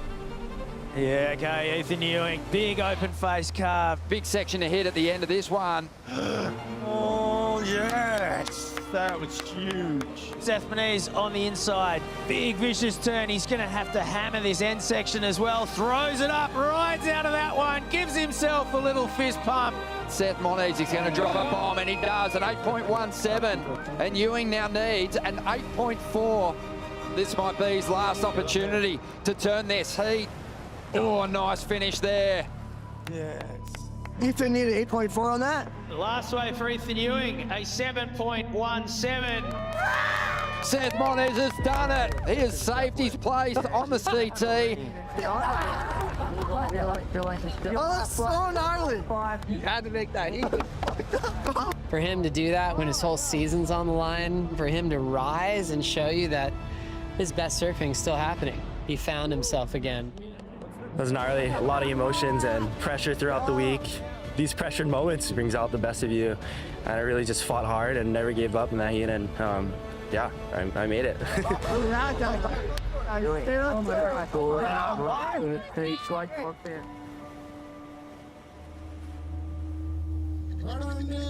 Margaret River is located in the remote southwest corner of the Australian continent. This spectacular location sits on Wadandi Buja. The Wadandi, also referred to as saltwater people, are the traditional owners of the Buja, or country.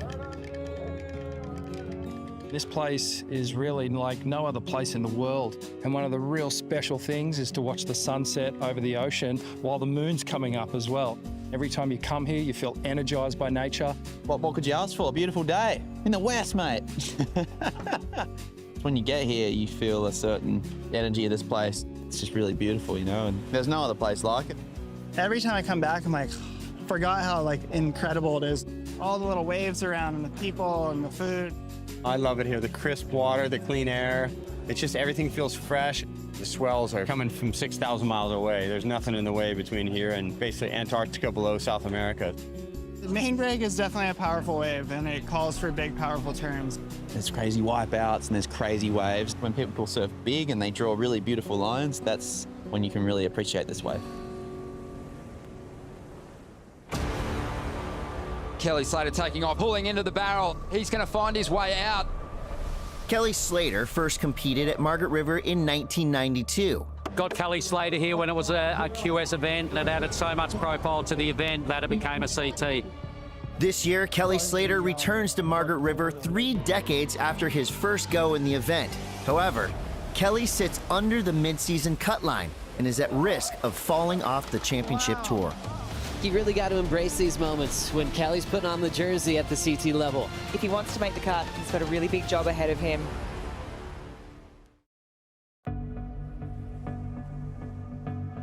Main break is lighting up. Oh my God, look at that thing at the back. Kelly Slater taking off, pulling into the barrel. He's going to find his way out. Drives off the bottom and a huge frontside arc. That's the easiest 10 that judges have ever dropped. For over 3 decades, Kelly Slater has put up epic performances at every stop on the championship tour, including, of course, Western Australia. Bottom drops out, wide open pit. Comes out with a spit, and Kelly can't help but celebrate. This year, the greatest surfer of all time comes to Margaret River well under the mid-season cut line, and Slater is at risk of being relegated off the championship tour. Yeah, looks fun, huh? It's like that good size. Yeah. The greatest of all time, 11-time world champ, man who's made the biggest impact on pro surfing, is in the water now once again. Pretend my leash broke. You really got to embrace these moments when Kelly's putting on the jersey at the CT level.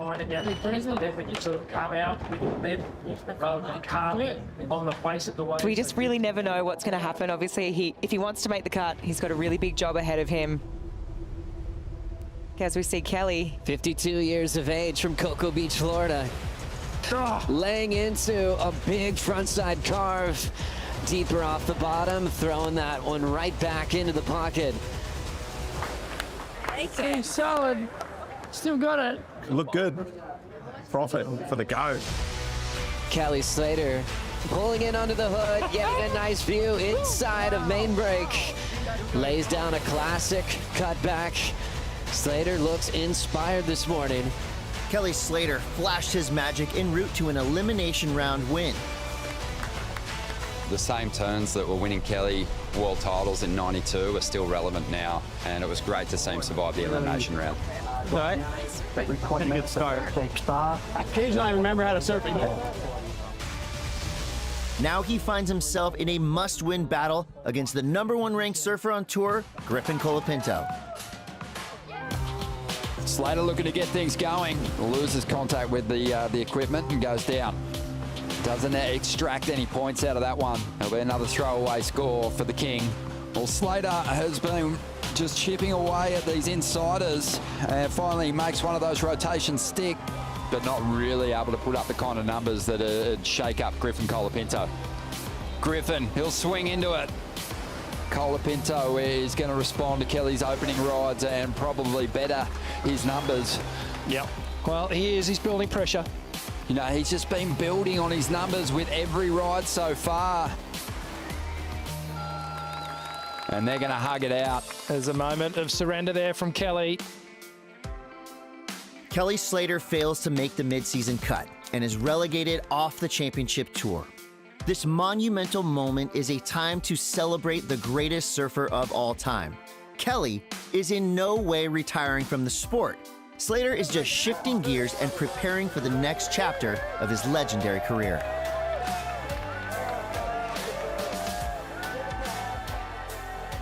You did great.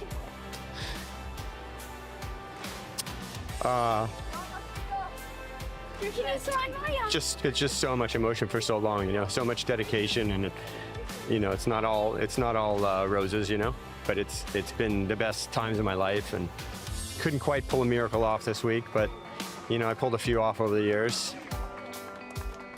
It's hard to even process the amount of memories and things and places and people that he's seen, but yeah, it's definitely a lot to comprehend.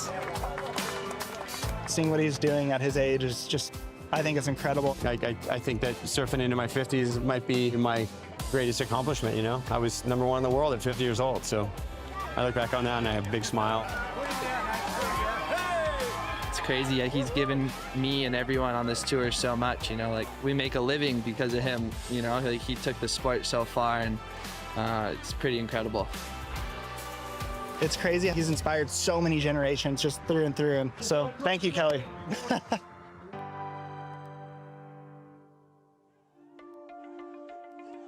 My whole life since I was a little kid, surfing. He's an 11-time world champion. He's won every event on the schedule, holds every record in the sport.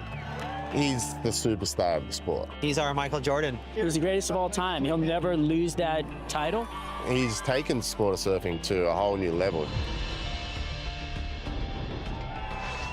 Kelly Slater paddling into a beast, late drop, pulling in, square barrel spin, and Kelly Slater's out. He's the gnarliest competitor of all time in any sport. To compete against him, you've got to give it everything. If you don't, then you're losing. All right. I do know and believe that on my day I can beat anyone, anywhere. There it is, another 10-point ride for Kelly Slater. Everyone's saying how he should retire and he's too old and all this other stuff, but if he's still pushing these kids that are half his age, why not do it? Slater still traveling. Driving through an impossible section, Kelly makes it. He's getting 10s in the Pipe Masters in 2019. That's wild. Oh my God. Oh, what? The number of people expressed to me that it's been inspiring to see me do this at my age, I think that's cool. That's the easiest 10 that judges have ever dropped. You know, it's no secret I'm towards the tail end of my career. It's a real special time for me. To be honest, I'm stoked. Layback blowtail finish complete for Slater. You really don't know how many more events you're going to get to see Kelly surfing. Surfing doesn't exist without Kelly. He's timeless. He loves that moment. He's definitely going to try and relish in it. It's my time to strike right now. Feels like the pinnacle of my career. as far as the feeling of one event and the occasion, it just felt like the most incredible celebration I could ever imagine in my life. Oh my God! The 2022 Billabong Pro Pipeline champion, the legendary, the GOAT, Kelly Slater! You did it. This is sport history. I committed my life to this, you know, to all of this. All the heartbreak and all the winning. It's the best one in my life. One of those times, man. You'd have to live 50 years doing what I do to understand what that feels like. What's next for Kelly Slater? I've had a fight with this wave my whole career, so it's not necessarily the wave I want to end on. Well, the GOAT has been granted the wildcard spots in upcoming championship tour events in Tahiti and Fiji. His ability in waves at Pipeline, Cloudbreak, Tahiti, he's still one of the best in the world and a favorite to win. Those waves are Kelly's happy place to this day. Tune in to WorldSurfLeague.com to witness history. Slater, for the first time ever, surfing as an unpressured wildcard against the world's best.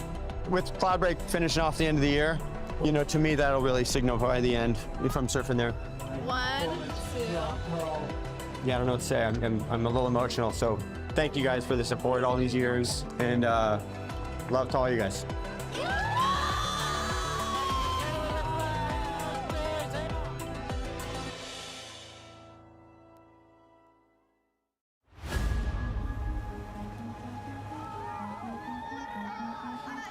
The Western Australia Margaret River Pro is the halfway point of the WSL Championship Tour. Here, the mid-season cut will reduce the men's field from 34 to 22. This is the event where these surfers need to get above that cut line, or they're going back to the Challenger Series. And that's a daunting prospect. World champions Gabriel Medina and Italo Ferreira find themselves deep in the rankings, floating around the cut line and begin this event in a must-win situation. Defending champion Gabriel Medina has come to Margaret River in an unfamiliar place. He is sitting around that cut line. That's uncharted territory for him. If you're below that cut line, there is pressure. You have to perform, and you have to get those points, otherwise you're relegated. Attention out the back. Medina, first turn, super critical, really vertical. The second one, even bigger, and the third, great combination. Medina, back up again. Wow, super powerful hit there. Gabriel Medina, he's figured out the riddle of Margaret River. It was a problem for him, and he worked out how to win out here. Medina gets that credit as being the ultimate competitor and just so clutch. He has his biggest moments in the Championship Tour Rashfest. Three-time world champion Gabriel Medina makes the cut with his round of 32 win.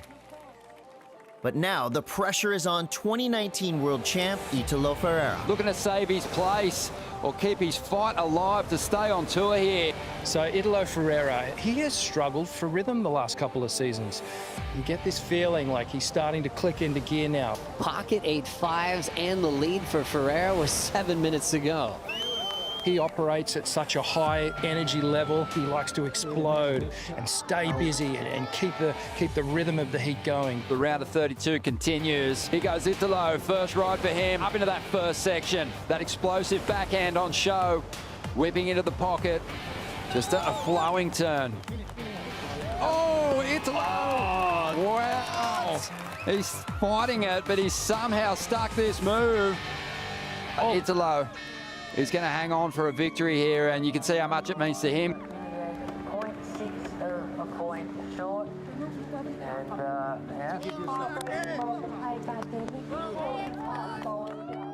Medina and Ferreira make the cut, and the two world champs will contest for the 2024 title in the back half of the CT year. As a new day begins, the leaderboard reveals an iconic matchup of world champions that will kick off the round of 16. And there is John Florence. It's kind of pumping. Who's just dominated this break so beautifully over the years. And he's going to be coming up against Gabriel Medina in the first heat of the day. When these two get together, they just shifted into another gear, hey? I mean, if you use reference to like Formula One, it's like, sometimes you can see them just cruising in third or fourth, but they're going to hit fifth and sixth. They do it every time when they come up against each other. These two, it's going to be remembered, like their legacy, the battles that they have. For John, he's up against one of the guys on tour that he respects the most, so it's going to be a really fun heat. Medina's going to kick things off here on Friday morning. Stop number 5 and blitzes the first section. Up into the pocket again. Nice combination here. Here goes Florence. Trademark stuff. Just brings that tail around. Can't complete the ride though. Gabrielle's tight in the pocket there. This is the advantage of the goofy footers. We talk about them squaring up off the bottom and then off the top. So vertical approach here from Gabrielle. Note the surfboard and the angles.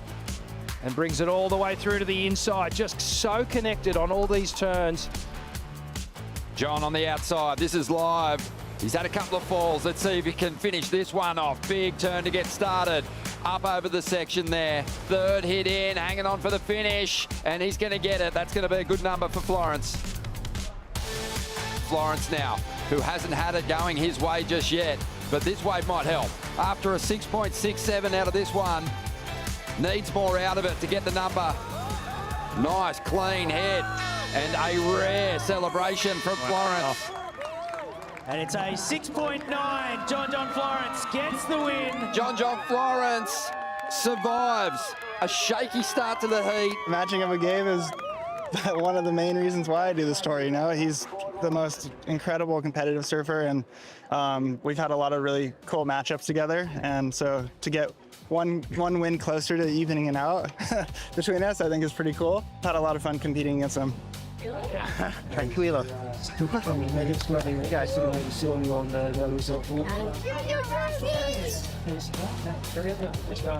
Italo Ferreira survived the cut, but now the world champ will be tested by the most experienced surfer in the Margaret River lineup.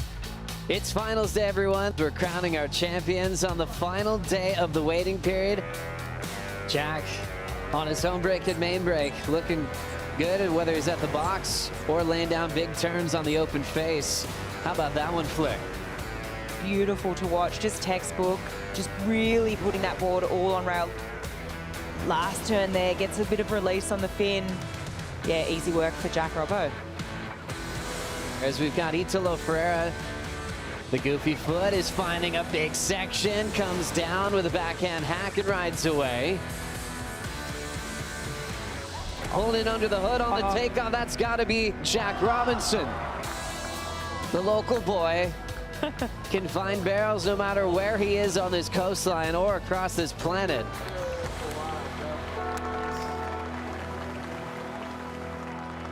Yeah, happy to get through that heat. Italo is always a tough competitor. You never know what he's going to bring, so yeah, happy with that one. Back up the boardwalk. Give me a quick turnaround for Jack. Building momentum. On the women's side of the championship tour, the mid-season cut will reduce the field from 17 to 10. Big heat on the line for the rookie Sawyer Lindblad as she takes on a two-time world champ. The pressure is immense. As a rookie, you must make the top 10 in your first year just to survive. For Sawyer Lindblad. Katie Simmers has just been a breath of fresh air onto the women's tour, bringing a whole new bag of tricks.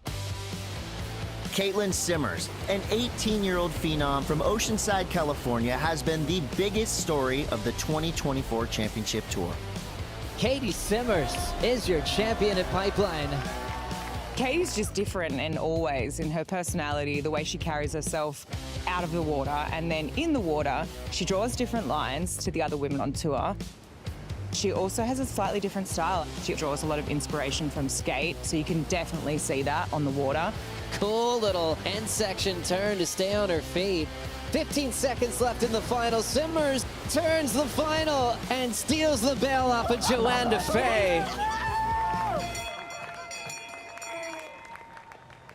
All right, and put your hands together and make Katie Simmers feel very welcome as the world #1. Simmers comes to Margaret River wearing the yellow jersey as the #1 ranked surfer. In the quarterfinals, she faces two-time world champion Tyler Wright in a clash between the new generation and the old school. Here we go, this is Tyler Wright, opening wave, big layback hack in the pocket there. Great two-turn combo. Technique absolutely perfect for Tyler Wright. Katie here, rapid fire. Nice little unique line there for Katie. Lining up this section here, she goes up for the Rio, waits for this inside, and a 4-turn combo there for Simmers. She's looking very relaxed on her opening wave. Oh, no. It's Tyler Wright with the priority. Straight into a nice hook. Back into the pocket now. Goes to that layback jam. She'll get out in front of it. And Tyler Wright gets the win and is moving through to the semi-finals here.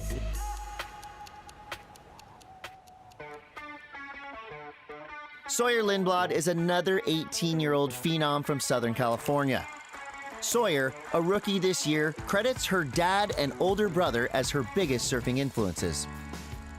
I started surfing because my dad is a surfer. She comes from a really good surfing family. Her older brother, Taj, is a super threat on the QS series, representing the North American region. He's definitely been a huge impact on my surfing career. I don't even think I would be surfing if it weren't for him. I feel like he treats me like his younger brother most of the time. Almost taking us out! We're very competitive with each other. She's aggressive. She wants to grit her teeth and win. We're always rooting each other on. We're always like wanting each other to win and do good. We definitely like push each other. Surf in the morning, redwoods in the evening. Surfing dirt. Perfect there. Come on, Ranger. She went from just another little girl splashing around in the waves to where she is now. She's a world beater. US Open champion, Sawyer Lindblad. She's just driven, very driven, and she'll do whatever she can to be successful. What motivates me is my love for surfing. I'm honestly obsessed with it. I just want to get better. Sawyer Lindblad gunning for the exit.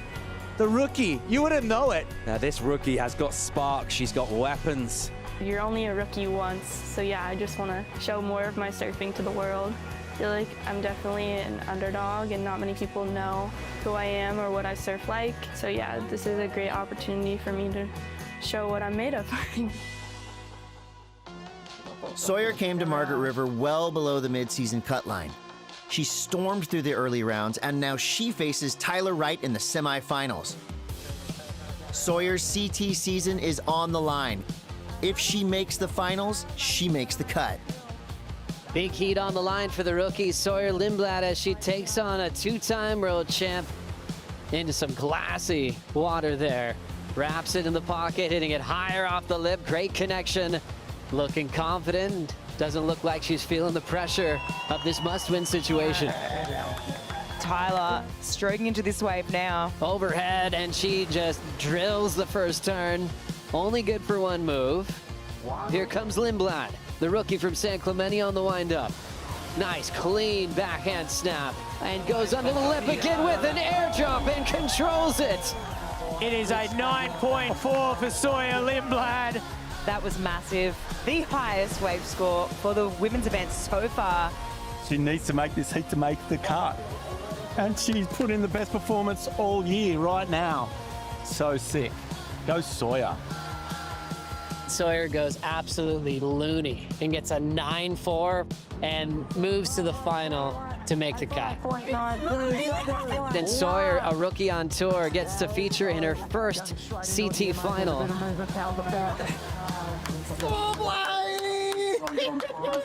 So proud of you. Well done. Ready. Well done. That's psycho. That was the performance of your year so far. You must be so proud to be able to pull that out in a high pressure situation like that.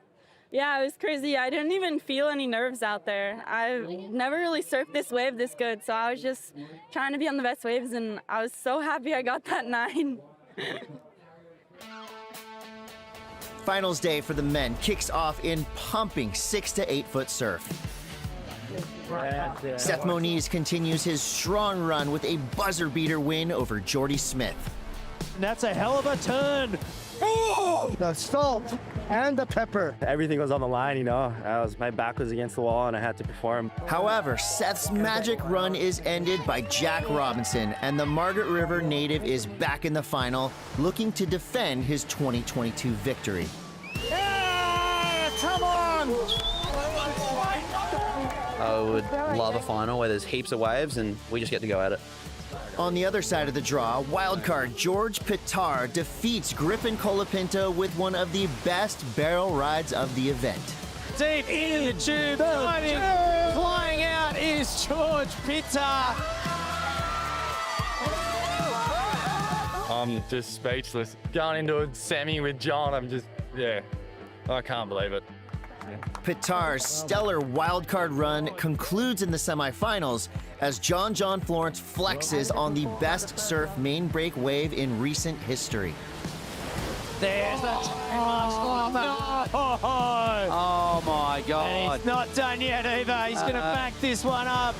Wow. Holy moly. Can you believe it? The crowd goes bananas. All day. All day. Has to be. The guy's a freak.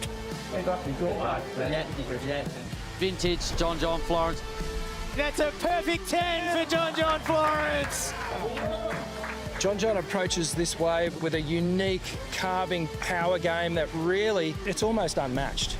Power for power, he's better than any surfer out here. John Florence, everyone.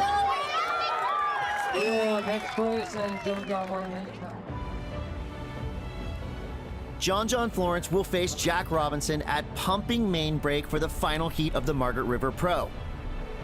But first, the women's final hits the water, and it's a wild ride with the true Margie's locals. Clean bottom turn with the Dolphins.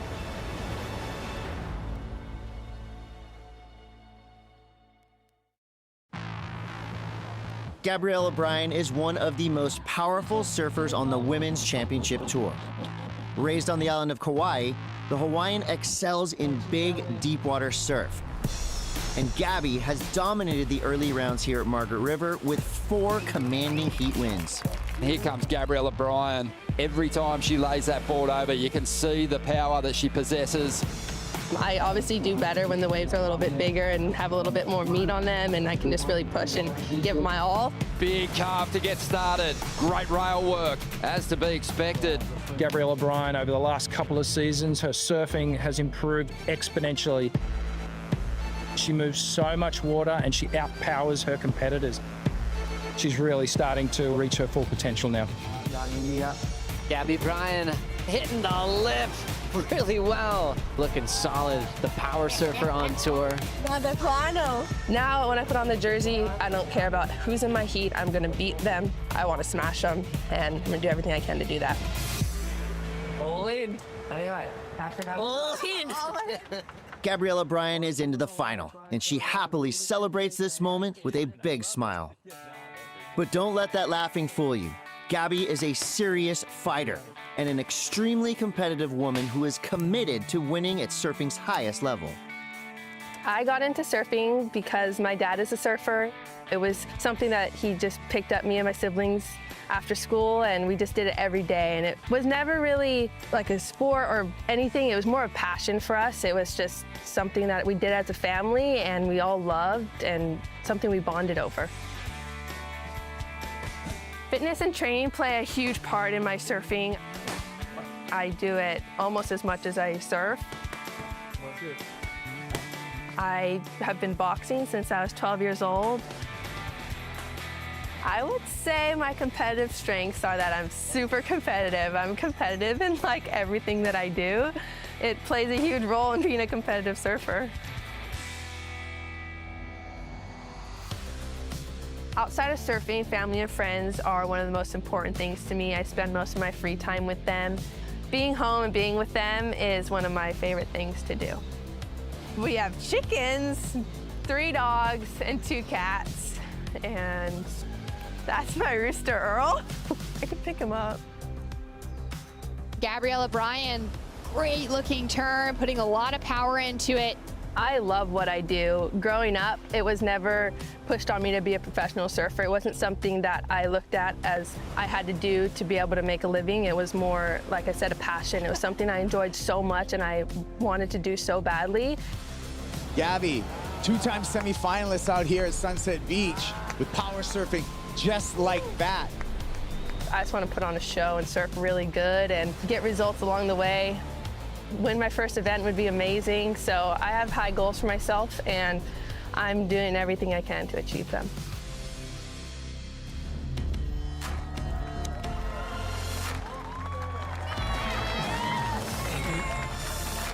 The women's final is set.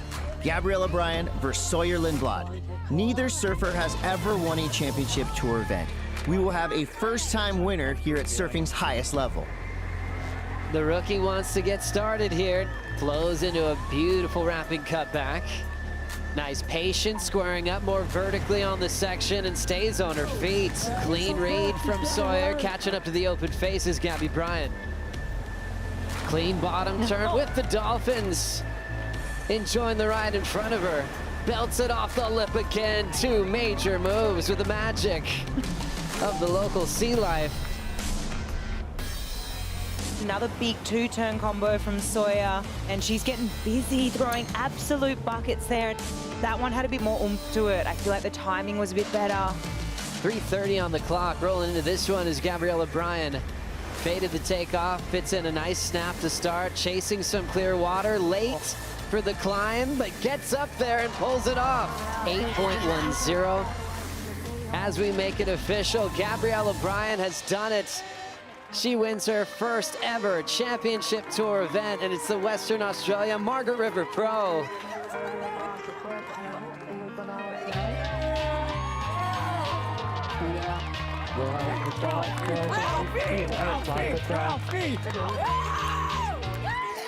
I don't even know what to say. I'm so happy right now. I'm just so grateful to get a win, especially when I needed it most. My back was against the wall coming into this. My dad back at home, my brother and sister support me so much, even though they're not here, and so many people back at home, and I hope I make you all proud. Let's hear it for your champion, Gabrielle O'Brien. With her maiden CT win, Gabrielle O'Brien is enjoying the best year of her young career, and the 22-year-old jumps to the final 5 in the overall rankings that continue to be led by Caitlin Simmers. It's like the best of the best, going for the title match. Only one heat remains here at the Western Australia Margaret River Pro, but it's a banger you do not want to miss. Big straight aerial from Robbo. Priority with John. Can he come back? Tail high, reverse, it's complete. Meanwhile, out the back, big old takeoff. This is John Florence. He wants to get barreled, folks. He is. He's looking for an exit. Where is he? Here he is, ladies and gentlemen. In 2017, John Florence, armed with a new board design from shaper John Pizell, came to Margaret River, and in pumping conditions, Florence drew new lines on the waves, tighter arcs with more body torque. The result was a paradigm shift in modern power surfing. Oh my goodness, there's not many people on the planet can do that. 2017, it was such a highlight of my career, you know, just having so many fun heats in a row. Power gauge just went through the Richter scale. Your event winner once again at the Margaret River Pro, John Florence. John Florence took apart the main break like no one else had done before. He set the benchmark, and nobody's come close to what he can do out here at main break.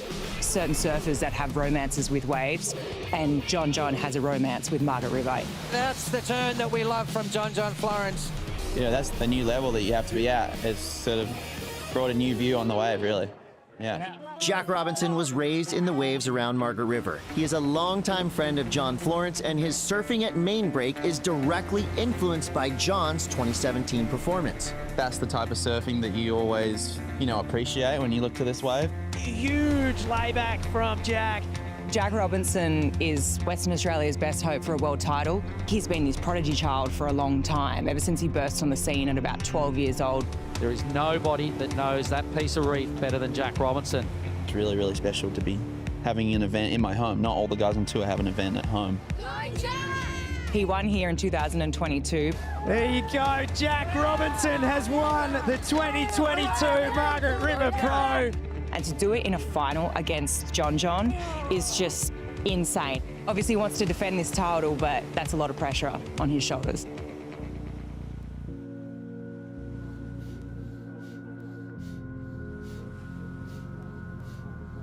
It is a very special moment when you get to the end of a championship tour event and the two surfers, known as the best at that location, face off against each other in pumping conditions. You can feel this rivalry starting to develop between John Florence and Jack Robinson. What a moment for the young Australian. He's beaten the best. Undefeated against John Florence in his career. I don't know how many guys could say that. It's like the best of the best. Going for the title match, you know, fighting for the belt, a main break. That's what everyone would ever want to see in pro surfing. Here we go, John Florence versus Jack Robinson at pumping main break here on finals day. This is as good as it gets. Swing into action now, John Florence. Big, strong turn. That was right in Jack's face. John, speed to burn, releases the tail. John Florence leading the rematch here at main break Margaret River. Big old wave out the back. This is Jack Robinson, ladies and gentlemen. Right in the pocket. He tags it, he floats it. There he is! Down he comes. Oh. What do you all reckon about that? Wham, bam, thank you, ma'am. Jack just completely bounced back and just gave him a big right hook. And he's not going to hang around and wait under priority too long. Big straight aerial from Robbo. Jack hammers it, releases the tail and stands tall. Back-to-back excellent scores for Jack Robinson. Oh my. John needs a 10. Wow. Priority with John, 8 minutes to go. Can he come back? And he needs something big. Tail high, reverse, it's complete. An 8.77, still second, but needs an 8.51 now. I just love how close this heat is. We've got waves coming through the lineup now, and John's going. He's probably going to leave it on a big punt attempt here, and he doesn't get it. And it is official. For the second time, Jack Robinson is the champion of the Western Australia Margaret River Pro. 2 wins this year since you became a father with Zen. Is that dad power? Dad power for sure. Yeah. All the dads out there, yeah. Jack Robinson becomes the first male surfer of the year to claim 2 victories. He's ranked 2nd overall, but is without a doubt a front runner in the world title race. Jack Robinson is a world title threat, and for the experience that he's had since his rookie year in 2021, to now have 7 CT wins, to have felt the energy of the WSL Final 5, everything is in motion for him to win a world title this year. With his win, Jack Robinson moves up the leaderboard to the number 2 overall spot. Griffin Colapinto remains on top in the yellow leader's jersey, and John Florence moves up into a solid contending 3rd place position.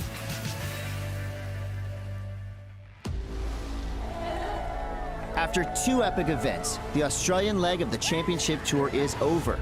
Next up on Inside Pro Surfing, the journey to the WSL Finals begins at the end of the road. How about this cave? Oh, they won it. Beautiful tube and get eaten alive by the tube monster. You have this like Beauty and the Beast kind of crazy contrast. Consequences here really are truly death. There's really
It's still a fabulous day here in WA for the Western Australia Margaret River Pro. We completed 6 heats in the round of 16 at the box.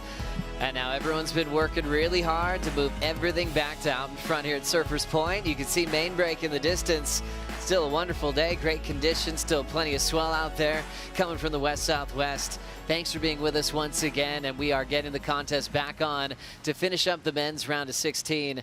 Joe Turpel, Jesse Starling, Richie Lovett here for the call. Jordy Smith and Marco Miano were ready to go. They're on the Red Bull ski, preparing to surf the slab. Both of them had their game faces on. They got the news and like, all right, pack back up, head back up to the top of the hill. And I saw them in the zone just preparing. Both look really focused and happy to adapt on the fly, Jesse. Yeah, I'm ready to see them, you know, just switch it up, see them back at main break. And they just got a really cool view of Jackson and Crosby's heat. So, oh yeah, good on you guys. And we're going to see you all at main break.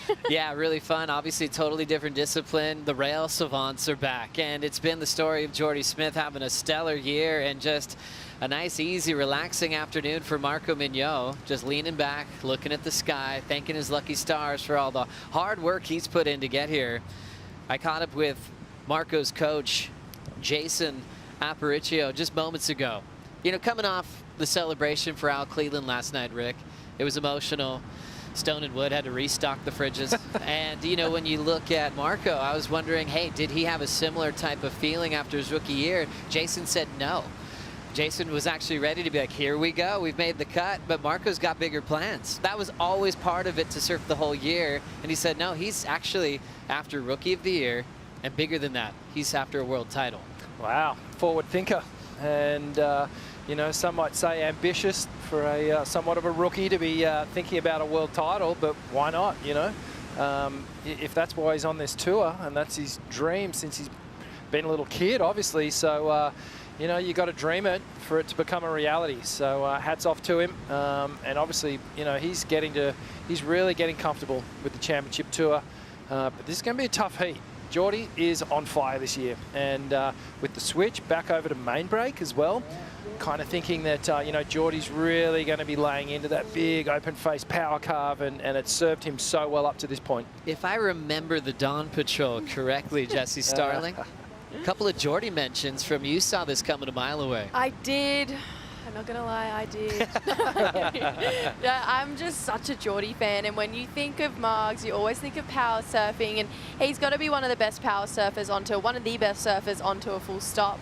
And with a good result here, I believe he can take the yellow jersey. And I just think when you think about Jordy really laying it on rail and main break, it does really go hand in hand. And I hope I don't jinx myself here, but I'm going to come out and say he is my power surfer on fantasy. Oh. So I'm really looking for him to make this heat to really jump up the rankings. Well played. He's already jumped up to world #2. And I finished reading an article on Stab magazine done by Chris Binsey from Western Australia. He's on the tower announcing for the live call.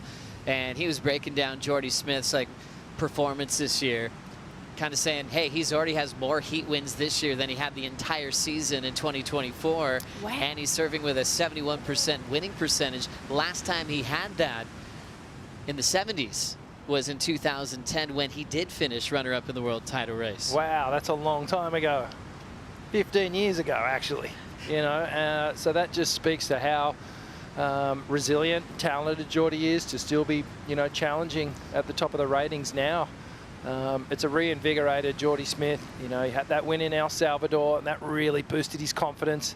And I think he even started to perhaps, you know, prior to that, think, oh, you know, maybe I'm just here for maybe a year or two more, may get a win here or two, and just kind of see out my career. But you know, since that win, he's clicked right back into gear. And you can see that Jordy's so invested in this now. He wants the title. Yeah, there was actually 8 years between his wins. So he had the previous last win between El Salvador was actually his Bells victory. And I was doing my own little research on it and saw that every single final he made in those 8 years hiatus, he was actually defeated by Felipe Toledo.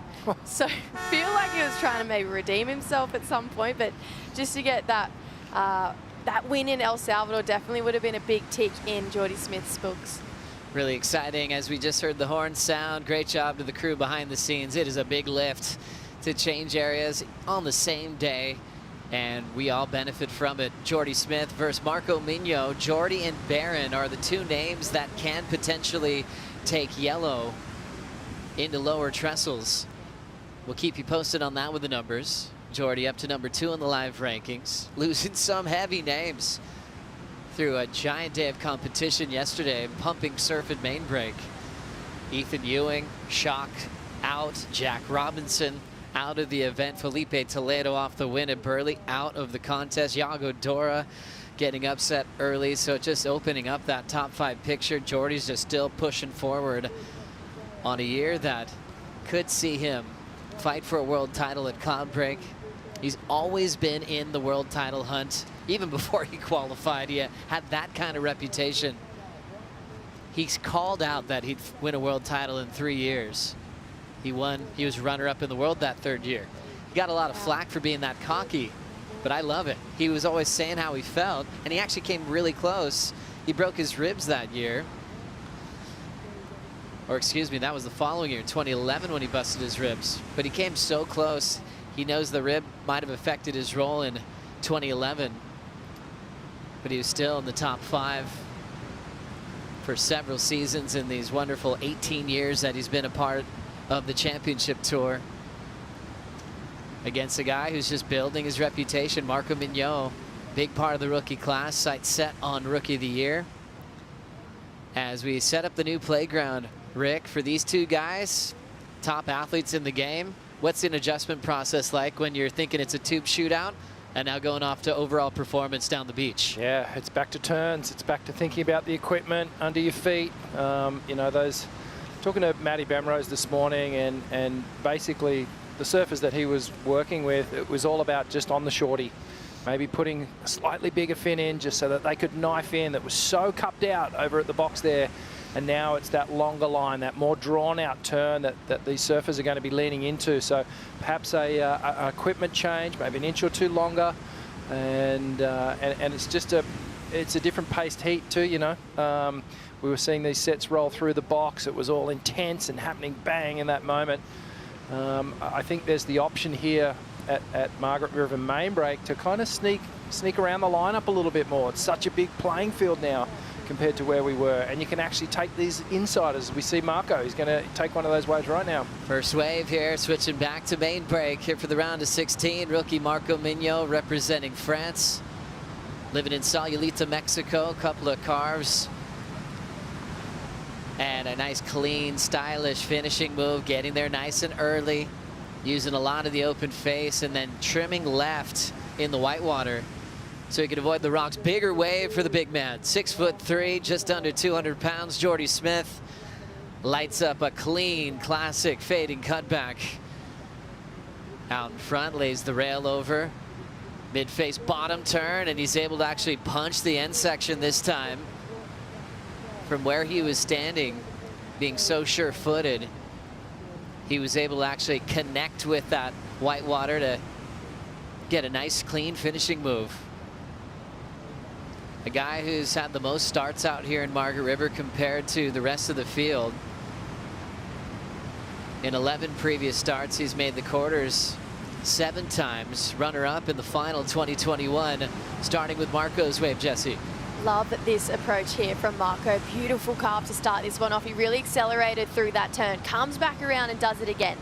And then here's what I like the most, just lays into that turn, gets there early like you mentioned, Joe. We saw him do that a lot yesterday when it was a little bit bigger, so applying that same approach here. Jordy though, big looking set wave, that's what we're talking about. Hard rail carves from Jordy Smith, puts it on rail again.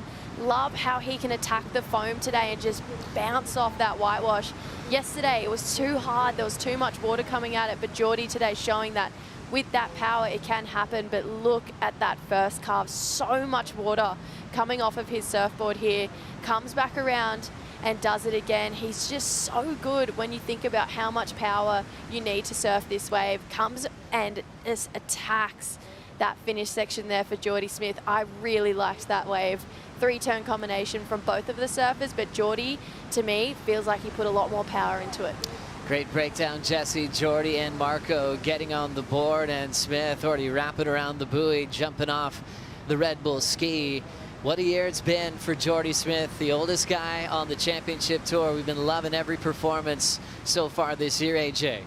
And Joey, the consummate professional is Jordy Smith, because as soon as they found out they were moving from the box to main break for this round of 16 men's heat, he came in and I said, what do you do to reset? He said, you know what, just grab some water, grab a banana, change up my board. He's on a 6'3" JS out there, and then I get ready to go again. And so now these stairs have been empty for most of the morning as the attention has been focused on the box. But behind me, you see the women getting ready to compete in the round of 16, hoping to get that underway a little bit later on. Everybody locked back into a beautiful main break. Marco and Jordy just showing off, getting things started this afternoon. Thank you so much, AJ McCord. And cool that you got the inside, catching up with Jordy on the switch. And for him, he's been around the block. You know, he's seen a lot. He keeps things simple. And one thing he said he's just unlocked this year is the surf dog in him. You know, he just loves to ride waves. He's keeping it simple. And he said when he reminds himself how much he loves to surf, good things happen. And he finds himself with number 2 seed in the world on the live rankings. Finds himself winning the opening exchange over the rookie Marco Mignon. 7.83 to a 4.67, Rick. What'd you see the major differences there between the two starts? There was more power in the maneuvers that Jordy was doing, the critical nature of the final hit. Just comparing the two, each turn, both 3-turn combination waves, but Jordy's had more strength and power. The cut was a little deeper into the wave, more water displacement, more spray, and almost a 3-point spread. I think it's totally validated, and judges got it bang on. Little lift there with some backwash. Marco Mignon stomps that takeoff, attacking that first section. Now driving and ends up ejecting on the end section, so he'll still be trying to find the flow that Jordy had on that big 7.83. Both surfers riding boards from JS Industries. I ran into Jason Stevenson earlier this morning, and I'm like, what a year you're having. You're making an impact, you know, coming off even Julian Wilson getting a runner-up finish at Burley Heads, but coming through with the numbers this year. And he's like, yeah, you know what, I'm going to be showing up a lot more than I have been a few years at events. He wants to be up close and personal. He's got a crazy stable entering the Challenger Series as well. And you think of, you know, Cowley Vost, Mateus Hurdy as well, and the rest of the crew on JS's. So he's kind of felt like he's kind of taken a bit of that hot hand. We talk about how it changes places in the shaping room. You know, from years ago with Sharp Eye just owning all the highlights. Biolis obviously on the Vissla CT Shaper rankings. But now JS creeping in to the top 5. Yeah, look at them go. Love the initials too. But yeah, 54,900 there for JS. He is really creeping up. There is a bit of room though between him and Lost, but I love the fact that he's got himself into that top 5. But when you think of, you know, that top spot Lost, they've got such a big team down here and they are consistently winning. But I'm loving seeing Jordy on this JS. I mean, it's clearly working for him. 7.83 on that first wave. Yeah, it's a great year for Jordy Smith, and just, I think that's going to be his game plan all year. He calls the shaper more often than not. They're going to be really happy to get him aboard, and with how long he's been on tour, Richie, oftentimes they've got old files that they've already been working with Jordy at some point in his career. Yeah, absolutely. When the greats come calling, you jump in the bay, you get some work done. So, yeah, great to see JS on the leaderboard there. He was sort of absent for a while and just limited by how many surfers he had on the championship tour. But he's built a team again. It was so strong through those 2000s. His team was just incredible. And, you know, he's made his way back onto the list and doing well. So, obviously, shaping some magic boards. And, well, Julian looked particularly good at Burley. And I have to say as well, He also got the World Junior title this year, Bronson Matey, on JS surfboards too. But when I think of JS surfboards, you can't go past Joel Parkinson. And we just have to remember that that guy is so good at surfing and definitely the home for JS surfboards. Jordy Smith locking into a big wall. Second wave, and he lays down a searing cutback. Perfect flow off the bottom. Drills it off the top again. Third maneuver, he attacks the section again. Doesn't have to go early. He's attacking on both finishes, and when claims come out this early, it's a big sign for Jordy that he is in his happy place, feeling the rhythm, how much he loves pro surfing, and he's just provided a healthy backup, or a healthy score to go with the 7.83. Really flexing against the rookie so far in this one, Richie. That was excellent surfing in my mind. I think we're going to see a number with an 8 in front of it at least. Look at this wall as it stands up in front of Jordy. He attacks a beautiful carving hook under the lip, straight up into another big layback hack, and then just gets caught on his toe side rail, but manages to get the final finishing turn. And as we see the water angle here, this will give you a real indication of the height of this wave and the intensity of these turns. Jordy just being able to hold that rail line just a little bit longer. And when we talk about power surfers, this guy is right up at the top of the list. Does so well to negotiate that final finishing turn. Love the slow-mo action here. That back arm just really angling through the turn there, brings it across the shoulders. That helps that momentum and speed, holds the power right in the center spot of the board, and then here throws the back arm down behind him, acts as a little sort of pivot point, cuts that turn short, and then right here he was just hanging on that inside rail, trying to get up because he needed to get up there early. We know that there's consequences when you hit this final section late. It doesn't end well. But Jordy masterful in his attack on that wave. Jordy Smith fired up, throwing the claims there for good reason, because he knows what a great score feels like. His first, a 7.83, second score, a 9.5. 2 looks from Jordy Smith, and he's completely dominating this heat over Marco Miano. Oh, absolutely. That attack that we see from Jordy Smith, I think, is what we all knew we were going to get when we come into this heat. And I feel like when you're watching a wave and you think to yourself, wow, if he can get a third turn on this or a finishing turn on this, we're going to see a really great number roll in. And he did, and on a tricky section too there for Jordy Smith.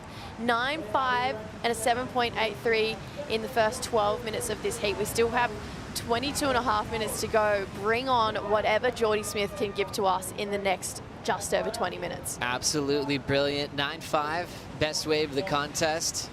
17.33, best combined heat total as well for current world number 2.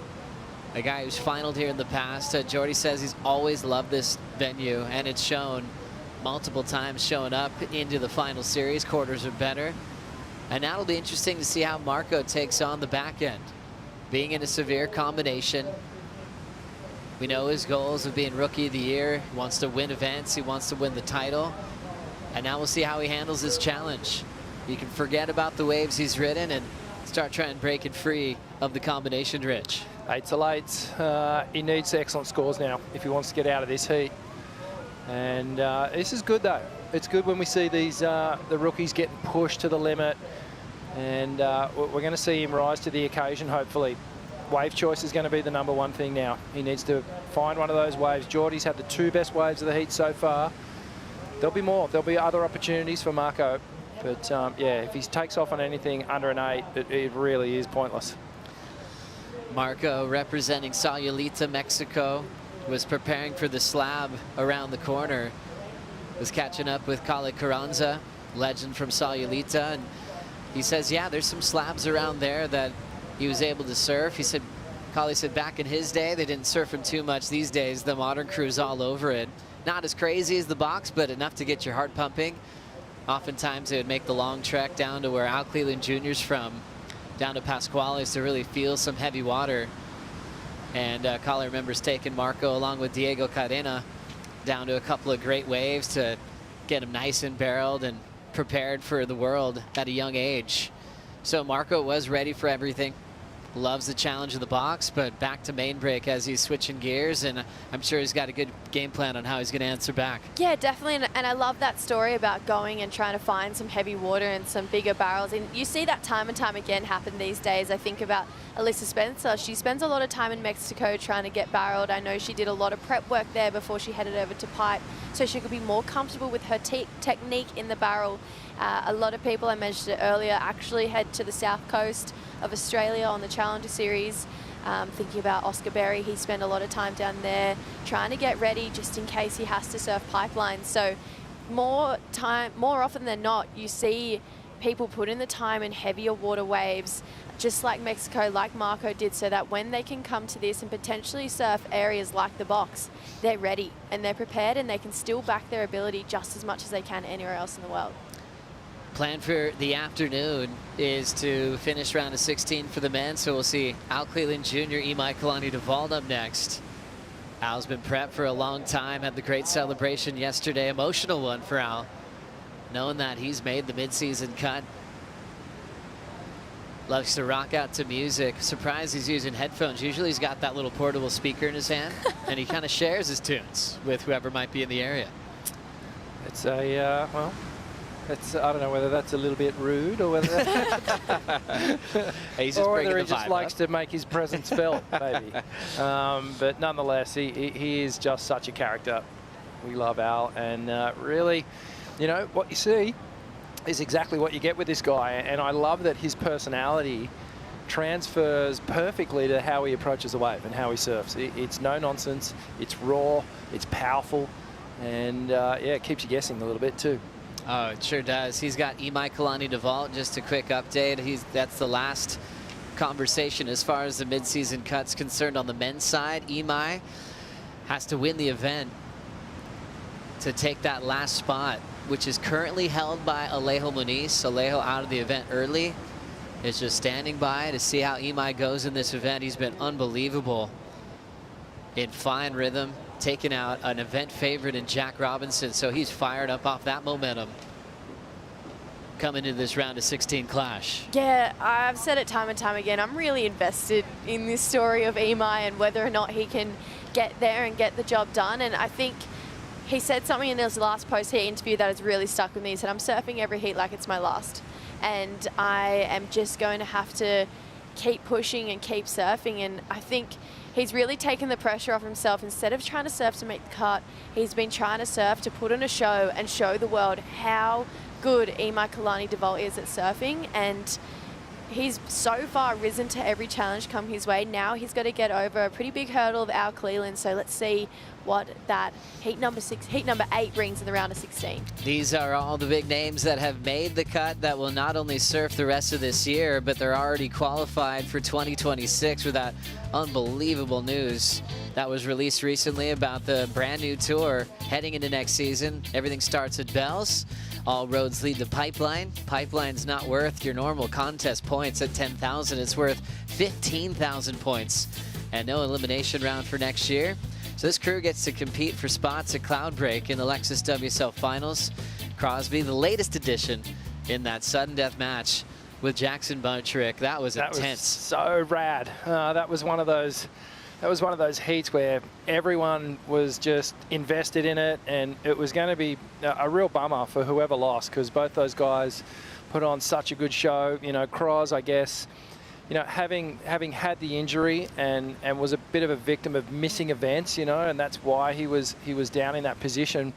Not really a true reflection of how well he'd been performing, because his heats that he had surfed had been amazing. He'd been throwing down some huge numbers.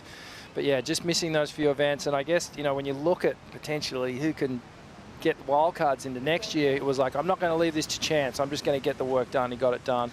Jackson as well. I mean, he surfed so well this year and really started to feel his place on the tour. Great conditions right in front of our eyes as we've shifted to main break. We've seen the highest combined heat total already, and that's by this man, Jordy Smith, with a 9.5 and a 7.83. We'll take a Bonsoy brew break.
Great news for surf fans. New for 2025, we've got WSL game-dated moments trading cards highlighting top moments from the Bonsoy Gold Coast Pro. They're all available now at upperdeckpack.com.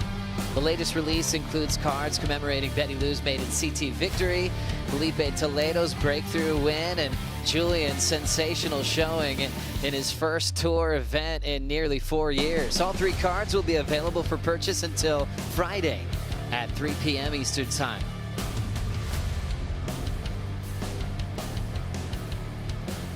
$13:20 to go in this one, round of 16. Heat number 7, Jordy Smith from Durban, South Africa, owning this heat so far in the first half. Marco still sitting with priority, hasn't budged. Got the 4s and 2s, but he's just looking at a way to get into the excellent range so he can have a chance at a potential quarterfinal in this contest. Quarters are already stacking up on the men's side. Griffin has Leo Fioravanti, Connor O'Leary with Baron Mamiya. Jacob Wilcox will take on Crosby Colapinto. Looks like we'll get to heat number 4 of the round of 16 for the women as well this afternoon. Yeah, excited to see the women out at main break. We're going to see the swell keep picking up throughout the afternoon as well. Loving the sounds of the men's quarterfinals so far. My heart really started racing when I heard Jacob Wilcox taking on Crosby Colapinto. That sounds like a great matchup to tune into. But right now we are trying to determine that last quarterfinal, and Jordy Smith, he's just been holding it down, and he's the kind of guy that might just catch 2 waves in a heat and take home a 17.33 heat total. It does feel like that type of season for Jordy Smith. Everything's just turning into magic. He had such an emotional win at Punta Roca. All South African final as well with Maddie McGillivray.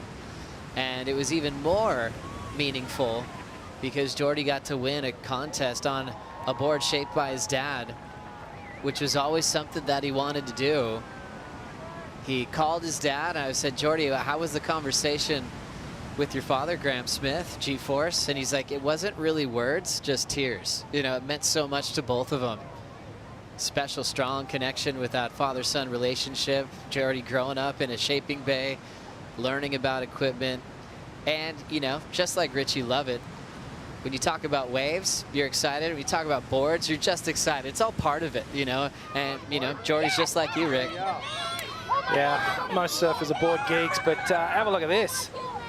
I think one of the fans has just received a present from Jake Marshall. Oh, wow. A little special gift. One of his World Tour boards. How amazing. So generous of Jake Marshall, and that kid is going to be so stoked. He'll remember that moment forever. He was running so quickly to put that in a special place. Wow, good on you, Jake Marshall. How cool is that? That's made my day.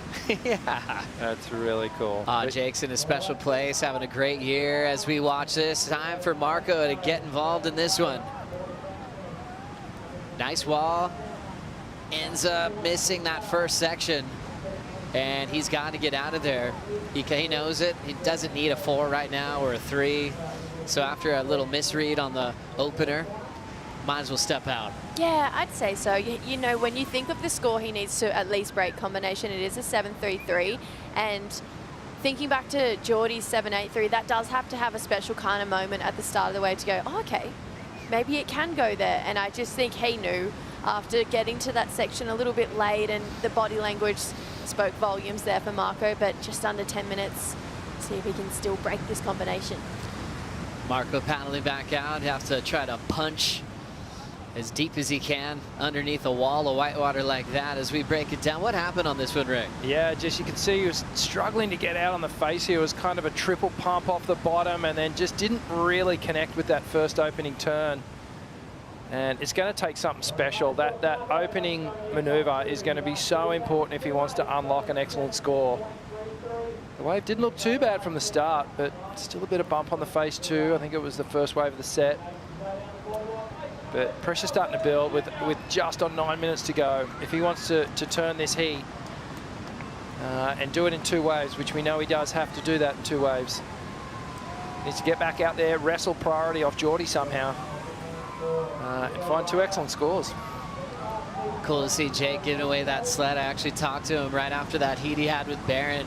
He had to jump out of the sky on a couple, and he's like, you know what? I never hit bottom on any of those wipeouts. He said he was thankful for that, but he also said he's looking forward to spending more time on that reef. He was noticing the ones that Baron was choosing on the inside underneath were working for him, but also there's a certain wave you could get an early chip in. So, gosh, Jake's such a fast learner.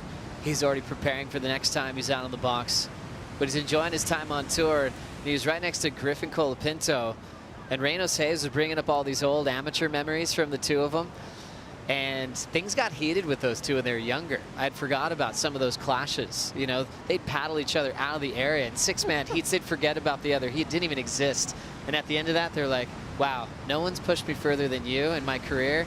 And we wouldn't be here without each other. And it was a big, like, rad hug moment. Jake and Griff having a special moment together. And Reynolds there was kind of playing like a little podcast host, just like opening up all these memories with the two. Griff having a special heat this morning, coming off one of the most incredible waves he said he's had in his career. And he's had a 10 at Kira.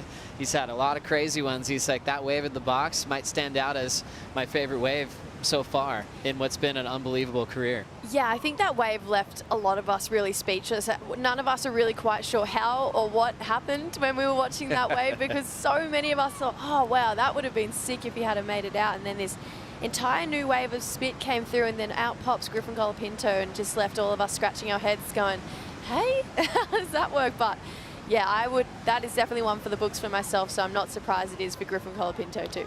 We mentioned how Jordy would have already a past relationship with JS, of course. We saw him on him in the early parts of his career, and in fact, he won J-Bay on this board model that he's riding now, and it was the boards he rode in Modern Collective coming straight from Jason Stevenson himself. So they're already like, okay, well, we've won before together. Let's give you the same thing 15 years later. And it still works. Yeah, that's pretty cool, and it's the beauty of being able to replicate a file and replicate a board as closely as you can these days. And JS, obviously, you know, he's got magic hands. He's shaped so many boards for so many absolute legends. But yeah, well, probably not too difficult to tap back into that magic with Jordy, having already felt that success. I'm sure JS was stoked when the phone rang. And great with the organization. Just keep that file. You never know when it's going to come back around. I mean, Jordy's such a unique build, you know. No one really surfs like Jordy. He's tall, he's powerful, he's flexible, and he doesn't age. He still can reach for a lot of his signature moves in the air. But I think my favorite this year has been Jordy's rail.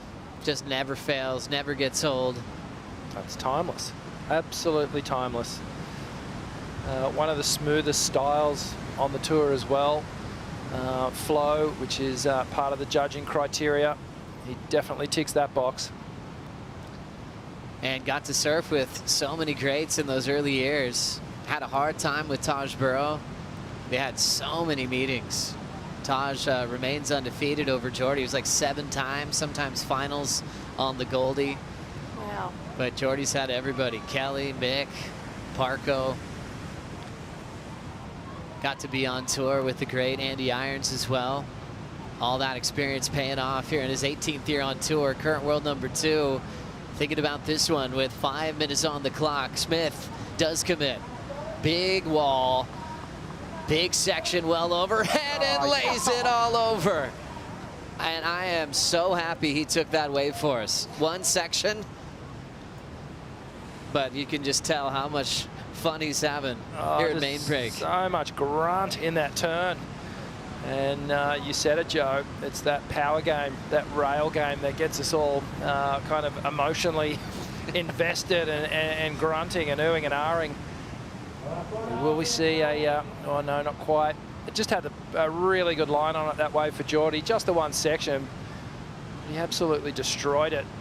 Watch the slow-mo replay. Jordy leans into this bottom turn. Eyes just fixated on the spot where he wants to start leaning into this carve.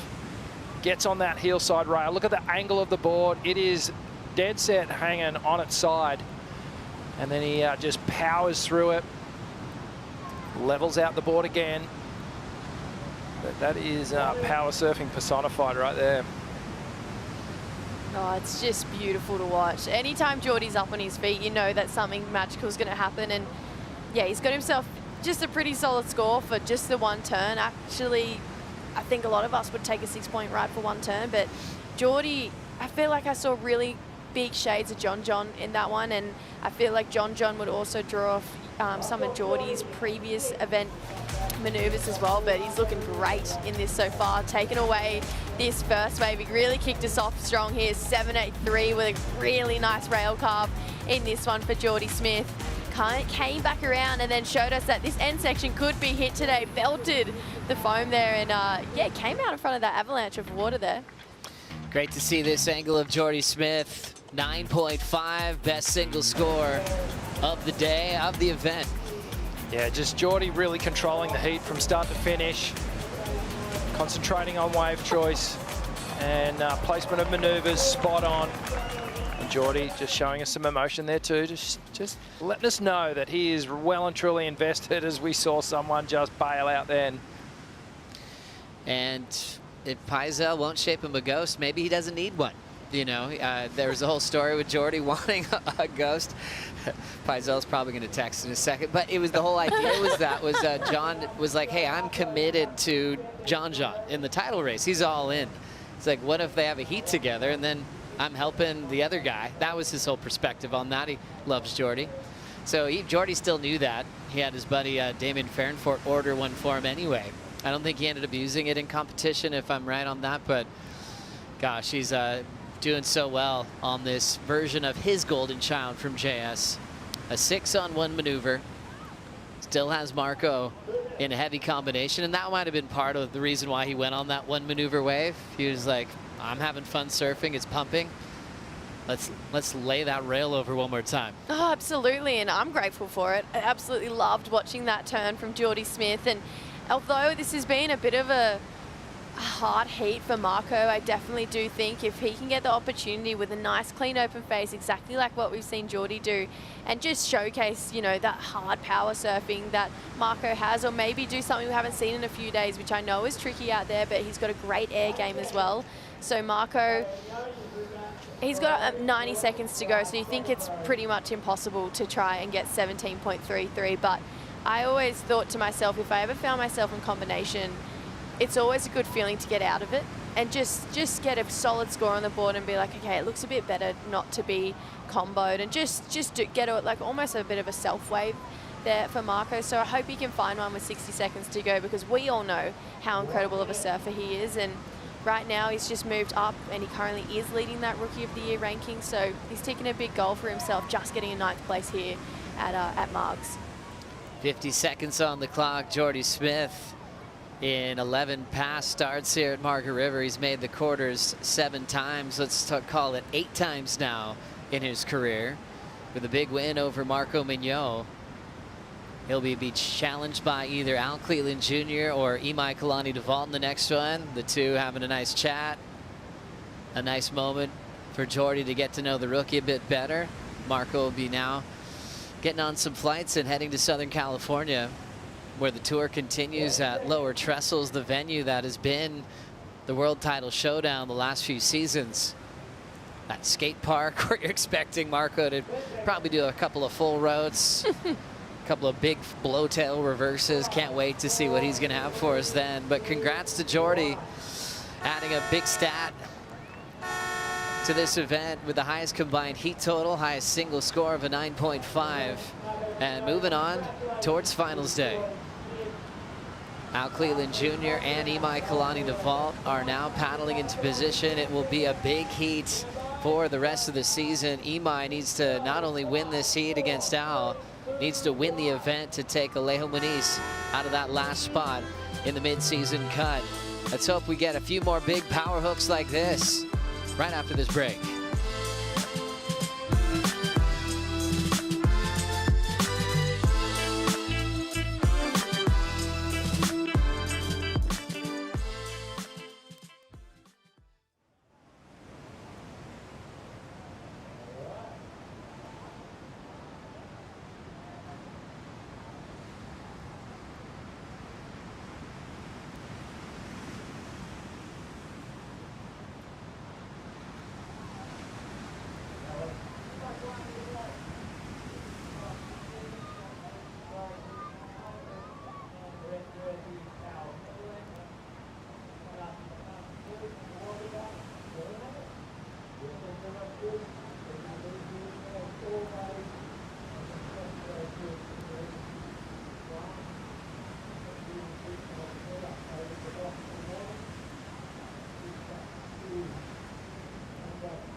The Western Australia Margaret River Pro is brought to you by Tourism Western Australia, official tourism partner of the Western Australia Margaret River Pro. By Apple Watch, official wearable technology of the WSL. And by Shire of Augusta Margaret River, the Western Australia Margaret River Pro, where local surfing culture is celebrated and legends rise. A lot of fun today from the box to main break. Big scores already as we transition for the Rail Savants on this unbelievable open face canvas. Two natural footers or regular footers going head to head. Al Cleland Jr., freshly qualified, getting past the mid-season cut yesterday, taking on Imai Kalani Devalt from the island of Maui. And how about this? Seeing some size to kick off this heat. Al scratching for the horizon, having to duck under a haunted house there. Imai punching down to the bottom of the ocean. Where did this thing come from? Oh, it's what nightmares are made of, especially at the start of the heat, isn't it? We know the swell is on the rise this afternoon, Rick, and maybe coming up earlier than expected. Yeah, it's kicking. It's kicking right now. I'm just sort of casting my eye over my shoulder here in the booth, and there are some really, really big lines starting to march through this the contest zone here. It's predicted to pick up all afternoon and into tonight, and yeah, this is going to be an interesting battle. This is going to be a good one. What a nice surprise. Surfline told us it's going to be rising this afternoon, and a great call there. Seeing the intensity of the box, and now we'll see more intensity out of main break for Imai and Allen. They had to be kind of prepped, going, how big will it be? They might have to adapt on the fly here. Be interesting to see if they might want a bigger board after seeing a set like that. Yeah, I think I mentioned it yesterday. The best range of swell that we have here at Margaret River is between 4 and 20 foot. And yeah, again, I don't think there's many places like it in the world that have that kind of range to know that it is best between 4 and 20 feet. Exactly. It's such a good point. What a versatile wave. You can get reps and see how you do in bigger surf, especially if you want a little big wave career. What a great place to be in WA. Unbelievable big wave riders from this stretch. Paul Ant-Man Patterson in the Eddie I. Cal event, big part of the Water Patrol team as well. Brother of Jake the Snake Patterson. Sunset champ. That's right. That's such a great relationship with Sunset winners that come out of WA. Flick, Palmatier as well. Huge big wave charger. They always say that people from WA are bred different. And I can totally agree with that saying. Even thinking about that wave Willow Hardy took off on yesterday, that was absolutely out of this world. Follow Willow Hardy on the Challenger Series this year. 18-year-old took off on one of the biggest waves we had in yesterday's competition. Representing WA, making them proud. 30 minutes on this one. Jordy Smith casually walking up the steps. One of his best heat wins of the year as far as just dominating from the get-go. He's passing his good friend, Garth Tarlow there, who's been managing him for a very long time. Basically like an uncle to Jordy for many years now. Paddling into this one, it looks like Imai likes the look of it here. Driving into that open face hook, looking solid. Remember, beat Jack Robinson yesterday. Throws a little water on that lean back and just speed line down the finish. Really cool looking turn with so much pace. Lights up that one. That'll be his best so far. Had a little 2.33 to start. Remember, Imai needs to win the event to keep his spot on tour. Let's have a look, Jesse. Yeah, I liked this wave from Imai. Feels like he's carrying on that same momentum and flow from his last heat's beautiful first carve here. Holds that bottom turn and lays into it on a foamy face. So that was a tricky section to do that. And then uses that speed, just belts off that lip line section here. Look at that entire fin out of the water. That is a perfect bottom turn there from Imai. Just really lays the rail on the other edge. Comes back around. You know he's comfortable in these waves. He can generate speed out of nothing. Lays into this turn here, that is his finishing turn. This is the one I really love. He waits until it steepens up and just high lines and almost floats comes down, there's a lot of water coming towards him, but gets out in front of it. Imai, off to a good start here in this heat. And I've got a question for both of you right now. If you're Alejo Moniz, are you watching this heat or are you walking away and putting your favorite song in your ears and pretending everything's okay? Gosh, I'm going to think about my answer for a moment because that's a big question, Jesse. Well, I can't imagine the nerves. First, let's catch up with Jordy Smith hanging out with Vaughn. Jordy, mate, we've seen some epic performances on this main break ride, but you just let the wrecking ball off the chain and completely demoed the joint. You were ripping, bro. Thanks, bro. I was stoked. Started with that 7 and then to get the 9 was special, so I was pumped. Mate, talk about just, you know, sitting in the water, watching the box fire off, the decision to shut it down and move back to main break. How was that sitting with you? Yeah, it's always difficult, you know, you prepare, and then I was kind of had my strategy for there, and then as we got there, the wind kind of was coming. I was like, oh, I might need to get an early start before that wind really hits in. And then they just did U-turn, come back, reset. They gave us an hour, and they made a great call, you know. I think they predicted it perfectly, and yeah, it worked out for me in the end. Mate, that board is looking incredible. We heard you went from the GS to the JS. It's a model that you know and love. Tell us a little bit about how well it was holding in, because, mate, it just worked that good out there. Thanks, Roo. Yeah, I know Jason shaped me a couple boards. Yeah, actually, weirdly enough, he shaped me 4. He said that he couldn't believe that it was the same model that I'd been riding 15 years ago. Maybe it's a muscle memory thing, but yeah, they feel really, really good. I appreciate the hard work that goes into the equipment.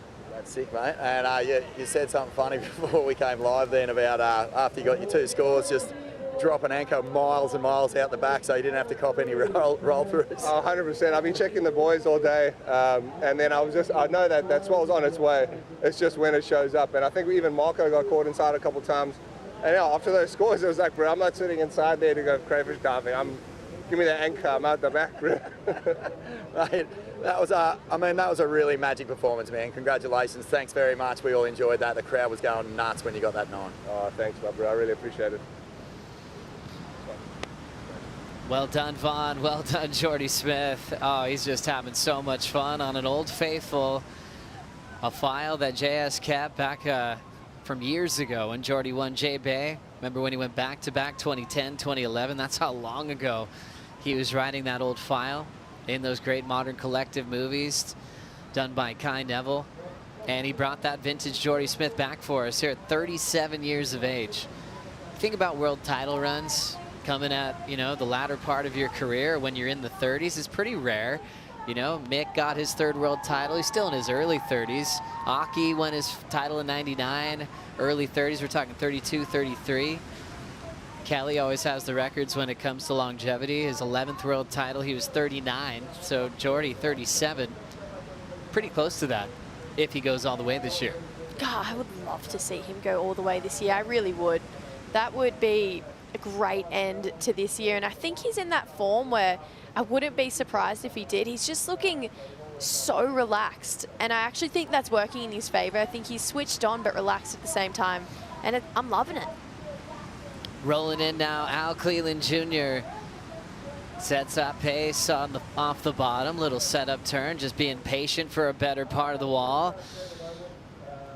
Throws in a top turn, doesn't look too interested just yet, but now starting to speed, and yeah, he's going to throw it away. Never looked like he was too invested in that one, Rick. No, the body language actually spoke loudly to the investment into that wave. Al just couldn't quite get that rhythm going. The speed through the turns just wasn't quite there, and I guess he was thinking, okay, big end section, and then that kind of truck was coming at him, and he just went, no, I'm out of here. I'm not going to mess with it. So perhaps back to the drawing board, looking for a better wave. Quick 2.93 for Al Cleland, riding boards from Timmy Patterson.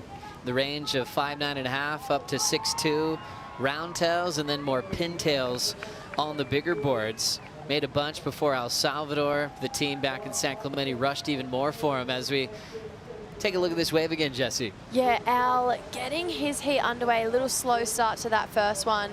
And again, I really agree with Rich. The body language spoke volumes on this. Even just his downtime in between turns, he knew that there wasn't a lot going on. That's all right. It's just one of those regroup moments, and the best part is still just over 23 minutes to go for Al. So quick 2.93. We know he's got so much more than that to give us in this heat. Scotty Metz and the crew and Timmy Patterson working with Alan say he's really good to work with. Always has feedback. Always seems like he's making minor adjustments to his boards from every batch. Major thing is he's been focusing on, seems like every time they're bringing the rail down and pinching it in more for every batch for him. He loves that volume right where the stringer is.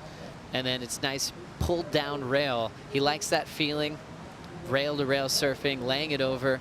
And he loves the surfing at that top speed. It really makes sense when you see him connect, Rick. Yeah, when it all comes together, it's beautiful to watch.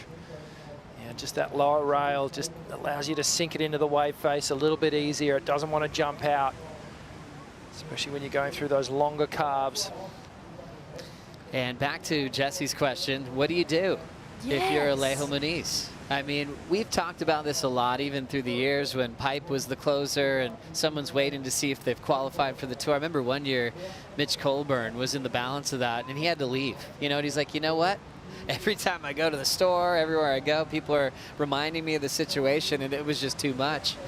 I've seen Alejo every day, you know, since he's lost. He's looking at waves, studying almost like he's got a heat to surf right next to his coach, world champ, Adriano de Souza. So the forever student, he's not running away from it. And I think he's just getting more prep work as he's planning on being around next year. What do you reckon you would do in that situation?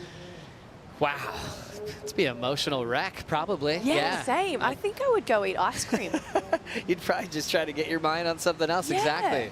Rick, you can speak to moments like that. I'd be here. I'd be on set, on site, watching it all go down and just feeling the energy in the moment of it. And yeah, I mean, fate's out of his hands.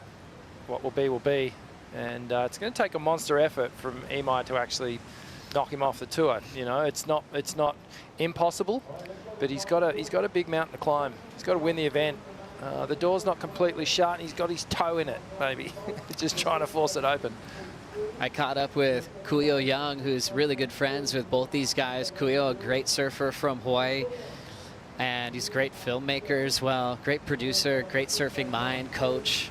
He's actually coaching at Ho'okipa this morning, ran into Imai's dad, Pat, who we saw down at Bell's, and they were both going, hey, wow, Imai's caught fire, you know?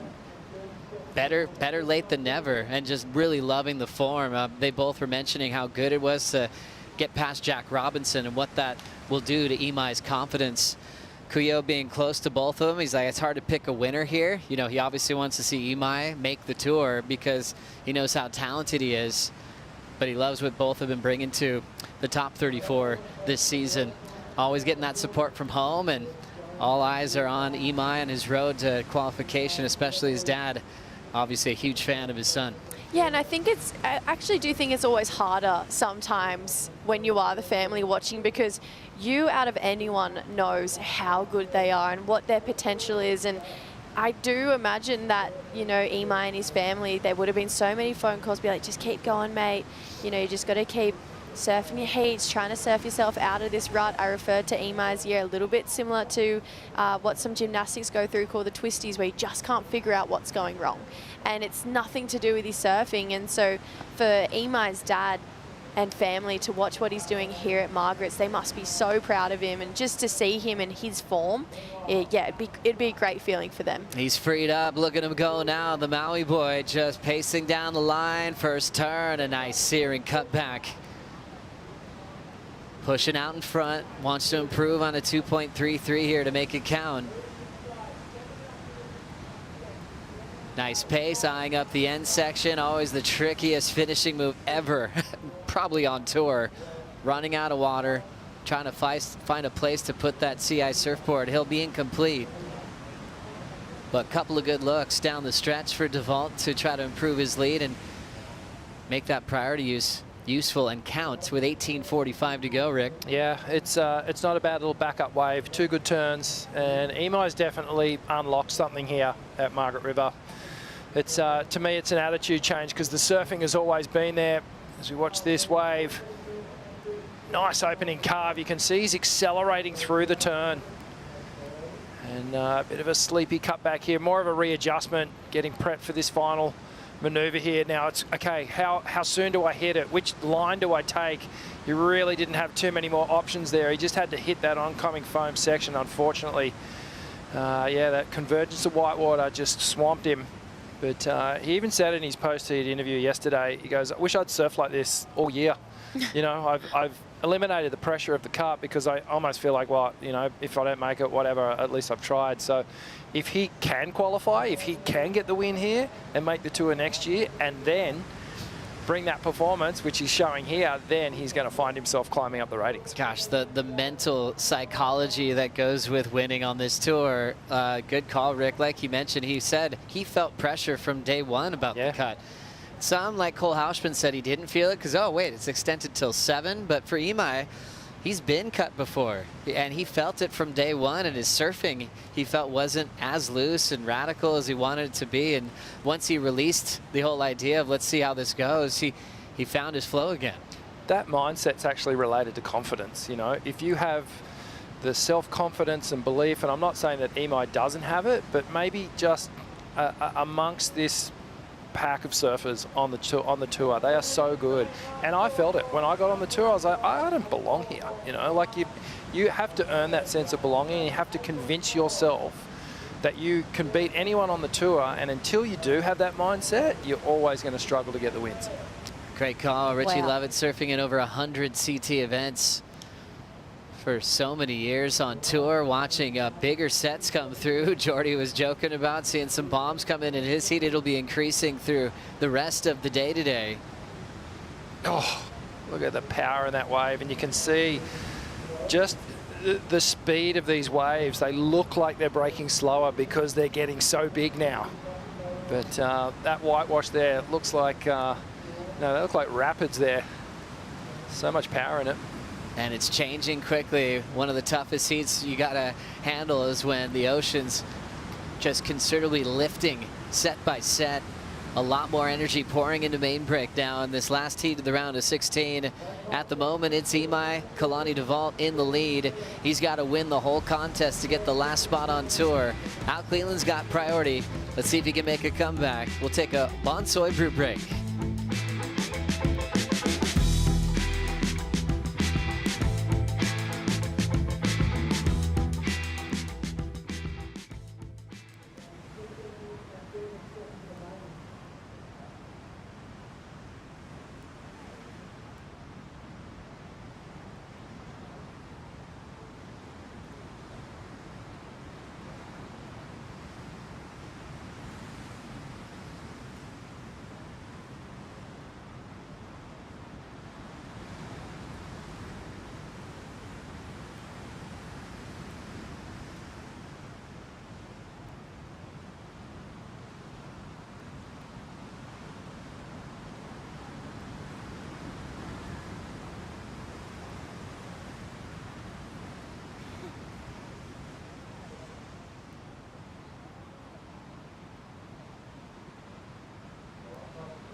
Here we go, back in WA. What a view. Beautiful Surfers Point with a great contest area to hang out. A lot of great sponsors to check in with. I think AJ McCord's found herself in a great place.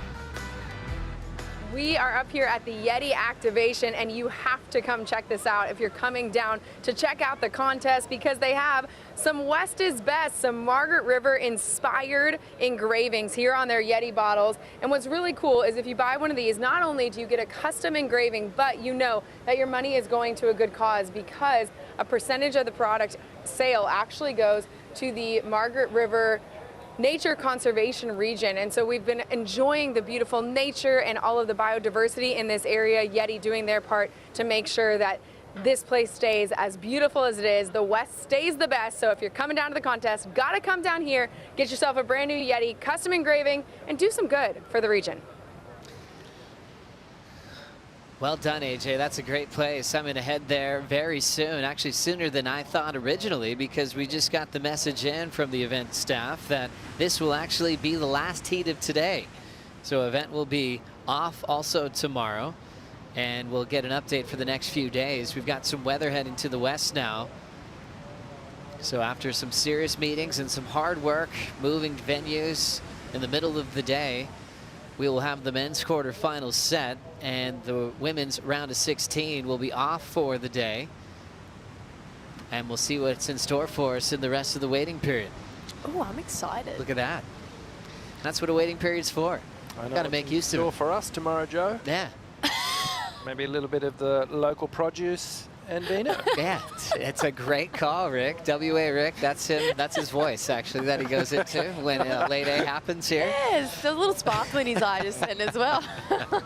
A late day is never a bad thing here in the West. Oh, it's a dream. It's a dream. You're walking on one. And the Indulgence, the wondrous coastline. There's a lot of places to get lost in the forest or at a great restaurant. Some of the best chefs in the world are here. And that goes along for the best in the world. Sometimes when they get knocked out at some venues, they're trying to bail and get home. Not at this one. They just soak in each and every day. This is still an important 11:45 left to go in contest surfing for Imai in a must-win situation. That means for the whole event. Al Cleland hasn't really connected yet. He needs an 8.4. Imai with the Channel Islands program back at him. Britt Merrick actually made this board for him that he's riding today, the 6'2" 2-point pro model. He made this back in Hawaii for him, but Imai hasn't ridden it yet. He knew right away that it'd be good for Margaret River, and so he saved it. It's been working out. Beating Jack Robinson. Now here so far, so good with the lead over Al Cleland Jr. Yeah, and I find that really interesting. You know, I've actually spoken to a lot of the competitors, and most of them are riding their Hawaii boards over here in Margaret River, so it's interesting that Imai doing a little bit of a flip there. But right now, this is a do or die moment for his career, and if the heat ended right now, we would see him live another day and fight another spot for the last and final spot in that top 22. If not, I don't think he'll be leaving Australia anytime soon, because the first event is over at Newcastle for the Surfest. But Imai keeping his hopes and dreams alive right now, and that's a big thing for him to do. Really big, you know, when you think about Hawaii and really the surfing community, a lot of communities can speak to this, how it kind of takes a village. It's not just one coach that molds you and that's it. It's a lot of great minds, and one of the greatest surfing minds in Hawaii, Dave Riddle. You know, he is an absolute hero for everybody. Still looks like a forever Grom, loves pro surfing, and he used to work with Imai when Imai was in the Manahuni division. He'd just be like, set waves, and Imai was learning how to have better wave selection and took the knowledge from Riddle and took it to the world, and has turned out to be one of the greats, man. Imai has everything going for him as far as barrel riding, charging, can make rad movie parts throughout the off season if he wanted to. The world is his oyster at the moment, out in front. And killer style too. One of the best on tour. Yes. Silky smooth. Love it. And just all these turns and the body language, the upper body movement, the arms, just all positioned really, really well.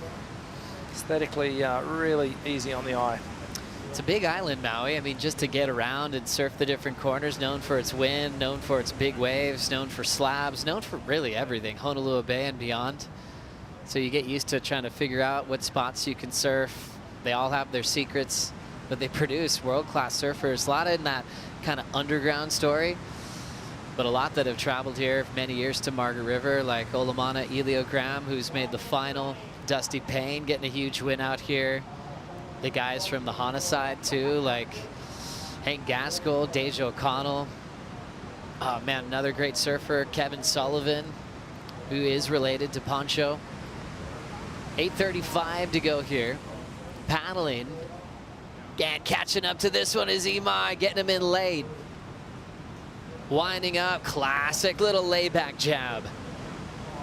off the lip on the second turn.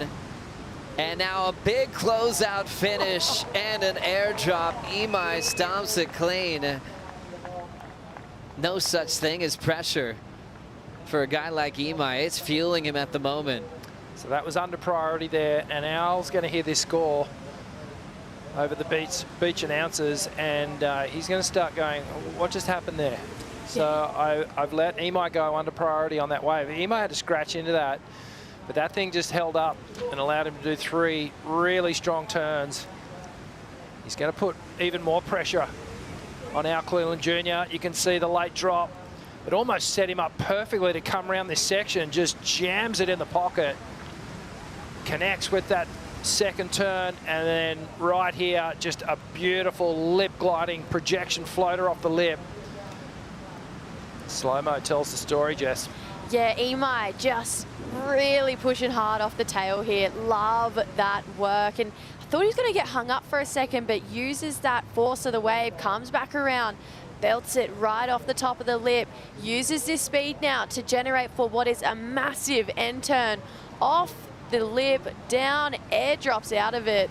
And Imai, he loves it. He's got that stand tall, like, yeah, I just did that, and it was a score that was high enough to put Al Cleland in a combination situation with under 7 minutes to go now. This heat for Imai is on. 6:50 on the clock. Adding more stress to Alejo Muniz when they see this score come through. 8.5. Excellent surfing.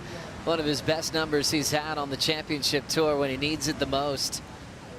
Al Cleland now in a pretty heavy combination with 6:30 to go. It's really one-sided. Al took one wave and he looked disconnected on it. You could tell from his body language it wasn't the one he wanted. And not sure if that big set's making him wait for something that's maybe not coming yet. He might be waiting for just the biggest bomb of the day to come through. And if he really wants to get going, it's really got to happen now. Well, that's the thing about Al and the type of surfer he is he is a performer.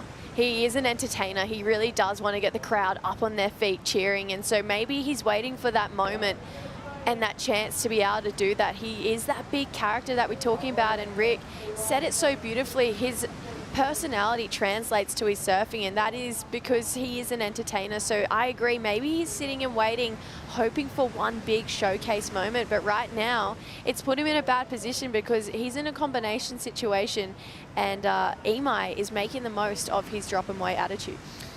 5:30 on the clock. It'll be a Stone and Wood post show coming up next. This will be the last heat of the day.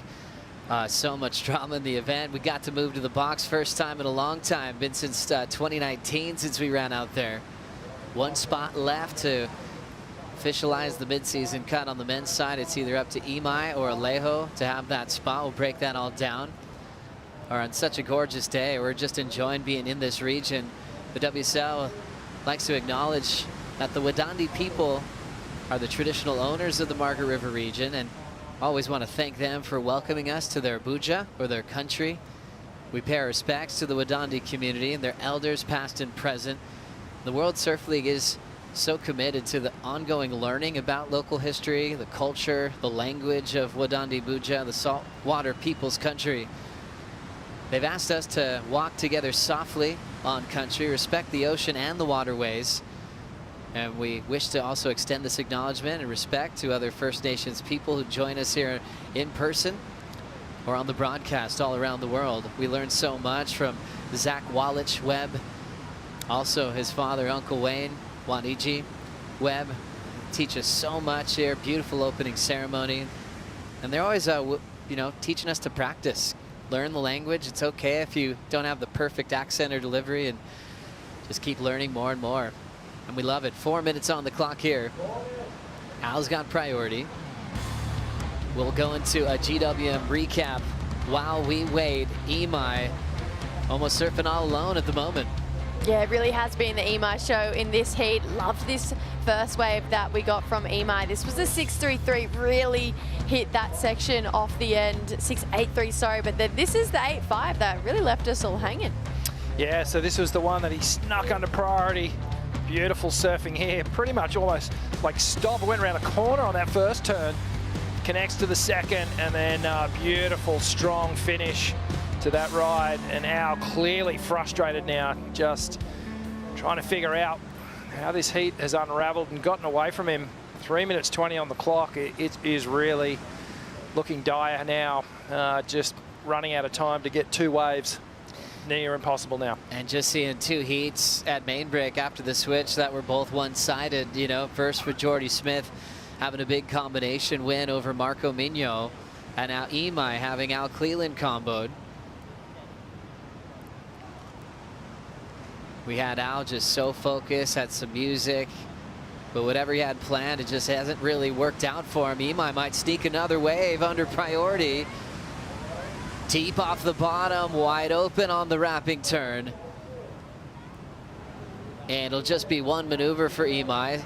Al Cleland on a solid one out the back. This is what he's been waiting for, and lays into it right in front of Imai.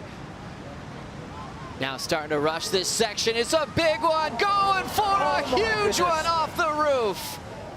Oh my gosh, that was wild. Jumping off a 2-story building and just popping up now. He's grabbing his board, checking the equipment, and looks like he's just gonna go underneath it. I can't believe he's in one piece. Oh, that made me shrivel up when I watched that finishing turn. You just go, ooh, that looked a little bit painful. Just the way he came down, and him and the lip and the ocean floor just all hit at one time. Let's break it down that little bit further. This first turn, though, really spicy. This was the showcase wave he was waiting for. Wow. Really just put it all on the line here. And then he knew he needed to go big. Look at the size of this section. It doubles up, jacks up, and oh my gosh, he got so compressed. That was super gnarly, and thankfully he seems to be all right, because my stomach dropped after this thing. Watch him just fall out of the sky here. Gosh, it's a lot of courage to try and even make this turn, and then just gets buckled. And that is that's an ankle breaker, that one. And looks like he's coming in. He must have damaged his equipment. I'm hoping that he's okay. Yeah, the boards can be replaced. That was unreal seeing him go for that. He's still checking his watch to see if he's got time to head back out there. What a warrior. This guy is just built different. He's clearly a bit shaken up after that wipeout. That was a big one. Keeps checking the board. It's probably buckled. Well, he broke the combo just even with that unbelievable first turn, 5-3-3. But man, that thing just didn't even have a landing point. So hard in the flats, that thing is just creased. That thing's got a reverse rocker on it now. Oh, gnarly. Wow. And yeah, just looks like he's all right. Hasn't been feeling his body too much. Catching his breath though, because that was intense. One of the wildest finishing attempts I think I've ever seen on the ride at main break. Wow. Hands down, that was psycho. That was body on the line mentality there from Al Cleland. And yeah, I think he would have gone up in respect for a lot of people around the world, the fact that he even went for that end section turn. But with him not making that wave, that means the dreams of Imai live on. Yeah, he's got a whole year to surf out Cleland. Imai's got an event to win if he wants to be on that tour with Al Cleland Jr. A great performance from Imai Kalani. 8-5 and a 6-8-3 in a must-win situation to get that last spot to make the mid-season cut on what was an unbelievable day for pro surfing.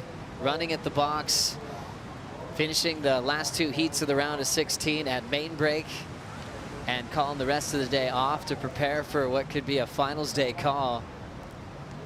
Women's round of 16 though still in the mix, and some big heats to look forward to. And yeah, just everyone will be checking in on Al. That was radical. Hopefully that his body's feeling solid so he can compete at lower trestles. We'll keep you posted on everything happening behind the scenes. Now let's get ready for the Stone and Wood post show. Blakey Brothers also with local Felicity Palmatier. We'll see you then.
Welcome to the Stone and Wood Post Show in what is going to be an awesome afternoon spectacle, because we've got so much to break down. Huge performances over at the box, of course, but the decision being made not to get into the round of 16 for the women. And I got to back the decision because we're only going to get 4 heats done, and there's so much on the line. Obviously, there's a couple of surfers battling to get themselves above that cut line, and you don't want to give the advantage to anyone or make someone surf an extra heat on finals day. So I'm happy with it. Flick? Oh, what a day. What a day. I mean, look, it's amazing, right? It's been really beautiful. We've had incredible conditions. And I'm just so excited that we got to go back to the box this morning and we saw some heroics go down. Kaya Vorner, welcome to the post show, mate. Thank you. I am on cloud 9. I think slab surfing belongs on tour. It's a welcome return, in my view. The call to get out there and get that reef, get that little bit of Aussie grit and pride back on the calendar was a real highlight for me. And right from the word go, you know, it was justified. We saw some wizardry, I guess is the way that you guys were describing it, and it really was. Like, there was some incredible tube rides. There were people lost at sea. It's something we need to have on this WSL tour, and it was just a masterstroke to get over there. Well played. A wave that takes a lot of commitment. We saw that again when we got back to main break for the last couple of heats of the round of 16 to set up our quarterfinals for the men. But let's get stuck into it. The Boost Mobile heat of the day, and local knowledge prevailing. Jacob Wilcox up against Joel Chianka. And, man, the crowd turned out in force once again to get behind the local. Oh, of course. I mean, the Margaret River community always going to get behind Jacob Wilcox out there. It's his home, right? He spends so much time out there. Jow really, you know, asking a couple of questions. If he had potentially made that, Jacob said it, it could have been like, you know, up into that excellent range, and it would have been a totally different story. But Jacob threading the needle on a couple of absolute beauties. And, yeah, Jow just kept trying to fight back, kind of had a couple of moments there, but yeah, it was Jacob Wilcox show. It was just the story of a lot of heats, really. Someone finding rhythm, someone finding the opportunities. Jacob used that local knowledge. He said, you know, he's been waiting his whole career to have a heat out here. It finally happened, and he really delivered. Yeah, we saw a few goofy footers give it a good nudge out there, but Jacob just had a different level of comfort, dropping his body into the wall of the wave, stalling at different stages, maxing his time behind the curtain on the 817. And backing it up pretty well as also. Yeah, I mean, look, he's obviously a local, but he's on his backhand out there, and I think it was just a great demonstration of what's possible for the goofs, right? I mean, we saw Owen do it, you know, that 10-point ride, the iconic one that we always go back to, but it was just epic to see just the mastery of Jacob Wilcox, the times that he spent out there, and all that time just put to good use, and yeah, taking down Jow. Yeah, Joel Chianka too really has elevated himself nicely throughout the GWM Aussie Treble and got himself safe above that cut line here at Margaret River, and can really have a good run at the back half of the season now. But let's check in with the winner of the last heat of the day. We know he's got to get through a couple more rounds and get the victory here in the West to shore up a position on the championship tour. He's with AJ. It's Imai. Ronnie, Imai coming in and just describing the conditions, because you had some beautiful moments, but how challenging is it to find those waves and then execute? It's still solid out there. It's like maybe just as big as yesterday, but I don't know, the energy feels different. It's doubling up so hard, so those end sections and how shallow it is right now is like, it's pretty intense. So yeah, it's really difficult. Like, you can kind of tell Al didn't really have much because there weren't that many good waves coming in, but I kind of just found the two underneath, like not even the biggest waves, but just the best shape kind of. And this afternoon, we saw you and Jordy just ripping into some. You've got him next. How are you going to continue this momentum? Yeah, I just step by step. I'm just really enjoying like how I'm surfing in my heats, so I'm just stoked to kind of just be putting good performances together. And yeah, just hopefully the next round's good waves, because Jordy is probably one of the best out here, so it's going to take, you know, it's going to be a battle. Looking forward to watching. Thanks, Imai. Thank you. Thank you, AJ. Imai Kalani Devalt, we know he's got that massive task ahead of him, but sailing through that round against Cleland and really looking smooth, but he's going to have his hands full in the next round. Jordy just looks so at home out here at the moment, Vaughan. Just deep rail turns, so much style as well. Oh, Jordy was incredible today, but I guess, like, you know, a simple way to look at it might just be 3 heats. Win 3 heats, re-qualify, get a big win. Like, it's kind of a simple equation if you don't sweat too hard on having Jordy. It's the hard thing to do, but I mean, you know, these guys are pros. I'm sure he's going to sleep well tonight.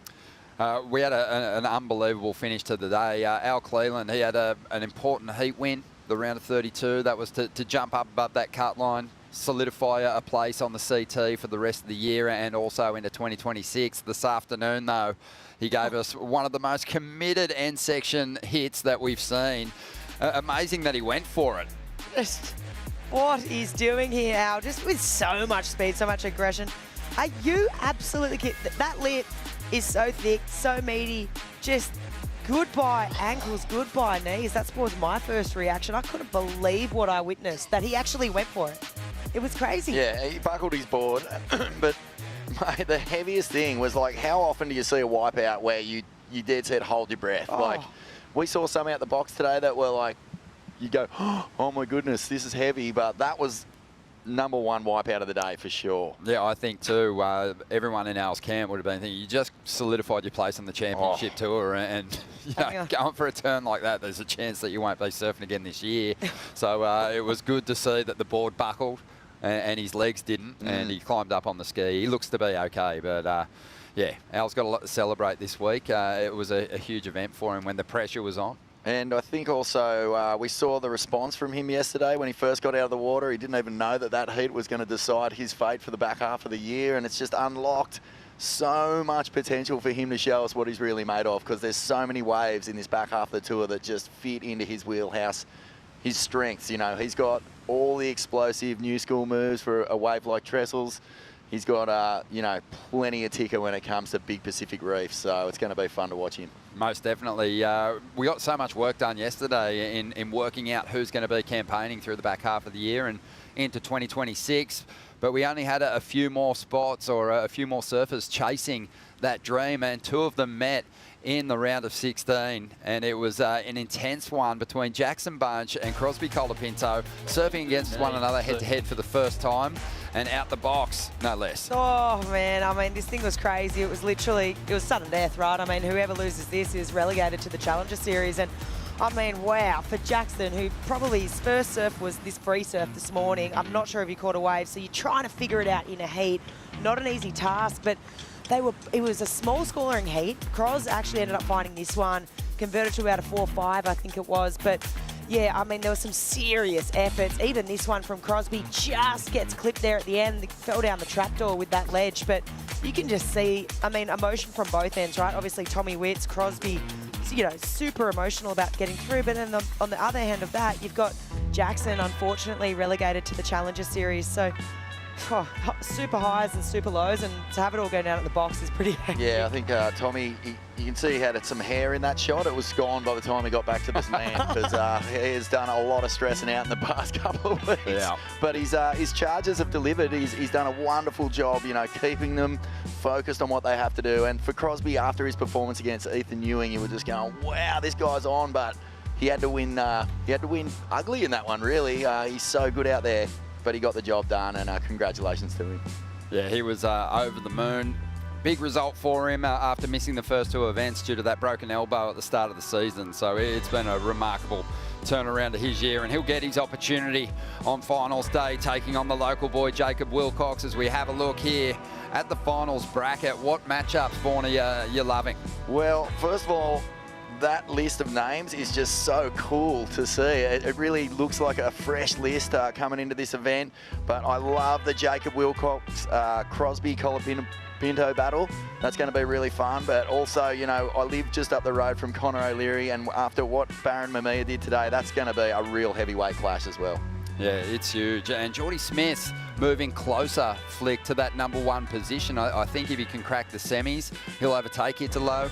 We'll have to confirm that, but certainly if he cracks the final, he'll be in yellow at the next stop. Oh, it's cool, right? You look at that and you think, okay, Kanoa's out now. I mean, they were the kind of two, was Kanoa and Jordy, right? And Baron. And Baron. Still chasing it as well. But it's kind of, you're thinking, I mean, Baron, yeah, he's had some moments out here, but Jordy, for me, is just looking so switched on. I mean, you just reflect on the heat he just had then and the 9.5, say no less, just the pure big carving manoeuvres, the 6 for 1 big turn.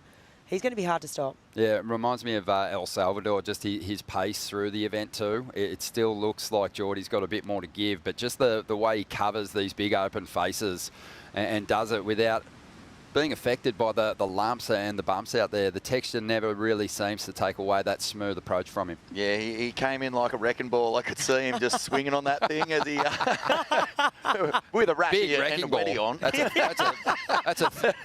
That's a thick chain. Yeah, but he was phenomenal in that heat. We got to see Jordy Smith completely foot to the floor, turbo Formula One, you know, Jordy, and his board was just in the perfect spot for that size surf and that power. It was power meets power.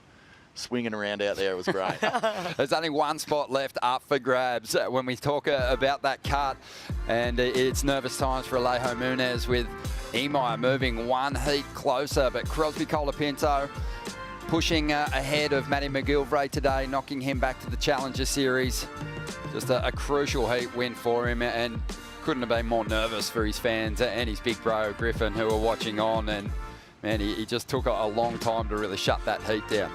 It's nervous when it's going down at the box because we just knew there were such small scores. I mean, we had Jake in here too, and he was saying it literally could be turned within 2 minutes, right? All it takes is one wave from Jackson. It just could have gone either way, and yeah, I mean, I'm obviously stoked for Cros. You're upset for Jackson, but I mean, what that heat win means, it's obviously you qualify for the back half of the tour, but then you've got all of next year too. So it's pretty amazing, really, in terms of the context of everything and what it really means. You got to wonder too what those regional QS campaigners are thinking about when they're seeing who's coming back to the Challenger Series to contend, and it is going to be heavily stacked.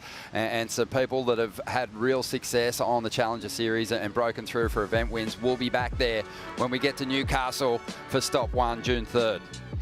Oh, yeah, I mean, look at the names here. It's a crazy. I mean, you got Ryan Callanan, David Silva, Ian Gentile, George Pitar, Sammy Pupo. I mean, he's had so much success on the Challenger Series. He's had a habit of turning it around straight after this event on the first event on the Challenger Series. So there's that whole list of names there. I mean, you even go to that second side there, Liam O'Brien, Gabriel Medina, obviously injured, Ramsey injured. You got Edgard, Jackson now, and poor Matt. I mean, he knew that, you know, with that sudden death match between Crosby and Jackson, it was all over. He knew yesterday. So, yeah. I mean, far out. There's some really good surfers there that are definitely going to contend on that. You know, Gabriel Medina's sitting at home going, what? I'm below the cut line? You put me on the Challenger Series? No way. Relegated? No, you know, there is a really good chance he'll be campaigning for the injury wildcard for the 2026 season, but we've still got our fingers crossed for him to make a return, a competitive return at some stage this year. But let's get the GWM Aussie Treble update, having a look at the rankings now. Igarashi, he is up there in that #1 position, but falling out of the mix today to Connor O'Leary and, well, Griffin Colapinto within striking distance. Oh, I mean, just big Jordy Smith right there. I can't go past that. Just with the form he's tapped into here. And Jordy and Griff, they're on opposite sides of the draw too, so could meet in the final for the duel, for the tag. And there's Connor O'Leary there too, within striking distance. A big win. I could see him getting around Lennox in a GWM tank. That'd look good up there. Yeah, I saw Jake Patterson, Kanoa's coach, the other day get in the Tank 300 and start filming, and he called Kanoa and said, this thing would look pretty good on the road over here. Yeah. So, yeah, commission. Anyway. Coach's commission. Snake will have his fingers crossed that Kanoa can hang on to that #1 position. Let's have a look at the Surfline forecast. We knew big swell was predicted for this afternoon, but with it some wind, and that's going to be the story tomorrow, Flick, too. Yeah, look, I mean, obviously today we were blessed, right? We had, the swell sort of died off overnight, but then we knew it was going to continue throughout the day, and it pulsed, right? We woke up, we had beautiful conditions. It was super, you know, not a drop of water out of place for, you know, crew that were surfing the box for the first time. It's kind of as nice and inviting, I guess, as you could say, as it gets. And then, you know, moving forward, let's look at these next 4 days. I mean, we've got a serious storm front about to hit, and we're looking at massive surf, but unfortunately all onshore. Good news is I had a little sticky beak further down the line. Monday, Tuesday are lining up pretty nicely. They look, you know, pretty much all-time margies, but I mean, batten down the hatches is all I'll say. There'll be some strong gale force winds that come with that swell. We don't mind it.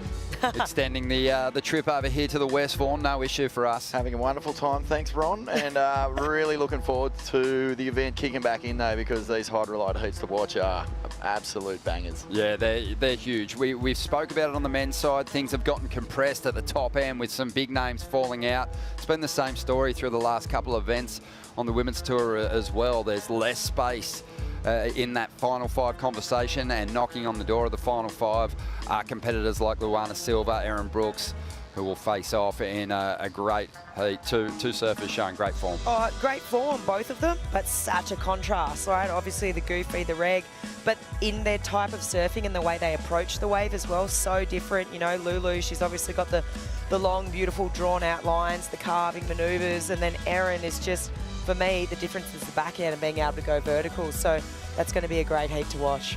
Gabriella Bryan and Sally Fitzgibbons is another one that we've highlighted as a hydrolite heat to watch. Fitzgibbons looking to save her place on the CT, and she probably couldn't have had a tougher draw to keep that run going. It's a tough draw, but she's such a fighter, you know. Every single time you think, wow, Sal's in trouble here, she just gets to work. You know, she'll put on the gloves, tape up, and just ready to start throwing it down. She's actually put on some incredible performances out here over the years, and Gabriella Bryan, though, yeah, that is a mountain to climb, because she is just so in sync with this wave. We saw hints of it the other day. When she really lets rip into a power turn out there, it stands out. It's a big, big moment. So, yeah, it's a big challenge for Sally, but that's going to be a great battle. Also, I think Gabriella's, you know, got a challenge too, because she's been pegged as a favourite down at Bells and showed event-winning form down there, and then it kind of got the better of her. You know, she felt the pressure of being the #1 surfer, and kind of let that form and that moment slip. So she's trying to recapture the momentum that saw a breakthrough for the win in El Salvador as well. That, and I also think, you know, we talk a lot about her power and just how well it is matched to this wave. So I guess it does come sort of with a little bit of expectation. It'll be interesting to know, you know, how she's sort of going to approach this. And I mean, personally, I loved watching her last year. She got the win, obviously, and just the way that she just buries those rails. She matches the power for power out here, but Sally's not going to back down. I mean, she absolutely, yeah, she loves a challenge, so never give up on Sal. All right, you ready for some fun? Let's go. We're going to get a word from Kaipo, who's always out there having a good time on the event site here at Margaret River.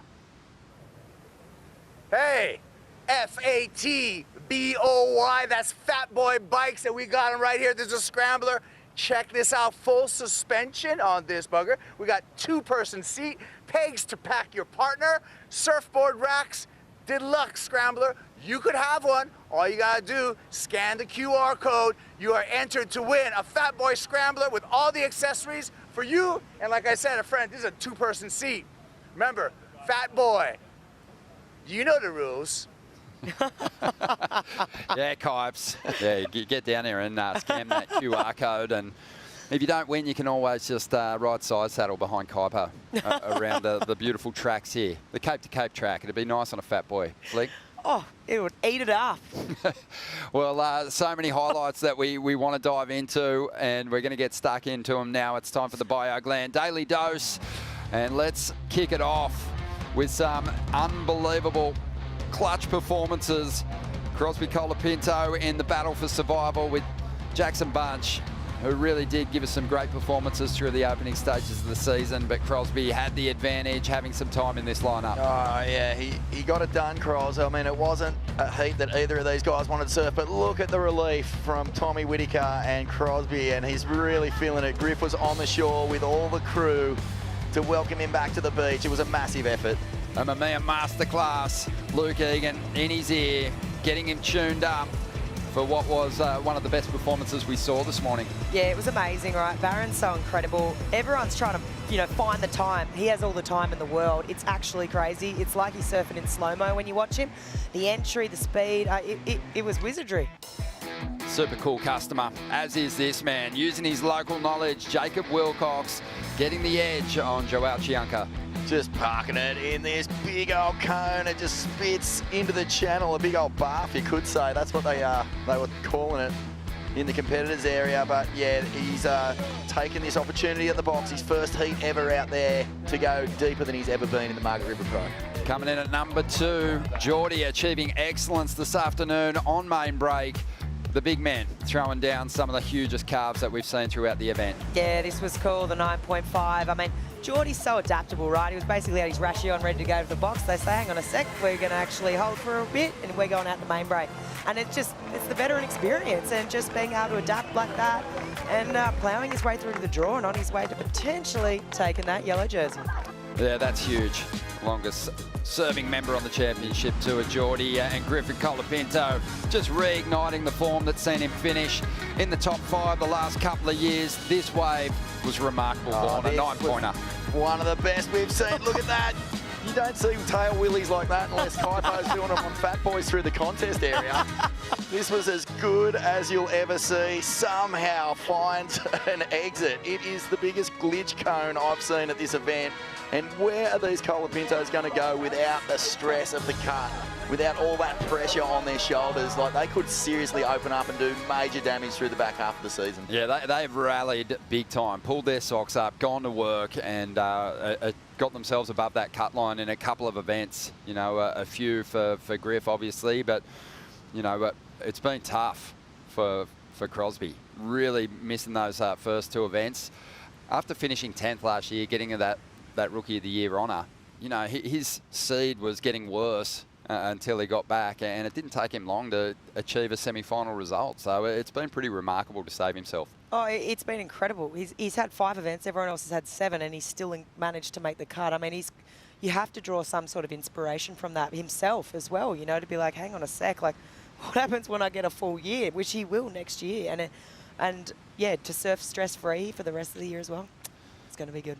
Vaughan, you've been enjoying your time here in the West. Very smart strategic move, flying the wife in, knowing that tomorrow could possibly be an off day for the event. We won't be running tomorrow, but stay tuned to worldsurfleague.com. What are you going to get into?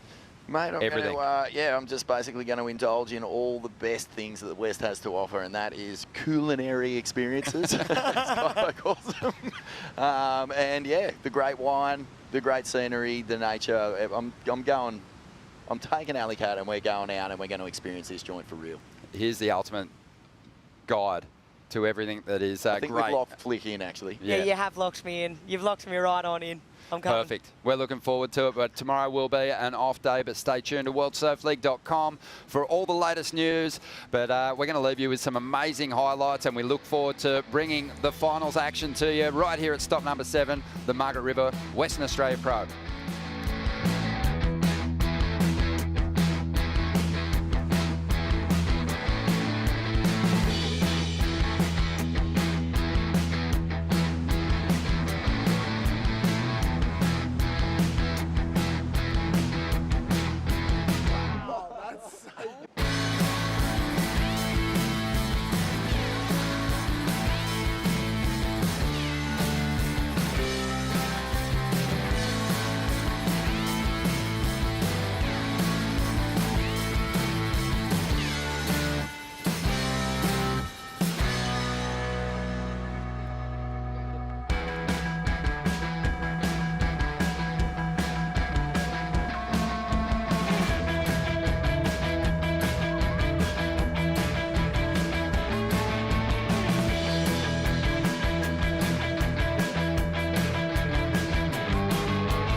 This copyrighted event broadcast is produced by the World Surf League for broadcast around the world and may not be retransmitted, reproduced, rebroadcast, or otherwise distributed or used in any form without the written consent of the World Surf League.